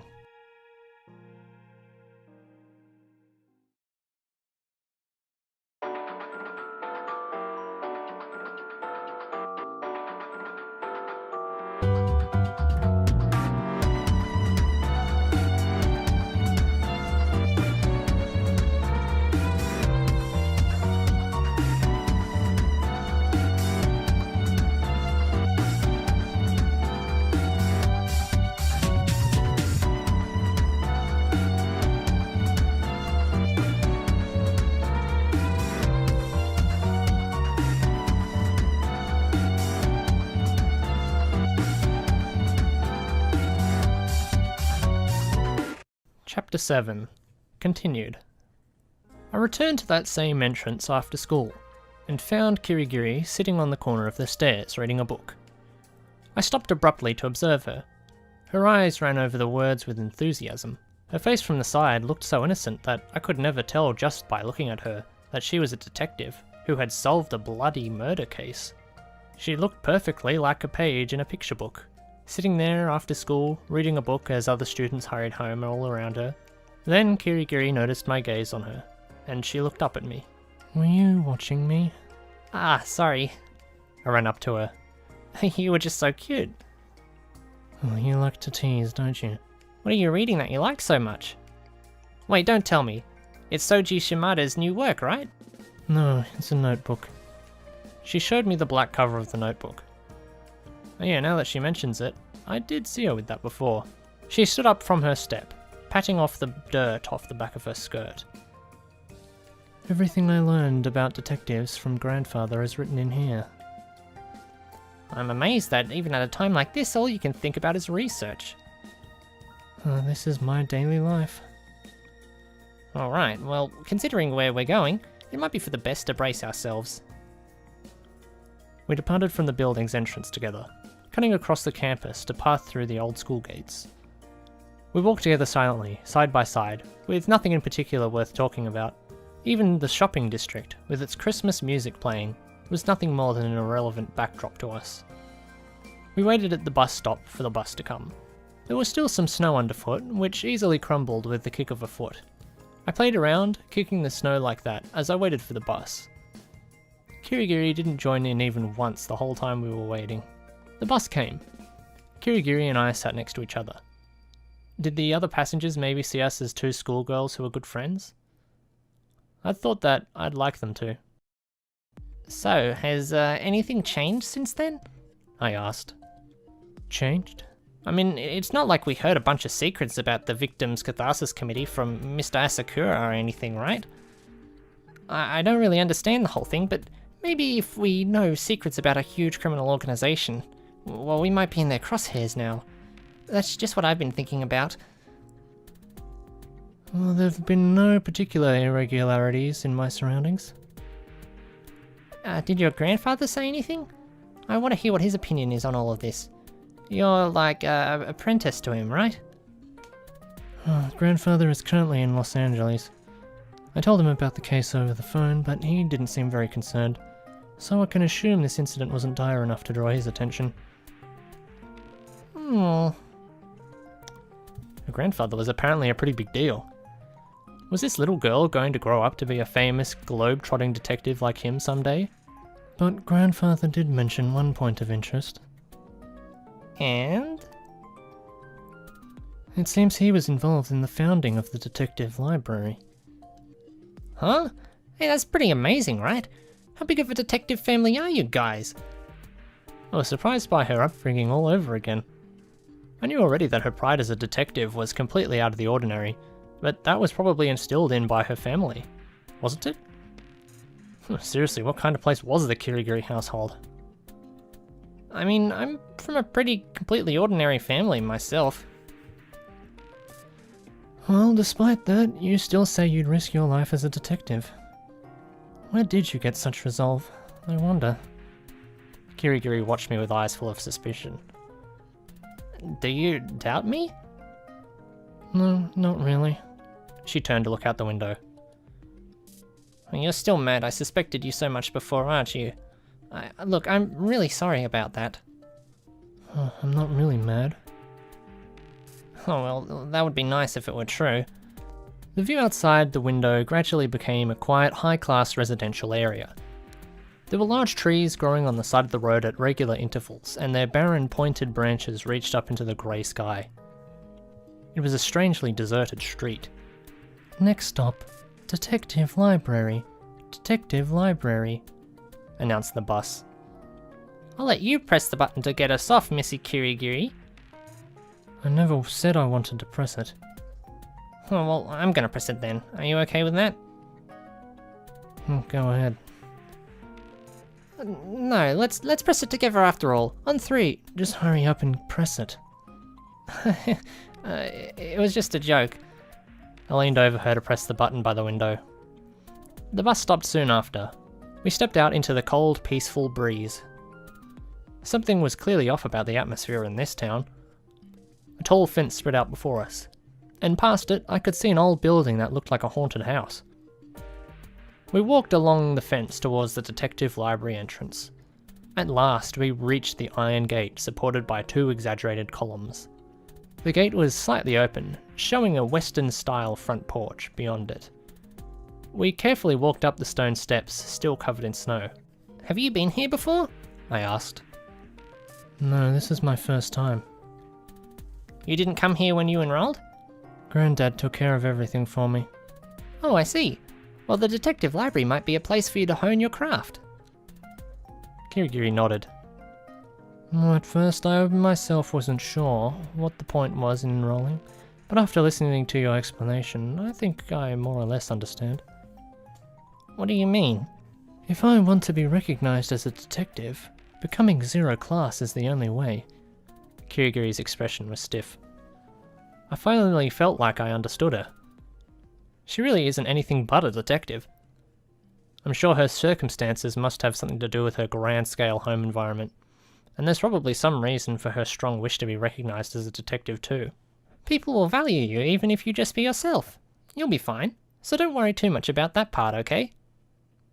Kirigiri just averted her eyes, apparently with no intention of listening to me. Being a high-ranked detective doesn't necessarily mean you're a good detective. I mean, just look at people like Ko Inuzuka.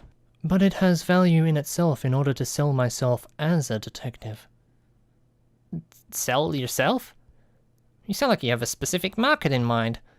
Kirigiri, instead of responding, went ahead to open the door and go inside. I hastily followed her. As soon as I went through the door, I was hit with the fragrant aroma of old wood blocks.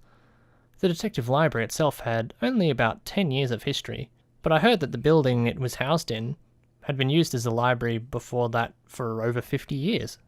Kirigiri stepped through the next door and then stopped in her tracks, looking around. It looked like she was already lost. Kirigiri, I called out from behind. Let's go up to the front desk and try getting our cards renewed.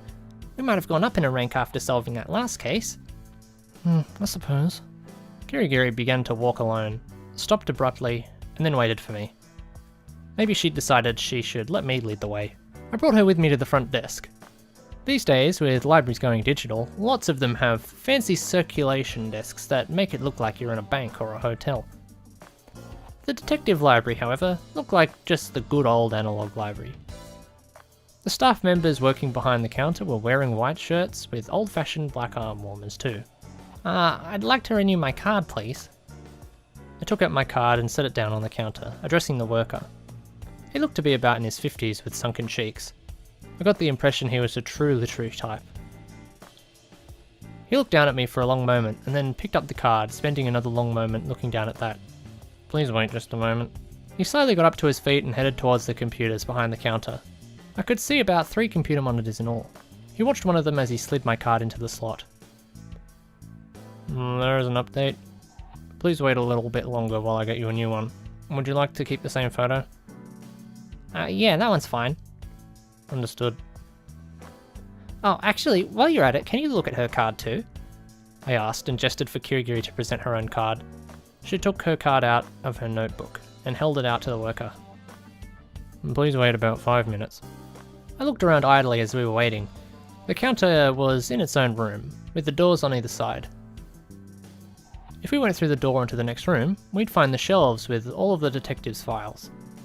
There were a few workers behind the counter taking care of some kind of desk work. Nobody spoke a single word unnecessarily. I felt like I should be holding my breath as long as I was there. The detective library professed to be neutral, with no ties to any organisation, but I still had to wonder who exactly these staff members were. When I really thought about it, it was eerie, the way they worked like silent machines. Alright, they're ready. The man came back to us with 2 cards in hand. We accepted them. Yui Samideri, DSC number 887. Oh, I went up in rank! Woohoo! That's great! I said, spontaneously jumping for joy. Shh! Quiet in the library, chastised the worker. Oh, sorry. I apologized in a whisper. It's thanks to Kirigiri here that I went up in rank. I mean, I didn't really do anything. How's your card looking, Kirigiri? I went up in rank too. Kyoko Kirigiri, DSC number 917. Amazing! You ranked up twice! Quiet. Sorry. I apologised again. It's a pretty big deal for you to be rank 7 when you're a first year in middle school. You might even be the first one Detective Library's ever seen. You really are amazing. At this rate then, I'll need to solve 4 more cases on the level of Sirius Observatory's case in order to become a 0 class. Kirigiri was as composed as ever. I guess, but, you know, I can still congratulate you for now. I guess I let a newbie catch up to me in rank. But isn't it pretty cool that we're a team of rank 7 schoolgirl detectives? A team? I don't recall establishing any such thing. Well, I was just saying that because it would be what people looking at us from the outside would think and put on headlines and stuff, I blurted out. At any rate, I was glad that we both went up in rank. I was as happy for Kirigiri's talent being recognised as I was as happy for myself. Aren't you happy? I am. Well then come on, show me a smile. Why don't we take a photo to commemorate the occasion? I was taught to restrain my emotions as much as possible, said Kirigiri, looking away and sliding her card back into her notebook. And I've thought of a better idea. An idea to get us closer to the Victims' Catharsis Committee. Eh? You're sure busy thinking about your next move even during a celebration. You were the only one celebrating. Well, yeah, but... Please bring me to the room with the detective files. Right. As you wish, my lady. I walked past the counter to open the door on the far side. There was much more to see in here. It was a forest of detectives. With the high vaulted ceiling, the lines of bookshelves looked almost like trees. Only, instead of dense green foliage, they were full of detectives' profiles. Roughly 65,500 detectives blocked off even the light from the windows, making it dim where we stood. The bookshelves bore plates indicating the DSC numbers. Visitors could consult these to find the detective they were looking for. There were in fact several visitors other than the two of us. From divorce issues to lost dogs, murders to international affairs, all sorts of problems plagued the people gathered here. So, what's your idea? I realised something upon rising in the ranks. It has to do with the relationship between the difficulty of the case solved and the numbers of ranks achieved. Yeah, and? Well, we can use the Sirius Observatory case that we were both involved in as a reference point. Mm-hmm. Have you still not realised? I hummed, crossing my arms.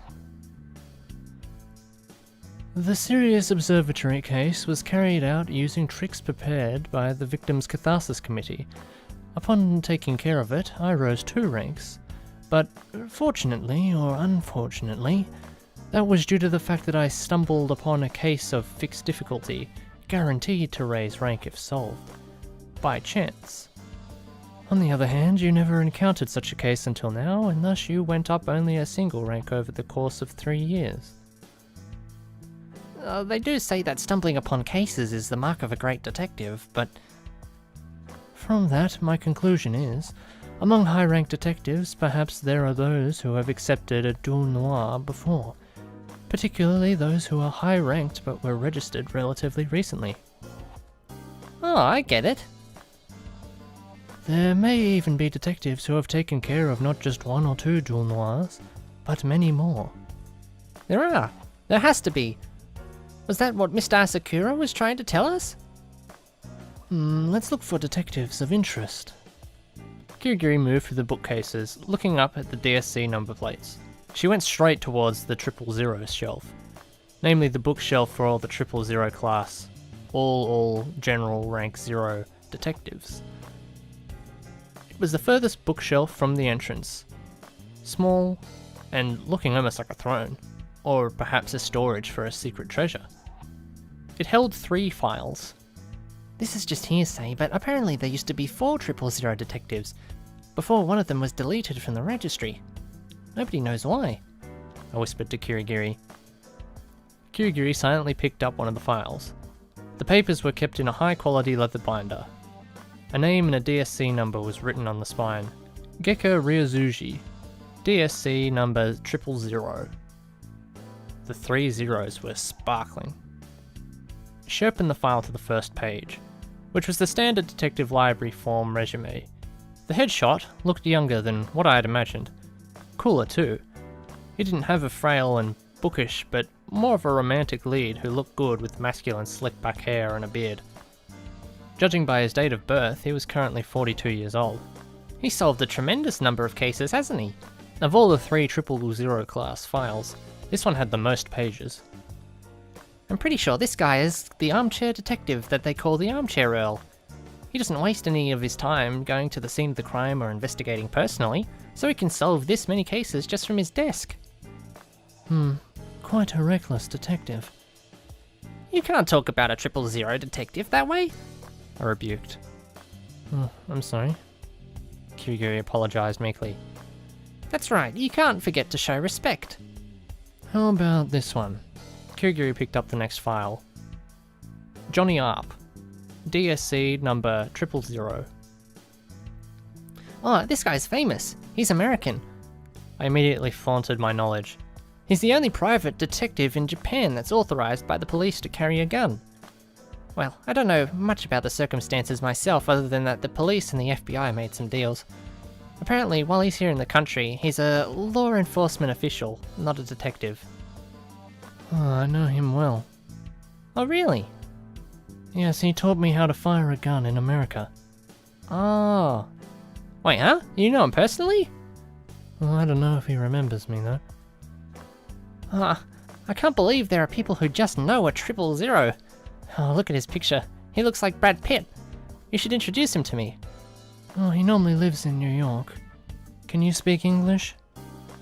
All I could do was go quiet with nothing more than that to say.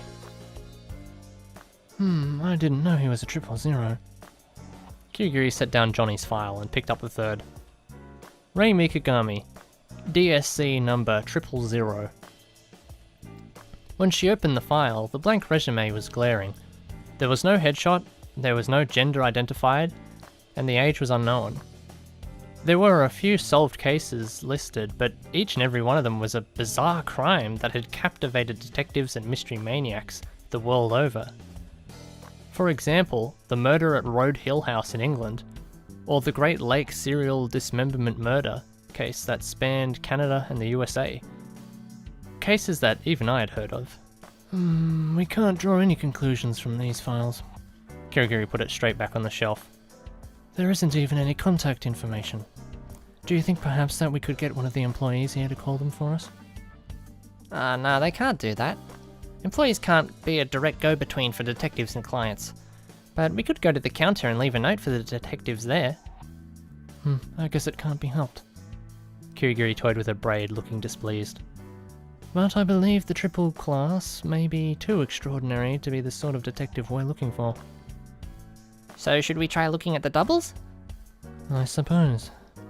We picked a bookshelf at random. 000s have a 0 for their secondary specialization and a 0 for their rank, to show that they are the highest level detectives. Their primary specialization isn't a 0, so you just have to look for them within each of the section of the shelves, or you won't be able to find them. As if wandering through the forest of detectives, we walked and gazed at countless files. I heard there are about 20 000s. Well, that's quite a few. But that kind of talent has to be, running 3,000, right? If you think of it that way, triples and doubles really are both out of our league. I sighed heavily. After that, we took about an hour and picked out 7 00 detectives, particularly those who had been first registered more recently. Is one of these people really going to be someone who took part in a duel noir? We moved into the reading room and looked through the case summaries in the files. But of course, it wasn't recorded whether or not any of these were a duel noir. All we could do was decide which seemed likely to be one. I guess they don't show direct contact info for the doubles either. What should we do? Kirigiri asked, leaning forward and peering into a file in the seat next to mine. Well, all we can do is leave a note. The detective library was incredibly analog. Even now, in the age of email, they expected us to leave handwritten notes. Kirigiri and I worked together to compose a memo to the double detectives. The contents were incredibly simple. We thought that would draw their interest more. I would like to know something about the Victims' Catharsis Committee. I request to get in contact with you. Yui Samideri. That should do it. I left the memo at the counter and went on to leave the detective library. Well, let's head home, little Miss Kirigiri. Kirigiri nodded and followed after me. We passed through the gate and stepped out onto the street, wintry wind blowing. We walked together to the bus stop to wait for the bus. You don't live in the dorms, do you? Do you commute from your family's house? Yes, Granddad has been looking after me. Huh? What about your mum and dad? They're both gone, said Kirigiri, looking down at the road. Sorry for asking a weird question like that. Actually, didn't she have a complicated reaction to the subject of her grandfather before? Maybe I should just lay off on talking about her family. The bus came, and just as we had done on the way there, we sat next to each other. Partway through, Kirigiri pressed the button to get off. The next stop is closest to me. Okay. I'll let you know right away if any of the double classes contact me. Kirigiri simply nodded once, not even saying goodbye before she got off the bus. What a difficult girl. But she was a very honest girl, I thought. Her earnest single-mindedness towards the detective job and lifestyle couldn't be explained away by a mere sense of duty. She just had a pure love for the job. The view outside the window had already started to get dark. I got off the bus at the shopping district and walked the rest of the way home. Scattered Christmas trees adorned the streets. It was almost Christmas. And before that, the final exams for the semester. And after that, it would be winter break.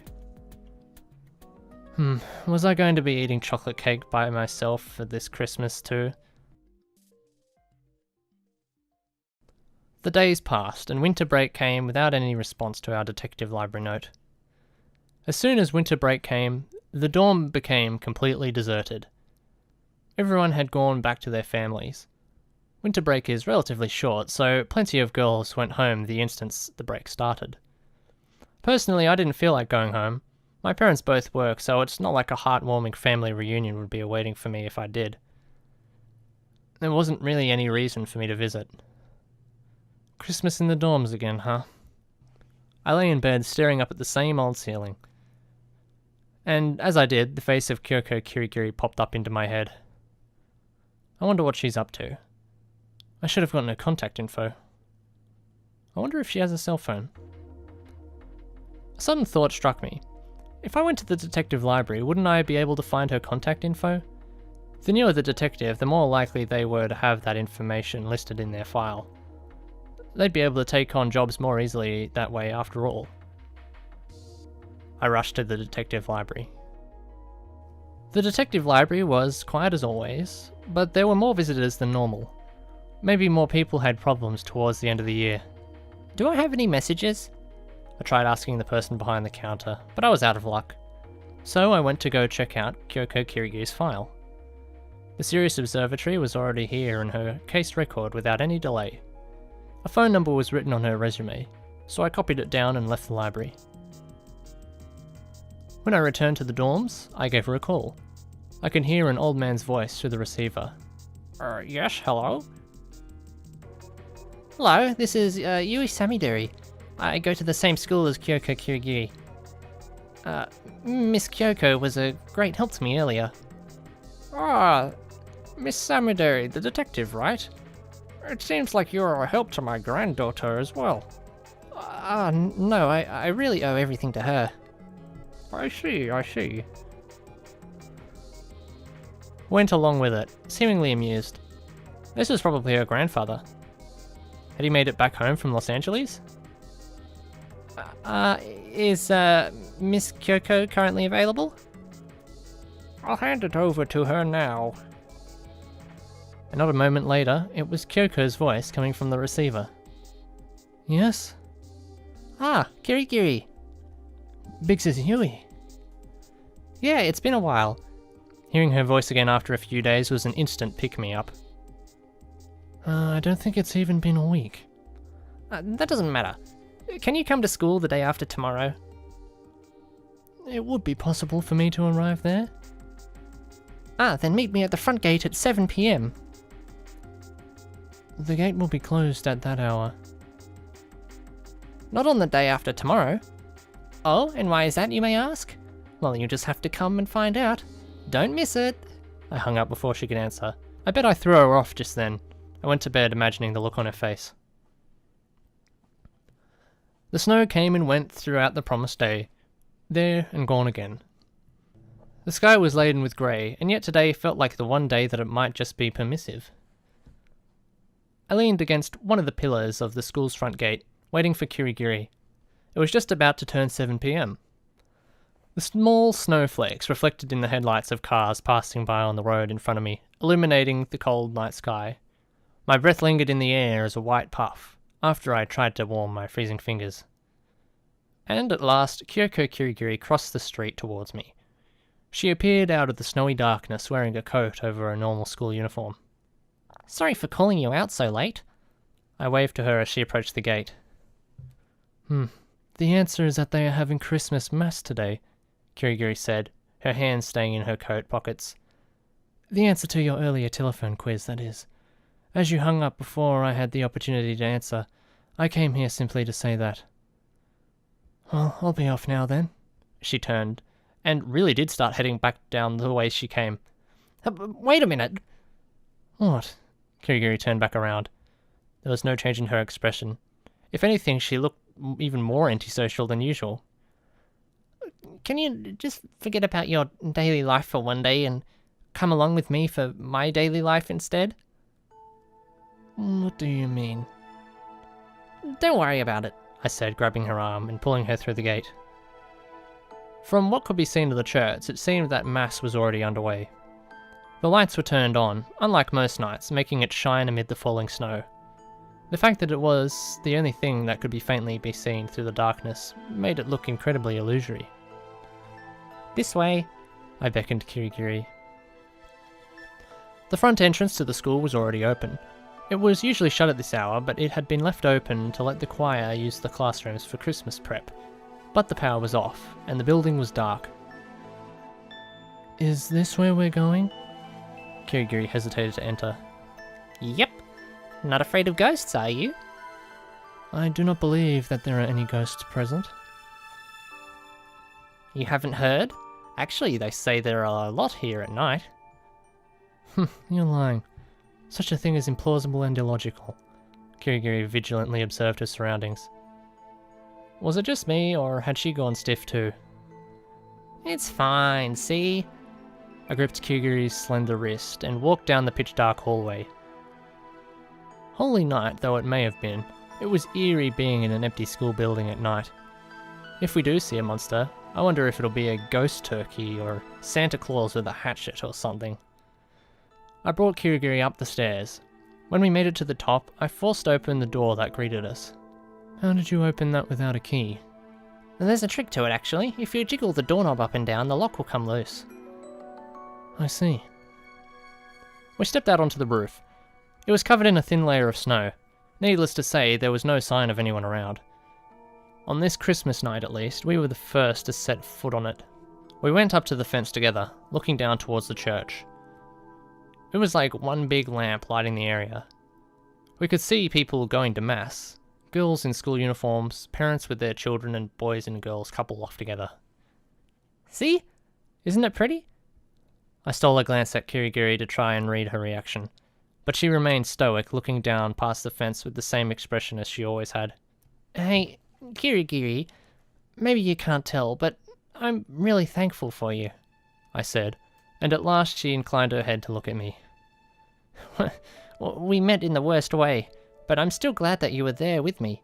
It's like, I've been working as a detective and going to school all this time, but I still just felt off, no matter what I did. Like, why the heck am I doing this detective thing anyway? Ah, I see. I I never told you this before, but I lost my little sister when I was younger. Kirigiri watched me wordlessly. She was kidnapped and then murdered before we ever got her back. That case is still unsolved. So, yeah, that's why I became a detective. I felt so guilty that I couldn't protect my sister. What if I had been kidnapped instead? We looked so much alike. The more that I think about it... I couldn't summon the words to finish the sentence. I threaded my fingers through the fence and looked up at the distant snowfall. Sometimes I just start to lose sight of why I'm still a detective. Of course I want to be useful and help people out when they're in trouble, but maybe I'm just fooling myself. Or that's what I end up thinking anyway. Maybe I just want forgiveness and I'm just distracting myself from the truth with detective work.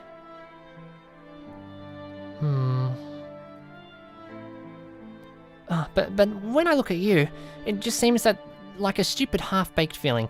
I don't understand your reasons for being a detective, but you're just so brilliant at it. I thought I might want to learn from your straightforward attitude. My reasons for being a detective? Kirigiri murmured, looking up at the snow with me. You've never thought about it? No, came the immediate reply. Huh, you're so cool. You're born a detective. But maybe one day you'll start to doubt yourself like I do. And if that ever happens, try to stay pure, the way you are now. I just wanted to tell you that one thing.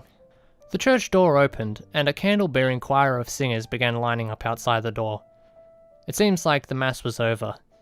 The candle lights flickered like signposts leading to the school gates. Oh, right, I have something for you. I took a small paper bag with a ribbon seal from my coat pocket and handed it to Kirigiri. What's this? Your Christmas gift. Can I open it? Sure. Kirigiri received the bag, teared open the seal, and took out the present inside. This is called a rose in vitro. I thought it felt just like you. You're not mad if I say that, are you? Kirigiri's eyes were sparkling. She shook her head. This... Oh, thank you. It's very beautiful.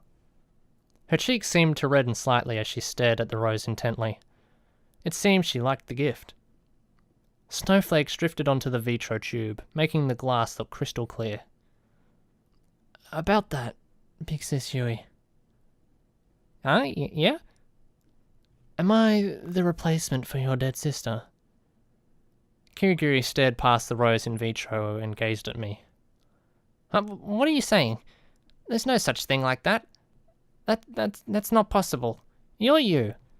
How can someone replace my dead sister? Is that so? Good. Do you understand me? Yes, I understand, Kirigiri said, hugging the rose to her chest. By the way, I must also thank you, Big Sis Yui, for believing me during that incident. Well, I haven't really done anything worthy of your thanks. I was a little embarrassed, but quickly denied it. Suddenly I remembered the events on that night. As a matter of fact, we still haven't done what we promised that night, I said while sticking out my right hand. What promise? Oh, well, you said a true handshake should be left for when all things are said and done. Do you remember that? Kirigiri nodded and took a step closer. She held out her small hand, our cold fingertips gently intertwined. Please take care of me, Kyoko Kirigiri. Take care of me too, Big Sis Yui. At that moment, the phone in my coat pocket rang. I took a look. It was an unknown caller. I glanced at Kirigiri. She nodded, and I pressed the accept call button. Hello? There was no response. Hello? I repeated, listening for any response.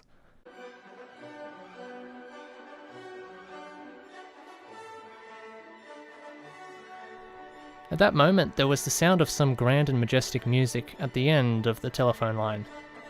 The music got louder and louder. This piece of music... Isn't it Wagner's Flight of the Valkyries?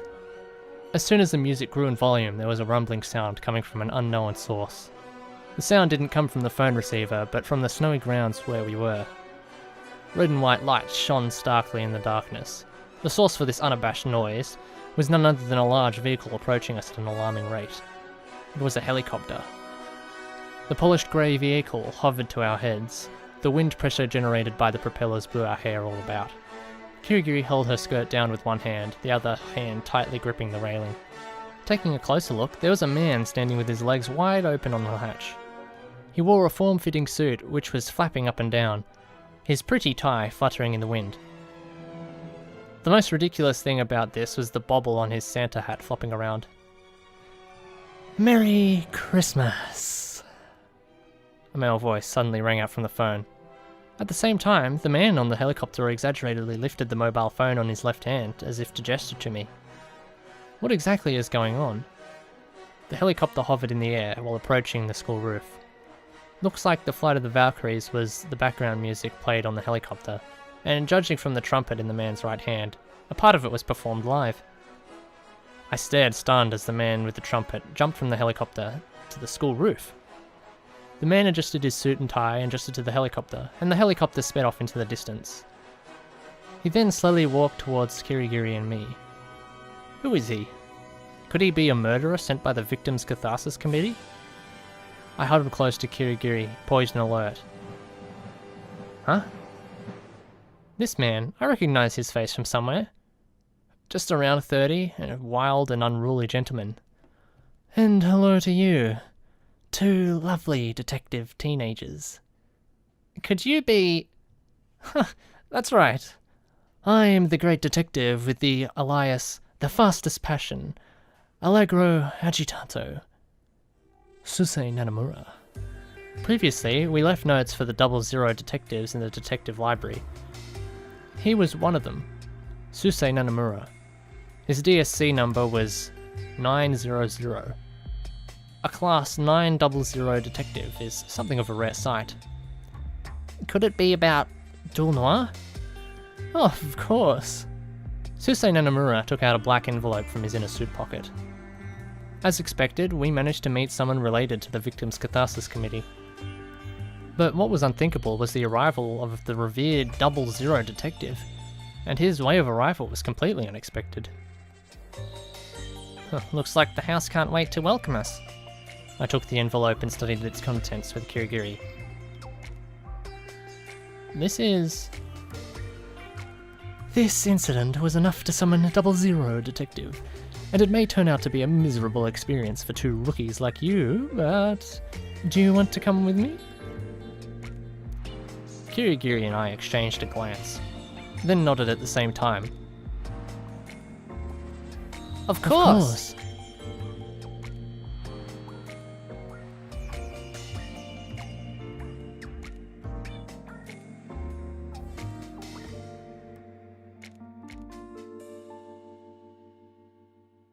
A message for the detective.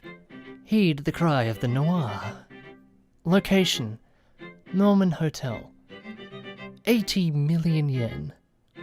Weapon: knife. 5 million yen. Weapon: revolver.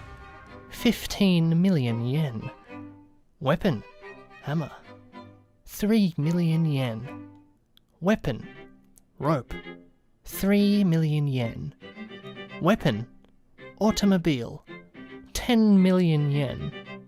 Trick: locked room. 100 million yen. Trick: disappearing act. 100 million yen. Other: cash. 1 billion yen. Total cost: 1,316 million yen. According to the above cost, the following detective is summoned. Susei Nanamura. To be continued. End of Danganronpa Kirigiri, Volume 1.